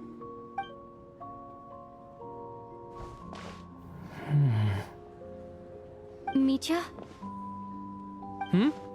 Oh, I'm sorry. I guess I spaced out there for a second. Remind me who you are? Don't you remember anything?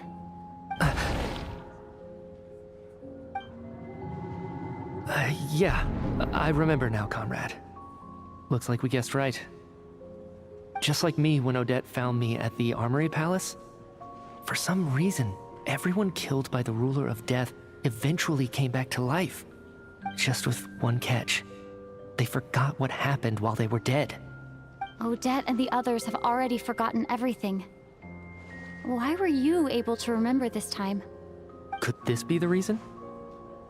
You said this is the Ruler of Death's symbol, right? I don't see anything there. You don't? Huh. Okay, I guess that makes sense. I carved this into my hand in the afterlife, so it's not visible in the physical world. Does that mean I carved this symbol into my soul?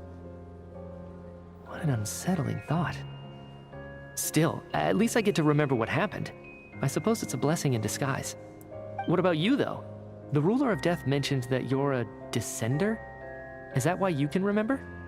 A full explanation would get complicated very quickly, but that's essentially it. Well then, now that it's all over, let's figure out what we've learned. The first thing I notice is that everything here is precisely as we left it, right before our deaths. This confirms that time passes differently in the afterlife than in the real world. They say that right before death, time slows down and your whole life flashes before your eyes. That must be how you know you have one foot in the afterlife by that point. Anyway, clearly the few days we spent in the afterlife probably only amounted to a few short minutes in the real world. This also aligns with previous reports of widespread temporary memory loss among the Armory Palace personnel. Now it seems likely that those were all brief deaths caused by the Grim Reaper's so-called curse of death. To those unaware of the truth, dying and coming back to life must feel similar to a short bout of catatonia.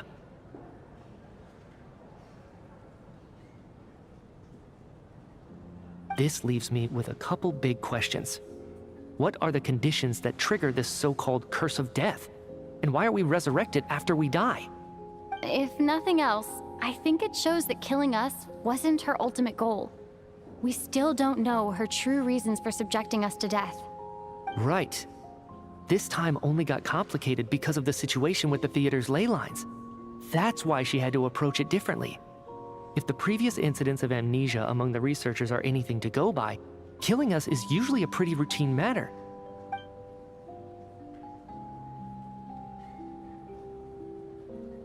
And they were just Come to dead. think of it, wasn't I about to note something down before I died?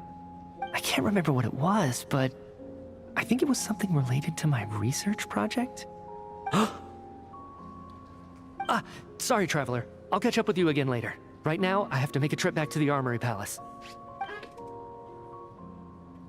Ma'am, if I may, no one of your description has ever shown up in my investigations into Mr. Mitya's friends. Yet, you two seem very familiar with each other. Could you perhaps tell me where he was in such a rush to get to? And, by the way, have we ever crossed paths? Forgive the presumptuousness, but I feel a vague and indescribable sense of familiarity about you. I can explain everything. Could you help me gather everyone in the theater in one place?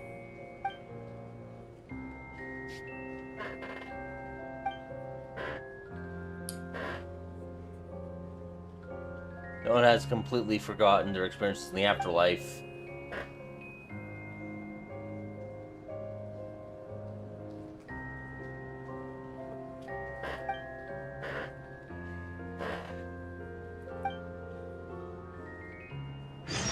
Okay, so Odette's identity was not held secret the whole time. It's not going to remain a secret.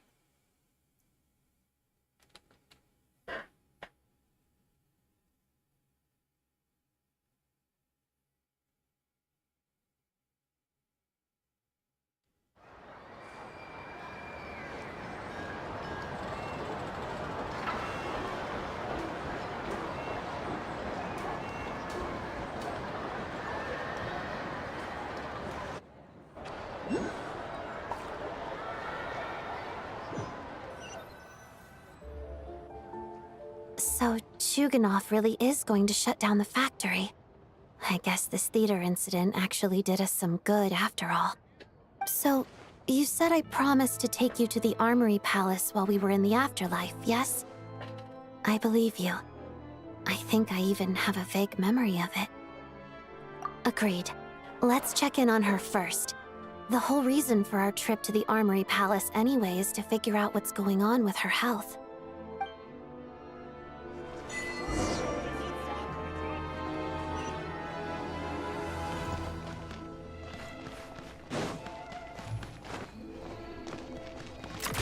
Pick up the pace.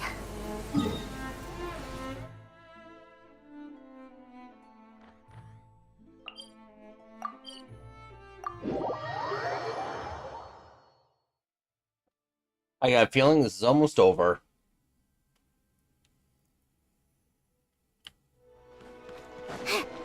Take a break.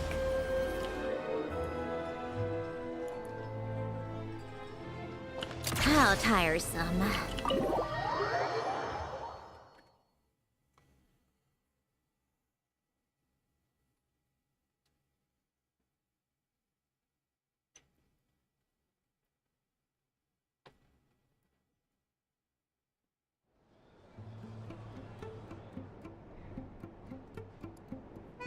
I'm finally back.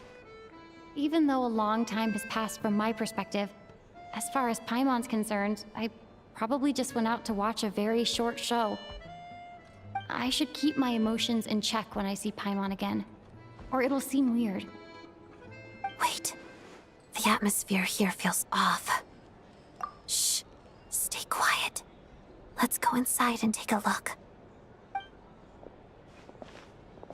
Have we still not been able to notify Child yet? We need new orders. What if that person comes back again?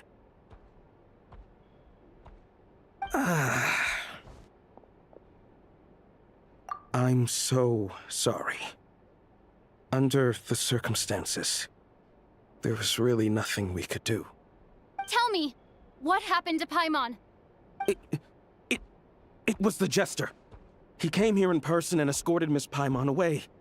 He's the director of the Fatui. His authority supersedes all others and cannot be questioned. There was nothing we could do.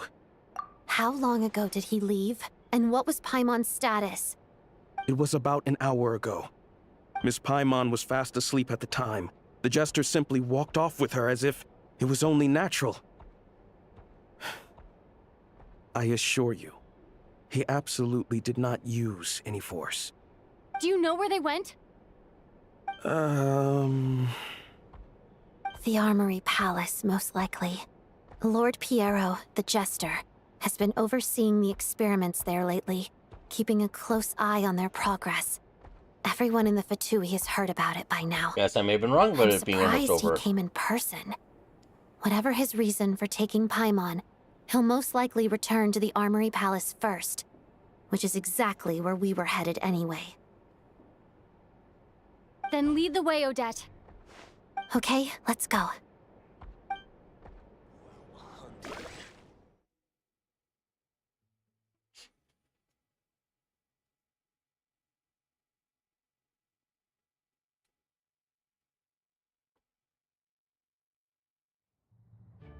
It's just up ahead.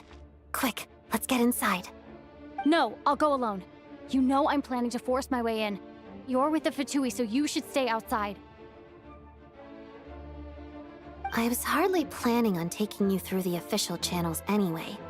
I'm here to force my way in, just like you. I may be a Fatus, but I'm also Lelik, enemy of Project Stuzha.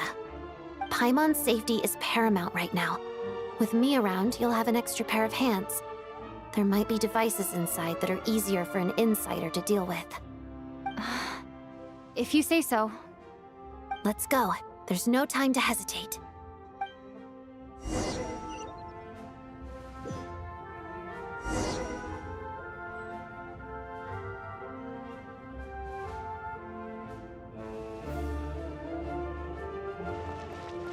Odette. How is she built?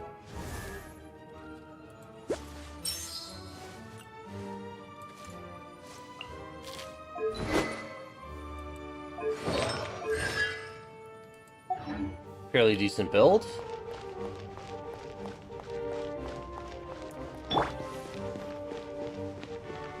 And I got just the team to use her on too. Hey, who are you? This part of the Armory Palace is under restricted access. What do you think you're doing? No questions, please. We're short on time.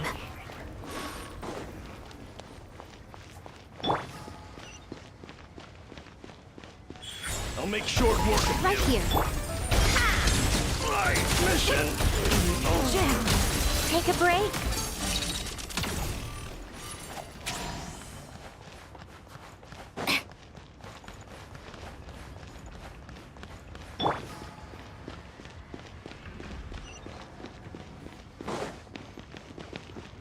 Trespass right now. Emerge right here. Together. Your Majesty, I smell. Come on, keep up.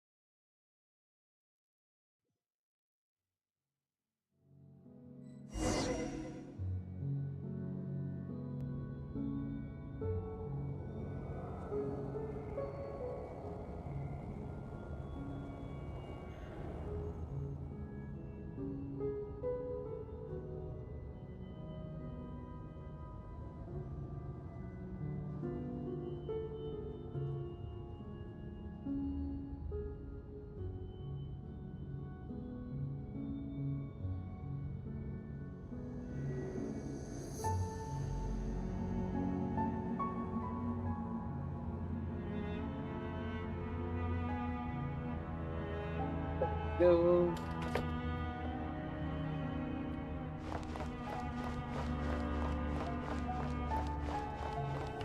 Right now. Emerge. Now it's your time. Do you have a pass?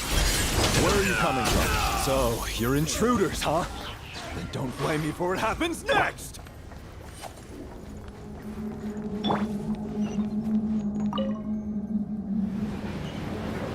The Armory Palace is hidden this deep in? This place is much bigger than I imagined. They're conducting top-secret research, after all. The deeper it's hidden, the better, is standard Fatui logic.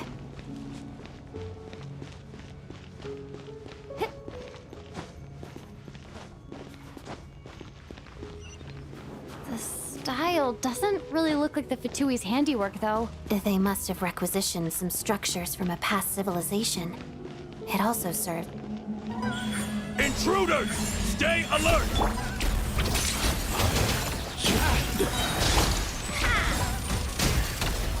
Take a break. Yeah, there's the chest.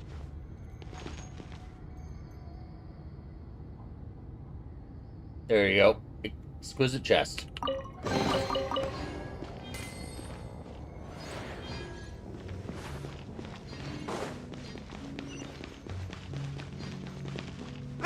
Intruders? Don't come any closer! Just what are you guys trying to do here? I'm short work of your skull. Right here. Together. Mission. It's your skull. Couldn't. No one interferes with a jester's work. Okay, that didn't last all that long.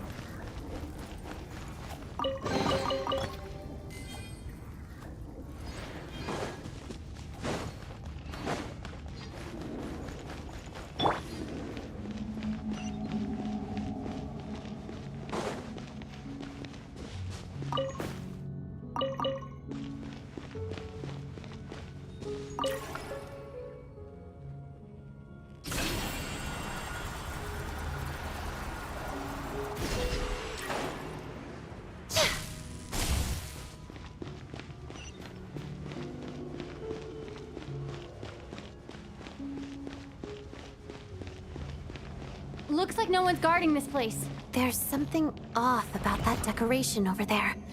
Look out! Let's deal with these before we move on.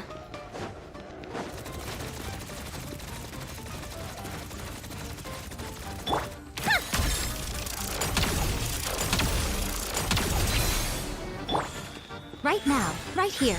Emerge.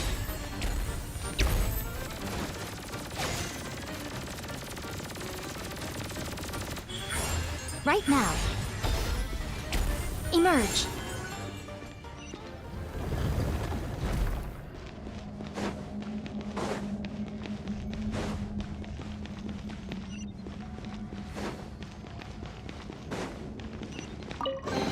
Another chest.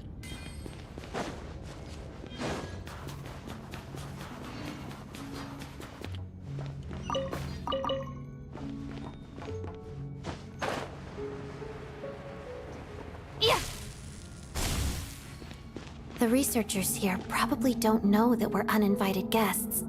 Let's try not to hurt them. What's the big star from the theater doing here? That's Miss Odette. She's a member of the Fatui. Don't tell me you didn't know that.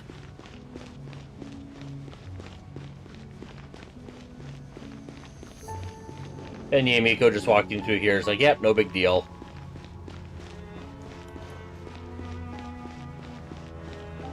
Was the whole reason for Project Stuja to support the research here at the Armory Palace? Just what are the Fatui and the Tsaritsa planning?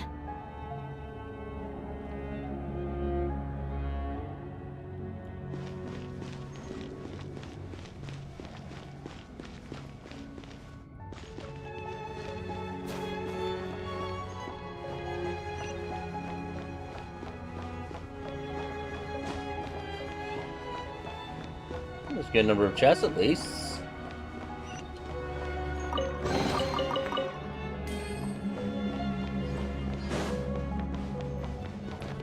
Whoa!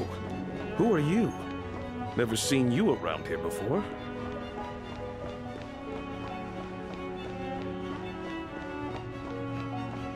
Looks like there's no way through here. Maybe using the power of this prism could help?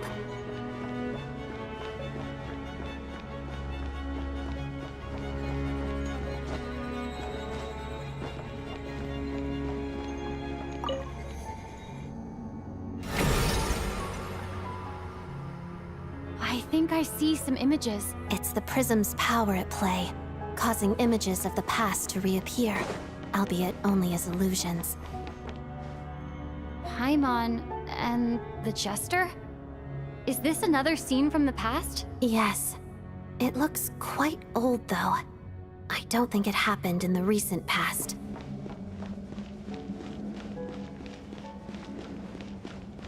Now that's some lore. What's going on here? What happened? The source seems to be the Armory Palace. They must have started some large-scale experiment. Wait, what if this has something to do with Paimon? We need to hurry!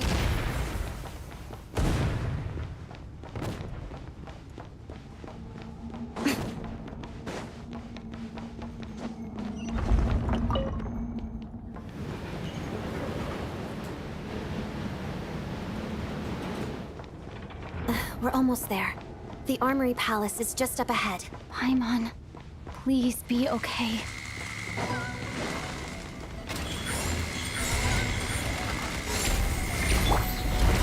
Ready or not. Sigori, Shadow me. And he threw me off the edge.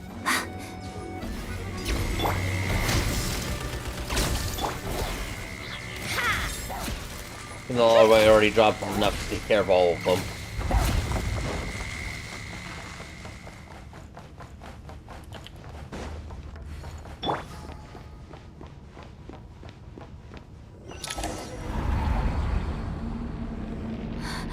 What's going on? Wait, I remember this feeling. It's the curse of death. No, not now. Why is the curse of death striking again already?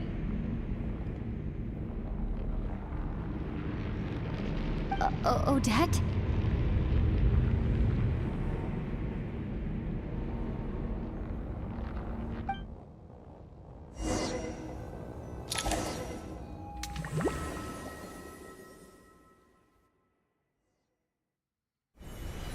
Is this the afterlife again?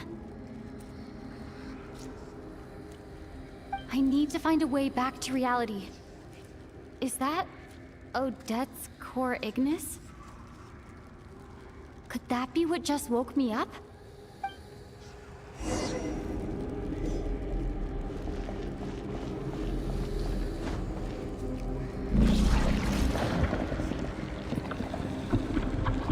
That'd be a bit unsettling.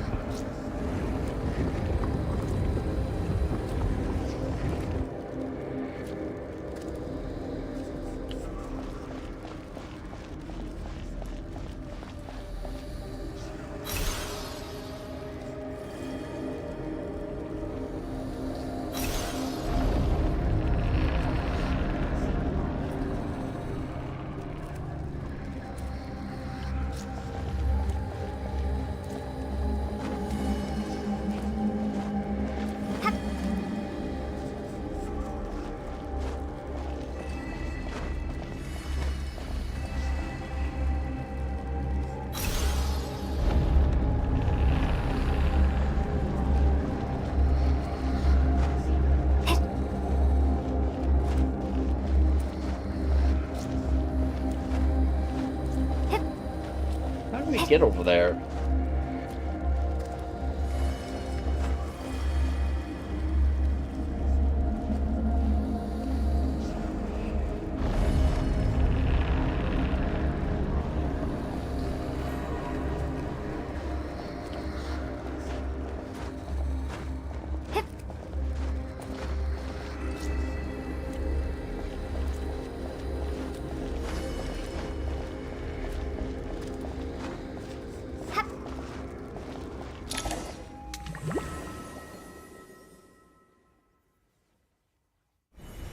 Odette! Odette! No signs of life, but past experience says that she should be resurrected before too long. Right?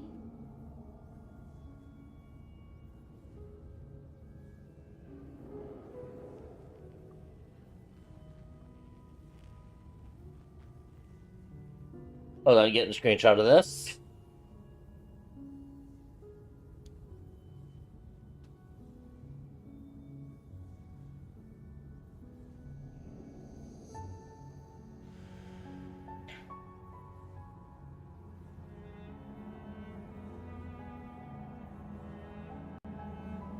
Just waiting for OBS to open up.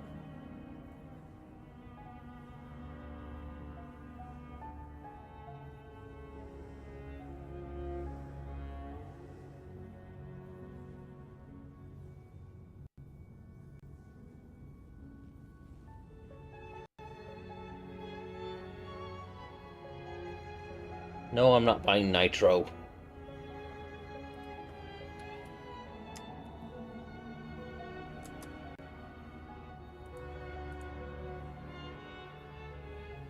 Did Odette intentionally use her core Ignis to guide my soul? I feel like something similar happened in a dream I had before. Thank you, Odette. If not for you, my soul wouldn't have found its way back to my body so quickly, and I might not have woken up so soon. But I'm sorry. I don't have time to protect you. I have to use the time you bought me to get Paimon back.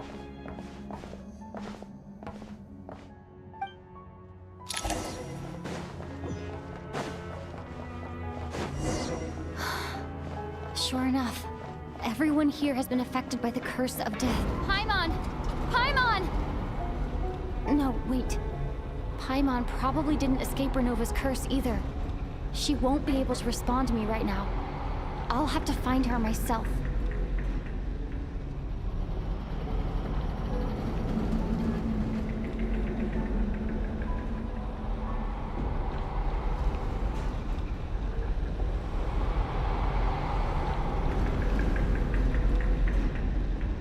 Mitya!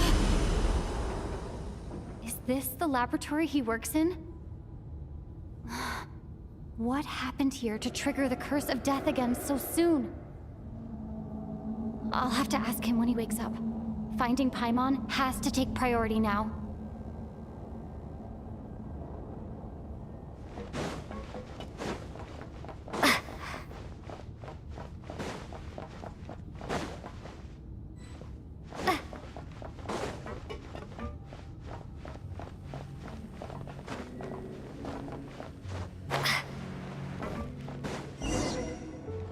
There she is. Found her! Paimon really is here!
And here she comes.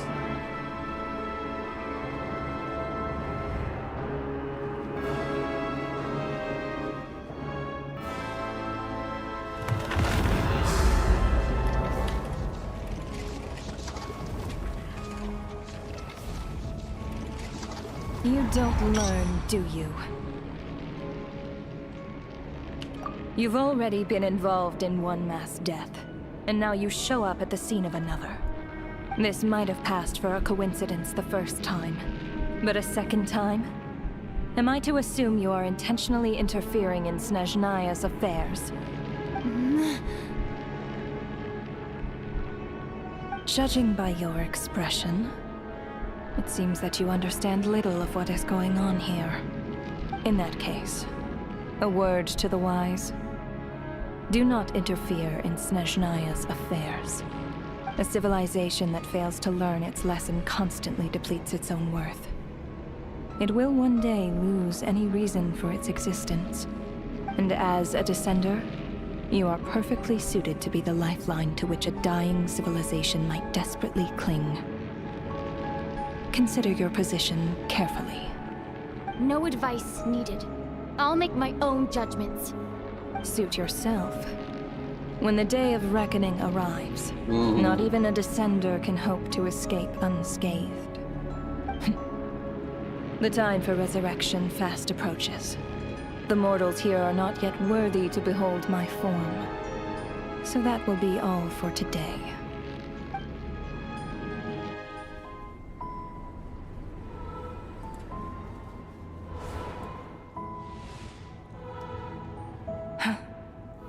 That thing is coming with me.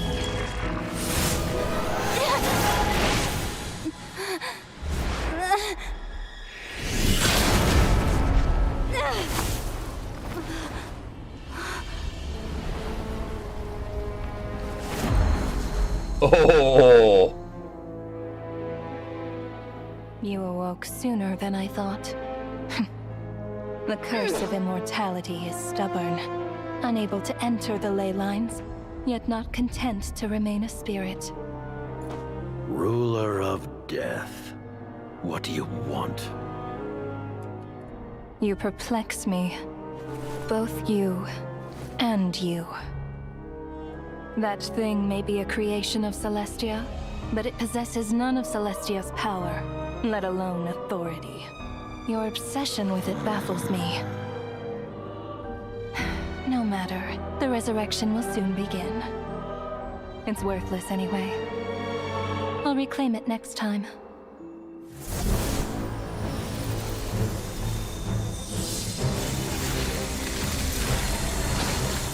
Lumine is Hey. pissed. Who says there'll be a next time?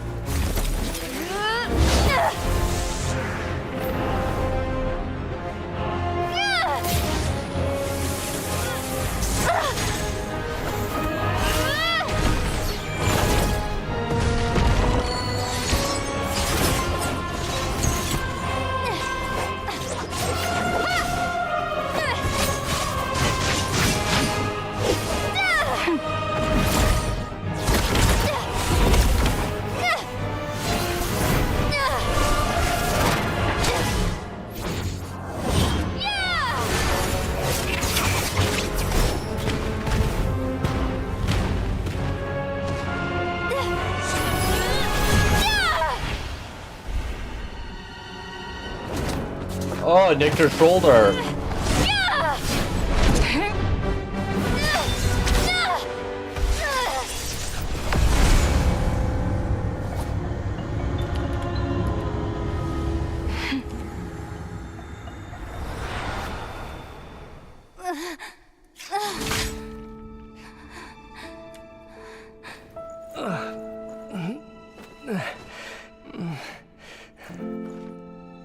Huh?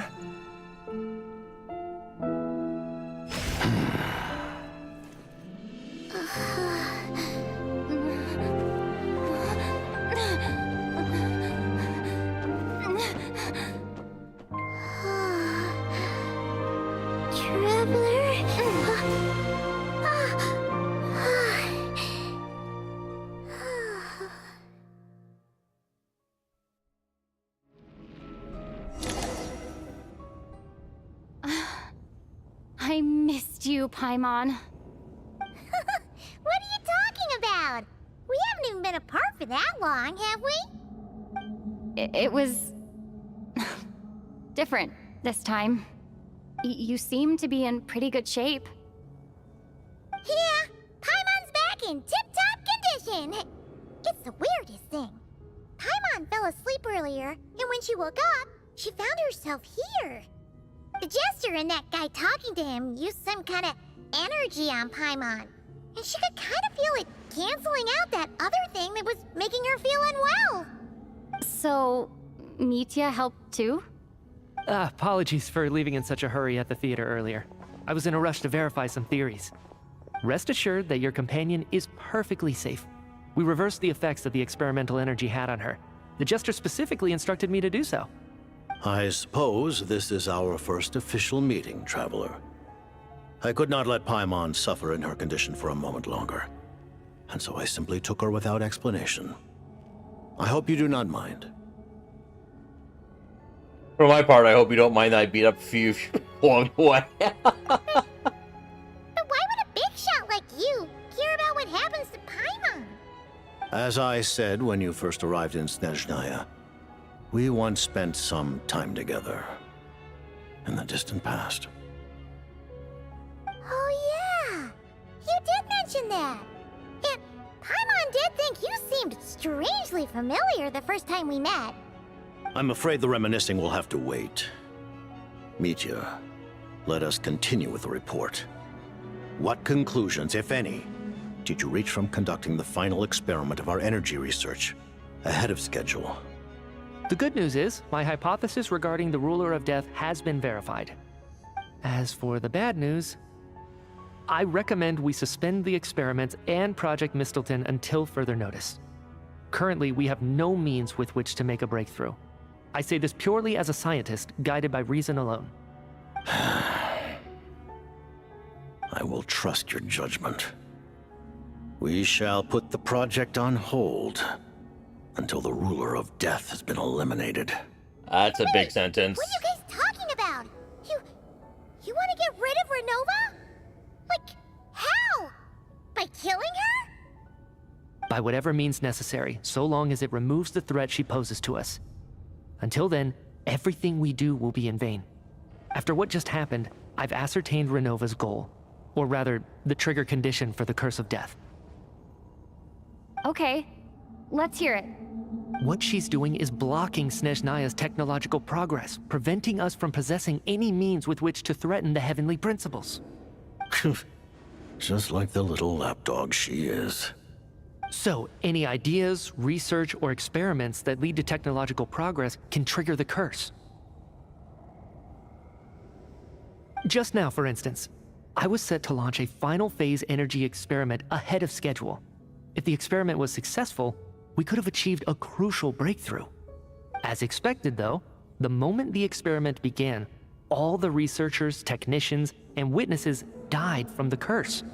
All that effort, not to mention the energy and materials we relied on Project Stuzha to gather for us, went to waste. In the end, nothing was gained. Does that mean something similar happened when we were at the theater? That's right. During the performance, I thought of an important breakthrough regarding the experiment, and wound up dragging everyone into this. So the nature of the curse seems to be something like when moments of technological progress occur, all life in the vicinity is taken away. What a violent method. Of course, that meant the curse was normally limited to the Armory Palace. Since outsiders are forbidden from entering, this mass death phenomenon went unnoticed until Odette came along. I believe she was the first witness. The curse of death was triggered just before she infiltrated the Armory Palace that day. But you mentioned something about a final stage experiment. Doesn't that mean you've actually made some progress? That's right. Even with the gods locking certain key components out of reach, humanity can still advance technology in incremental steps accumulated over time. But, as I'm sure Renova anticipated, even incremental progress has its limits, a point where the truth you're seeking must be put to the test in an experiment. You mean, the experiment you were just about to do? Yes, we were at a critical juncture, a moment where the quantitative was about to translate into fundamental qualitative change. With this single experiment, we could have brought everything we've worked for to fruition. But now, after already being forced to fumble around in the dark all this time, it feels like we've truly hit an impenetrable wall. As long as Renova's curse of death persists, we won't be able to advance the experiment or obtain any results. And with Project Stuzha having been in effect all this time, at our nation's current strength, repeated trial and error is simply unsustainable. Only by eliminating Renova first will it be possible to continue advancing our plans. But she's the ruler of death! She can just kill whoever she wants, right? That's gotta be the scariest power ever! Is it even possible to beat her? We'll see. But one thing's for sure. She definitely can't just do whatever she wants. The best proof of that is me, standing here, very much alive. To say, she's kind of like that one anime, the overpowered one-hit or instant kill ability. It's like fighting against that. Is normally what it'd be like going against the ruler of death. You're saying... Wouldn't it be easier to just kill all of us researchers for good? Why resurrect us over and over again? Why let us advance our technology to this point? So, you're saying even the ruler of death has limitations we don't know about? Exactly. And I think that's where the key to our breakthrough lies. Regardless, the ruler of death has always been an obstacle we must overcome. Indeed, we must face life, death, time, and space. After all, our goal is the heavenly principles. The Fatui want to challenge the heavenly principles? Yeah, we knew that already. For a long time, I've had a vague suspicion the Fatui and the Tsaritsa were targeting the heavenly principles. But hearing the Jester admit it is still a shock. No wonder the Tsaritsa's goal has always been kept a secret from the people. What kind of road will that lead Snezhnaya down? In that case... Lord Jester, I would like to request some leave. I'd like some time to organize my thoughts and go over the data. Granted. Get some rest, put the experiment out of your mind, and take care that the We knew curse for of years death that doesn't the affect any Fatui civilians. is after the heavenly principles.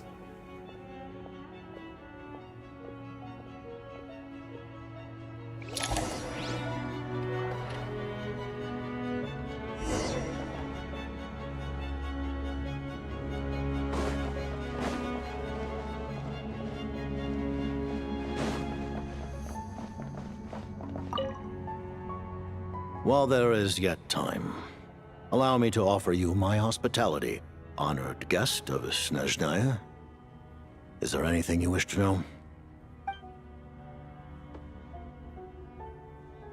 I remember hearing the term Mistleton from Columbina. Yeah!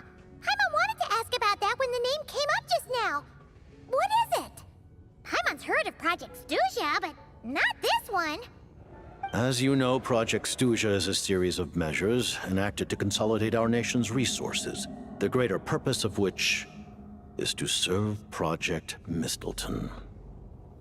Many of the things you have encountered thus far are essentially for the advancement of that project. This includes the Kuvaki Experimental Design Bureau in Notri.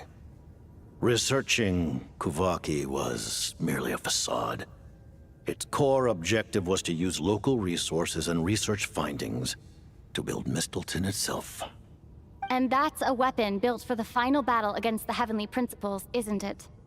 Huh? How did you know that? I was given some intel, and I made some deductions. Wait. You must mean that thing over there. Oh, Paimon's gotta take a closer look at this thing.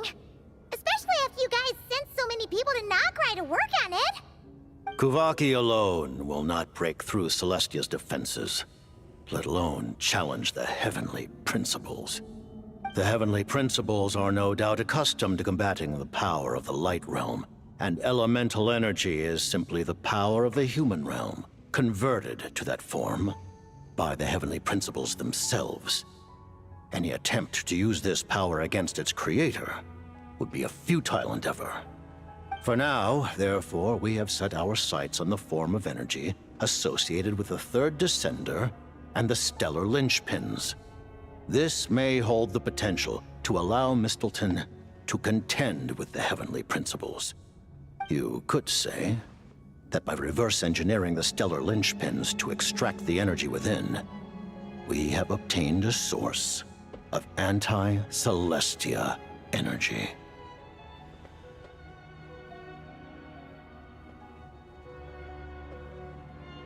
The Kuvaki Experimental Design Bureau. And no wonder it affected Paimon. Project Suja, and the new energy experiments.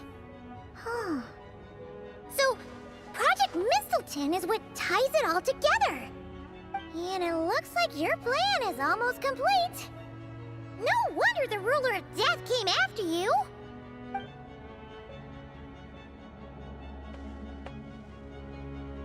Looks like we got some thunderstorms rolling through.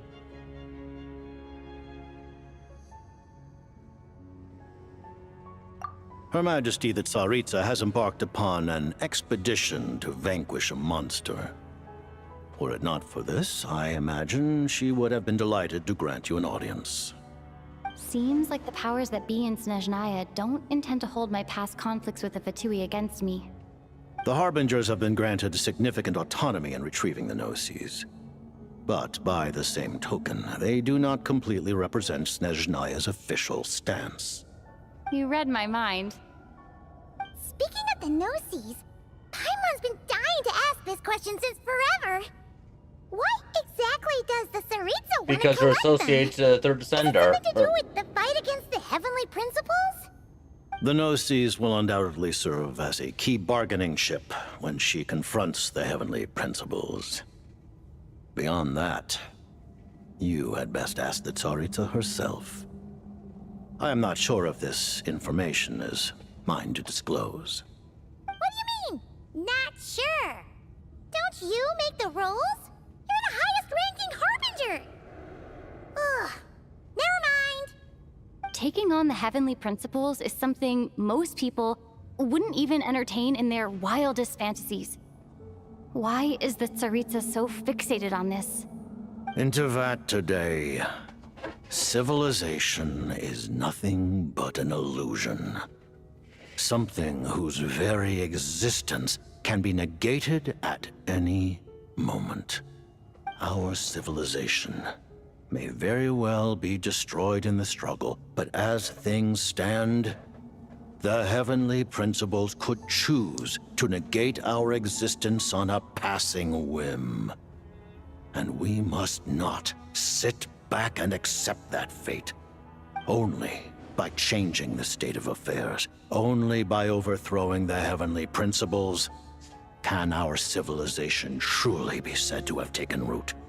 Otherwise, the fate of the people of Conria and Hyperborea is a cycle doomed to repeat itself.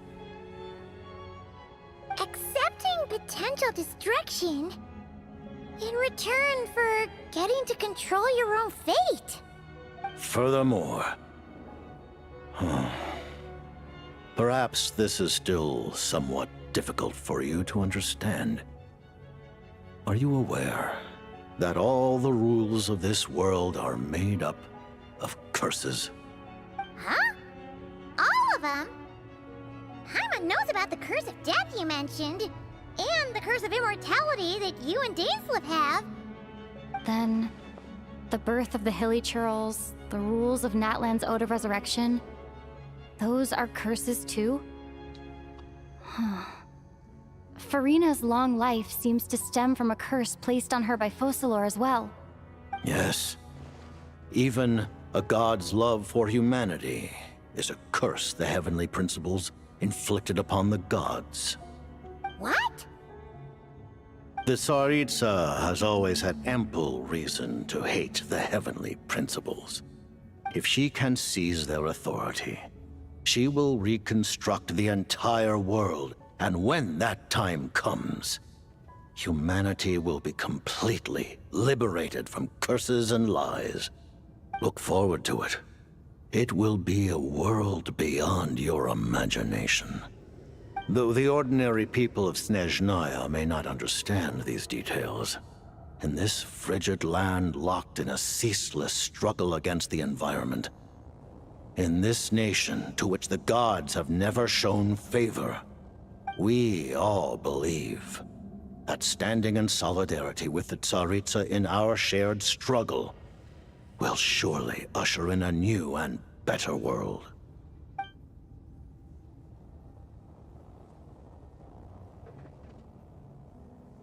Yeah, this would be an interesting one right here. Paimon really doesn't remember. He's basically a stranger. You've got to believe Paimon. Allow me to explain. The reason Paimon reacted to the anti-Celestia energy developed by the Armory Palace is because she comes from Celestia herself. More specifically, she is one of its creations. Paimon? A creation of Celestia? Definitely a big Lord Right. bomb. I was blinded by anger earlier, but thinking back on it, Renova also said that Paimon is a creation of Celestia, but she lacks Celestia's power or authority. As you know, the lunar fragments in Nodcry were pulled down from the sky using Fatui technology.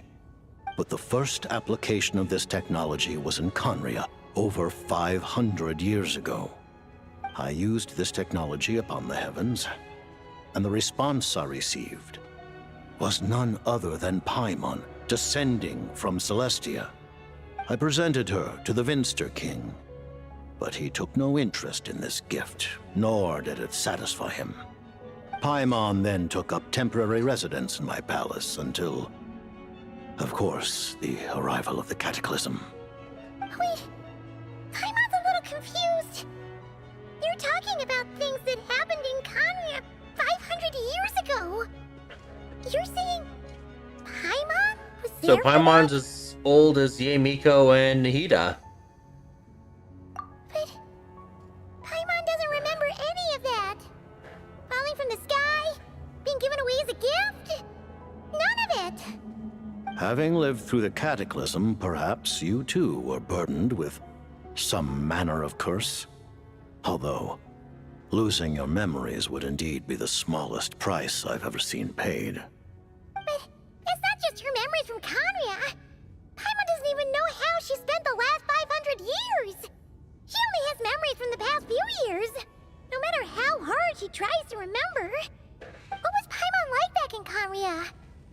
Did she know a whole lot because she came from Celestia? Was she super smart? She's hopeful. Unfortunately, when you arrived in Conria, your consciousness was like that of a newborn infant.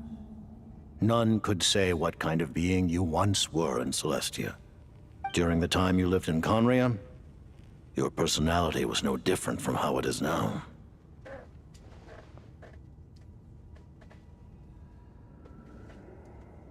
No surprise the Vinster King wasn't exactly taken by your charm. Aw, man! Paimon's plan to get her memories back and become super smart is ruined before it could even start. You know, even though Paimon lost her memories, She still feels weirdly close to you for some reason. That must mean you took pretty good care of Paimon back then, huh? On the contrary, I completely ignored your existence. I was entirely focused on my struggle against Troptatir the Wise. But now, as I see it, it is as if you are the only sane thing that survived that era of insanity. And thus, are worthy of protection. Noted. Man, Paimon's gotta stop projecting friendship on everyone she meets. But, Traveler? Even though you know Paimon's some creation of Celestia now, you still want her, right? Well, You're not going to abandon her? don't want to go without my emergency food. What if I get hungry, you know? Oh, phew! That's a relief. Paimon's just learning about this too. She's barely even processed it.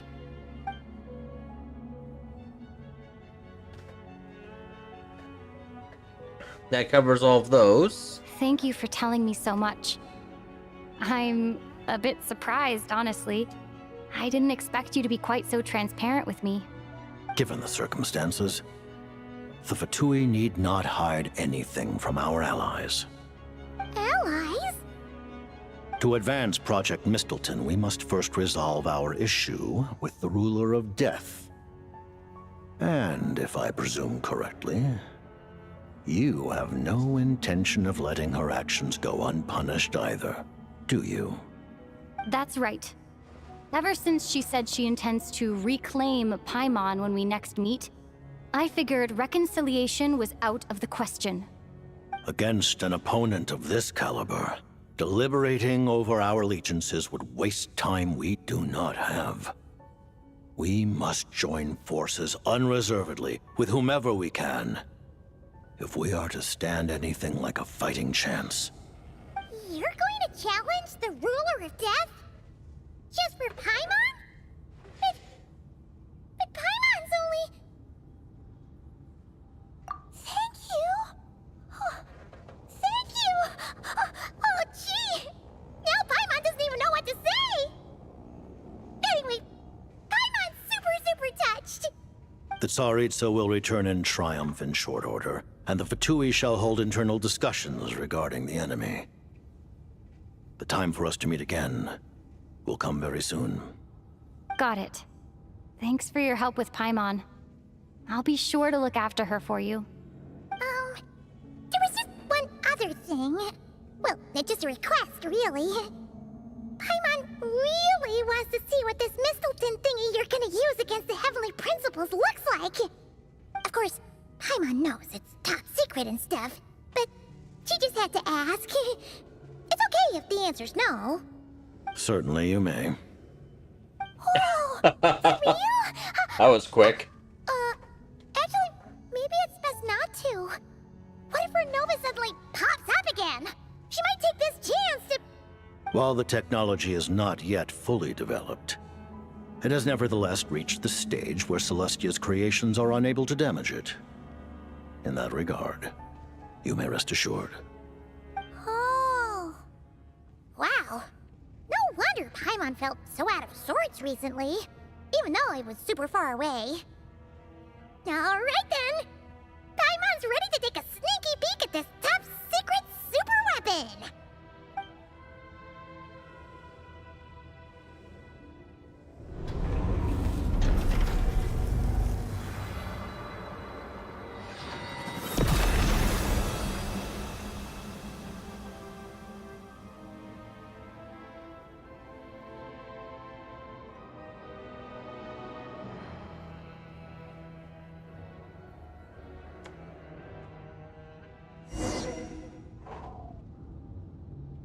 A giant spear.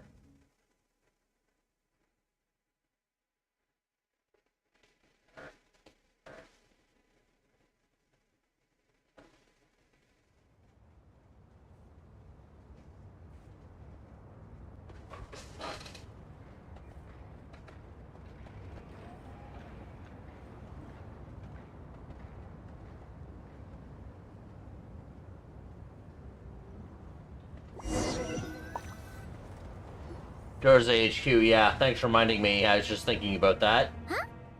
Oh, hey there, Odette! Paimon? You're okay. Thank goodness. You look well. Have you recovered? Long story short, yep, Paimon's all better. What are you doing here? Were you waiting for us? That's right. When I woke up, I wanted to go in after you, but the guards had woken up as well. It would have been tough to take them on alone, and there was no easy way to sneak past them. So, I returned the way I came and waited for you here. It was thanks to you that my soul found its way back to my body so quickly. Thank you. Huh. That actually worked? Nice. I just figured I'd try my luck when that ominous feeling struck me. Really, you should be thanking this thing instead. Anyway, and now that things here are all taken care of, I have other things I should get back to.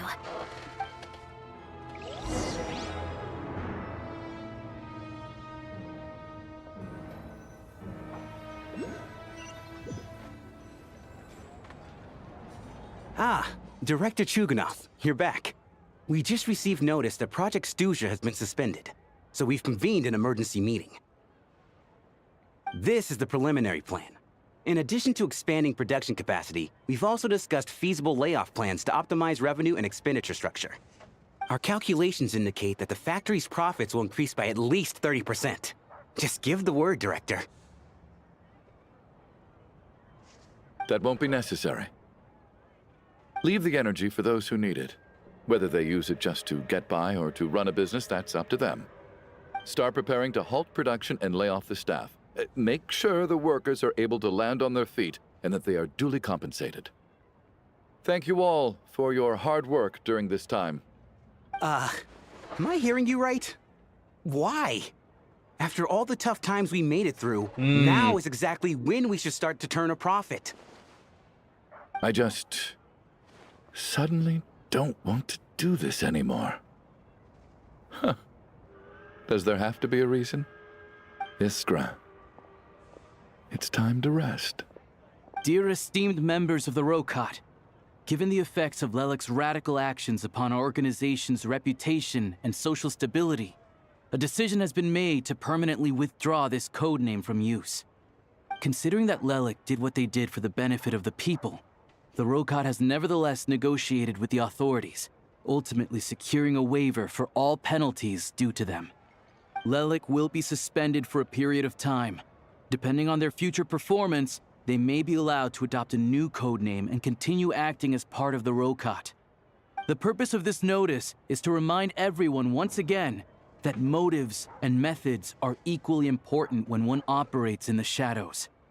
Even with Project Stuzha's suspension and our interim operational victory, we must guard against complacency and rashness and work to consolidate the progress we have made so far.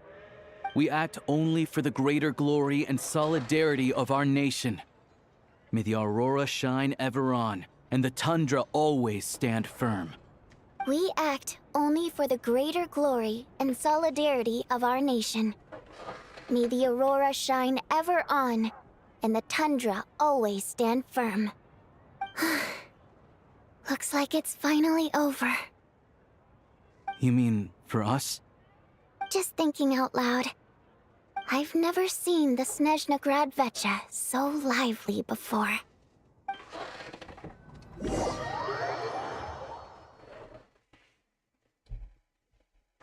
I never once thought I'd come here.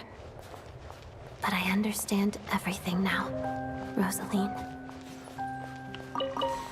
Signora's tomb.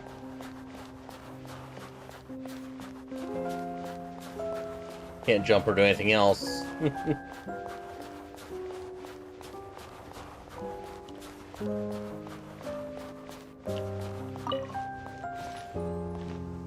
I've seen Spirit Seeker performed many times, including by your mother.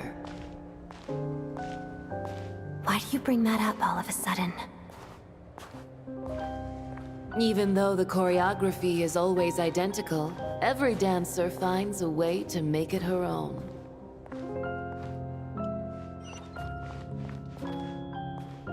So you actually want to talk to me about ballet? I just think it would be a pity if the dance was lost to history. She didn't teach it to you, did she? That was an unusually subtle taunt for you.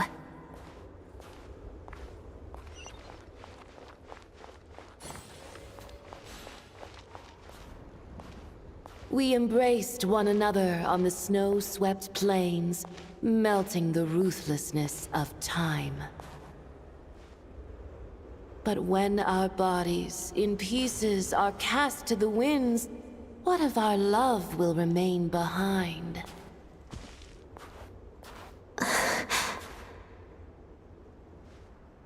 Don't tell me you can't sing. Shush.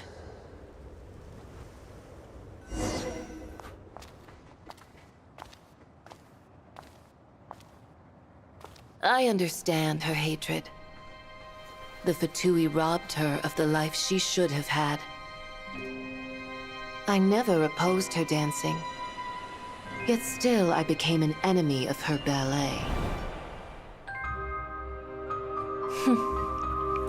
I'll just keep my distance. Many despise me. I'm used to it. You're certainly not one to shy away from confrontation. But children, they need a different approach. I'm hardly the most maternal figure.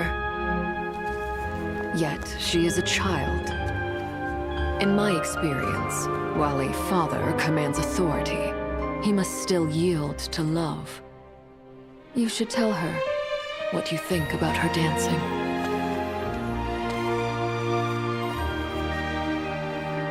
Odette will soon take the stage at the Korolyevsky Theater. This could be your chance. Geonosis secured. It went smoothly. I'll be there. Have them send me an invitation.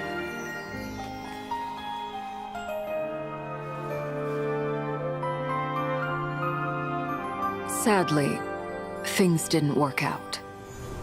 Her final words are inside that block of ice. This? Aren't these for monitoring her subordinates? Not yours. This one isn't her witch's flame, but my two worlds' flames. The two worlds' flames can burn away memories. It was my parting gift to Rosaline.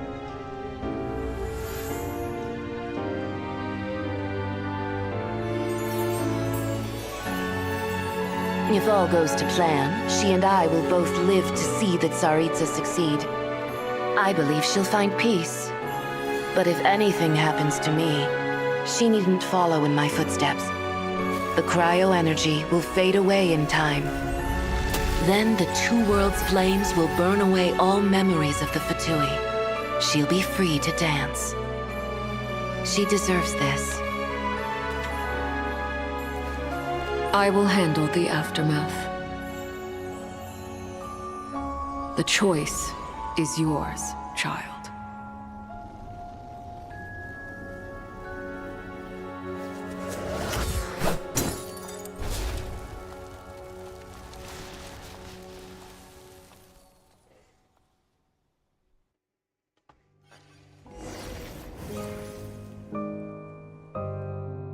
Now that was emotional.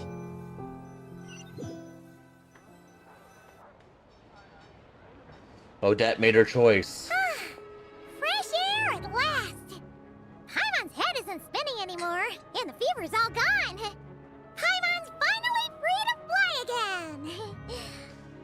Oh, it's nice to finally know where Paimon came from, too.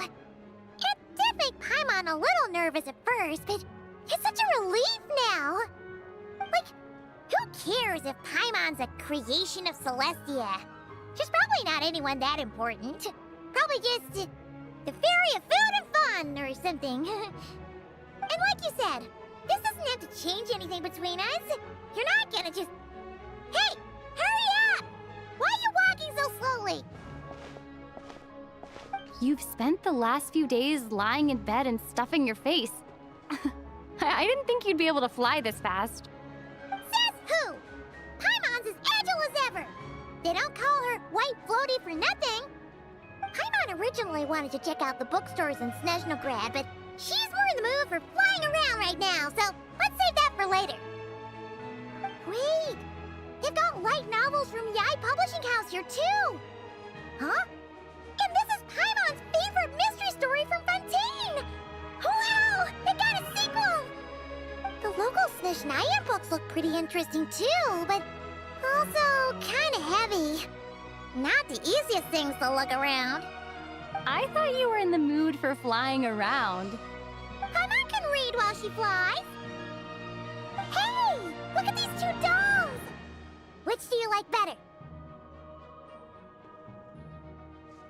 Ooh. Can't pick both.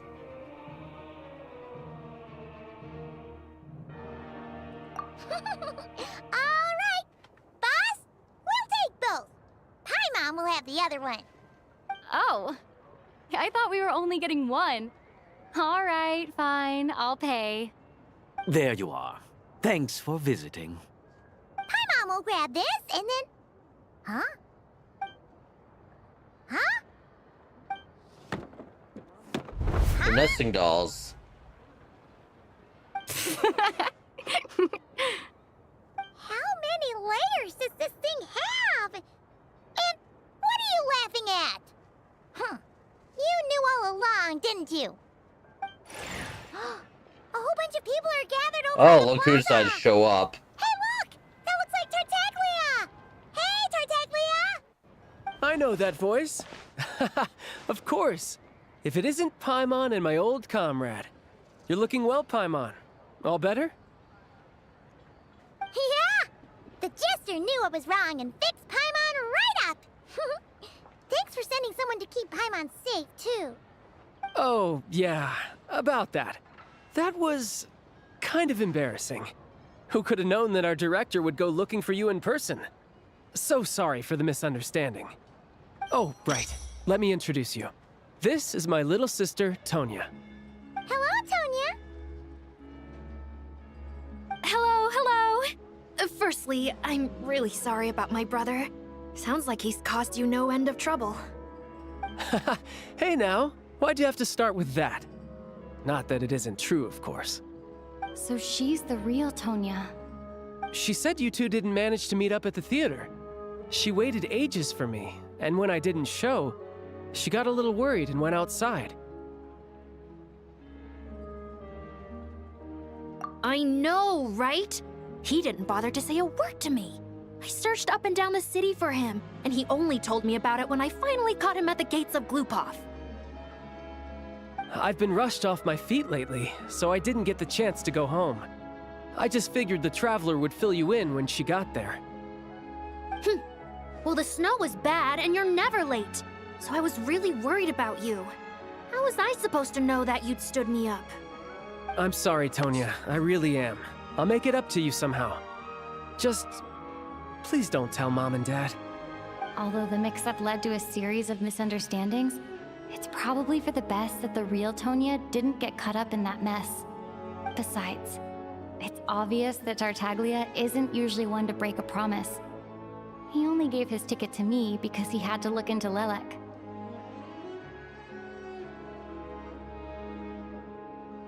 No, it's fine. It just meant I didn't get to see the show in the end. By the way, what did you think? You were one of the first people to see it, you know? I would say... the best is yet to come. Huh? What kind of review is that? Hey, look!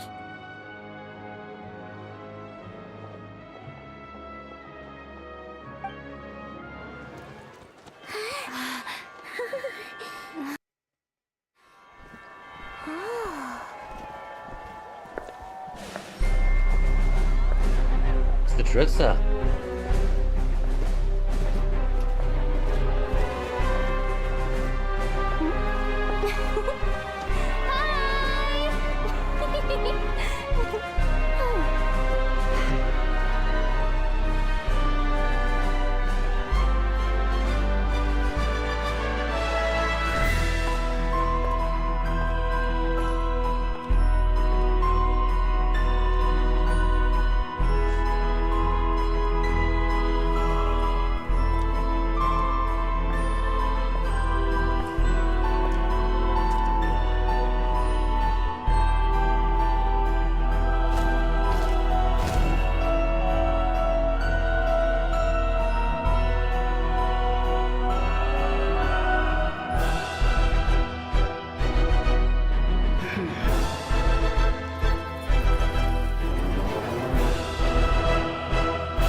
So the Archon makes her appearance.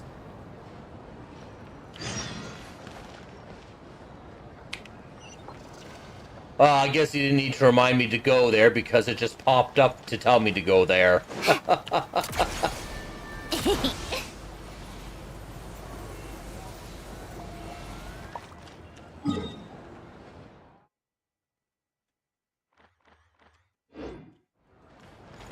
Come on, keep up.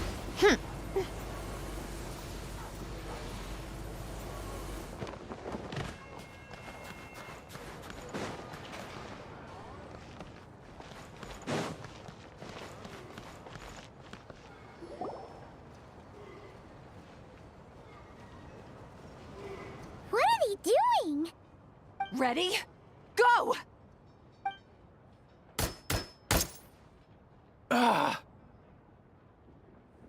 Not good enough. There's no way you can complete the mission if your skills aren't up to par. For real? Come on! I really need this opportunity! I'm sorry, but this is a matter of life and death.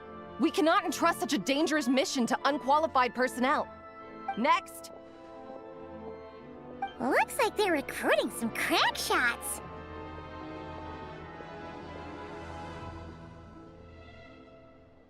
Yeah, from what I've heard, it's not a routine one. Now the I standards see this time are now much off stricter. to This Drujan was how they ran HQ. every call-up. The Druzhna I guess would there's have quite a long disbanded long delay. ago due to a lack of recruits. Why are so many people still showing up? Because the pay's good, man. I heard that if you make it through, you even get some chronic crystal or whatever it's called. Next! I'm up. Coming! Crystal, huh? That stuff's in high demand. Are they really just dishing it out to new recruits? Paimon's with you. You're a shoo-in with your shooting skills. You're gonna win some Crystal and share it out among the villagers, right? This is definitely a job for the Rokat. Let's do it! Next! Ah! It's our turn!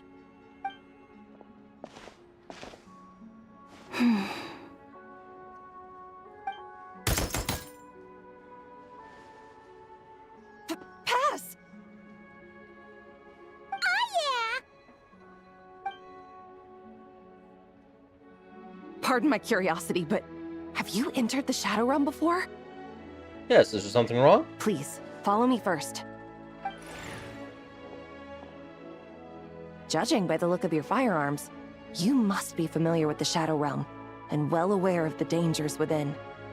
My superiors would like me to send some personnel into the Shadow Realm to eliminate the danger and prevent it from affecting the outside world. With this device, we can transport you right into the target zone. After that, all you'll have to rely on are the abilities you've just demonstrated. So, that's what this mission is! Yeah! Is there any Crystal to be had? You must have heard the rumors spreading among the applicants. It seems that's what they consider the highest reward. In fact, the terms I am authorized to offer state that, in addition to the highest level stipend, you may requisition a batch of supplies needed to complete your mission. As long as it's within the Druzhna's power, we will prioritize procuring it for you. In that case, we're gonna want some Crystal! That can be arranged. But could you tell me exactly what you need it for? Traveler? I see. Well, if it's a deal breaker, then I can accept your terms. Ma'am, I am here to report that we found a suitable candidate. It shames me to say that the Druzhna have grown severely short-handed of late. Ordinarily, we should be the ones to complete a mission like this. No, don't blame yourself. Her Majesty arranged the special recruitment project precisely to deal with situations of this kind. Snezhnaya is a great nation, and Her Majesty is confident that there is great talent hidden among the populace. Our task is to find it. Yes, ma'am.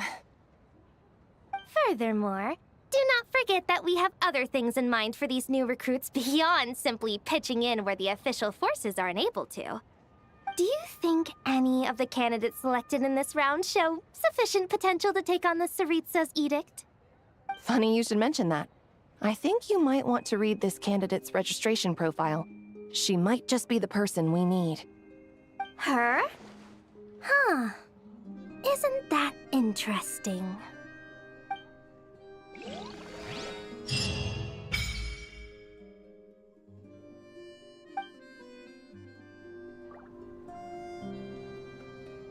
I'll then take care of this, because this is not part of the Archon quest, but this gives me the freedom to do what I need to do outside of all this stuff. Yep.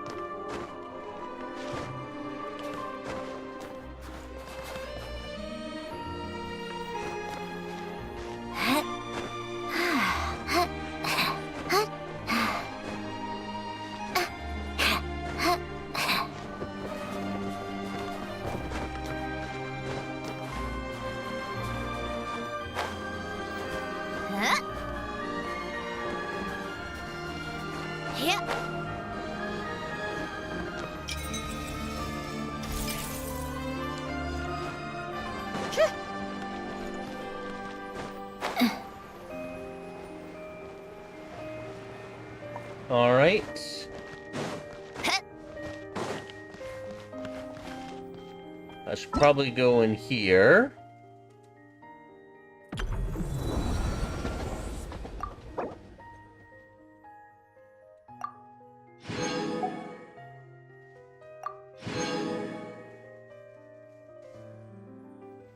It's a weekly? Okay. I'll get it done, but I don't think I'll be doing it on stream. But there is something I do want to do here.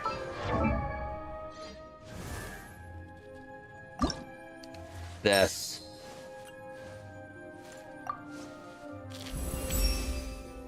Emotion is an...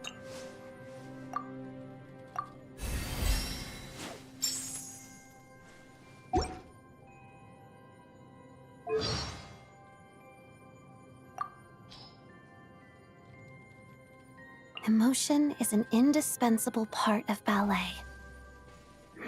I now understand what that means. Thank you for your faithful companionship and support. If you're interested in coming to my performance later today, here's a ticket.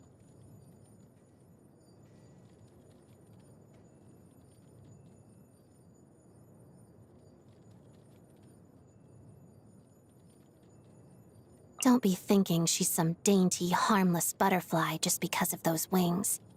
People may flock to her, but she's the commander-in-chief of the Druzhna, one of the fiercest predators on the tundra. Keep your eyes wide open, and don't be fooled by her smile. Alright. Well, that accompanies the full Archon quest. I'll have to farm more talent books for her, which I'm kind of missing on right now.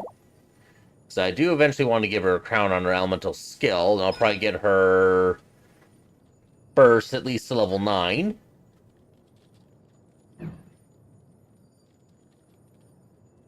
But I did finally get her on Force at Heart of the Furnace. I do feel her energy recharge may be a bit low, but I did get her so far a good crit ratio. So she's only 0.7% over hard crit cap.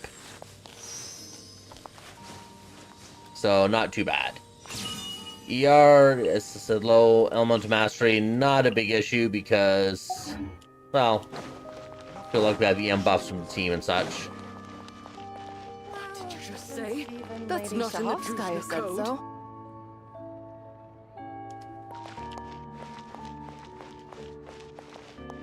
So I think that will be it for today. I've been streaming for over 5 hours, if you include the initial stream earlier before things messed up. But I'd like to thank everyone for sticking by me and helping out with the viewership for the Archon quest here. And thanks for letting me know about going to the other place, though, Mike. after the Archon quest. And I'll work on getting that done this week. And take care, everyone. Time to go get dinner.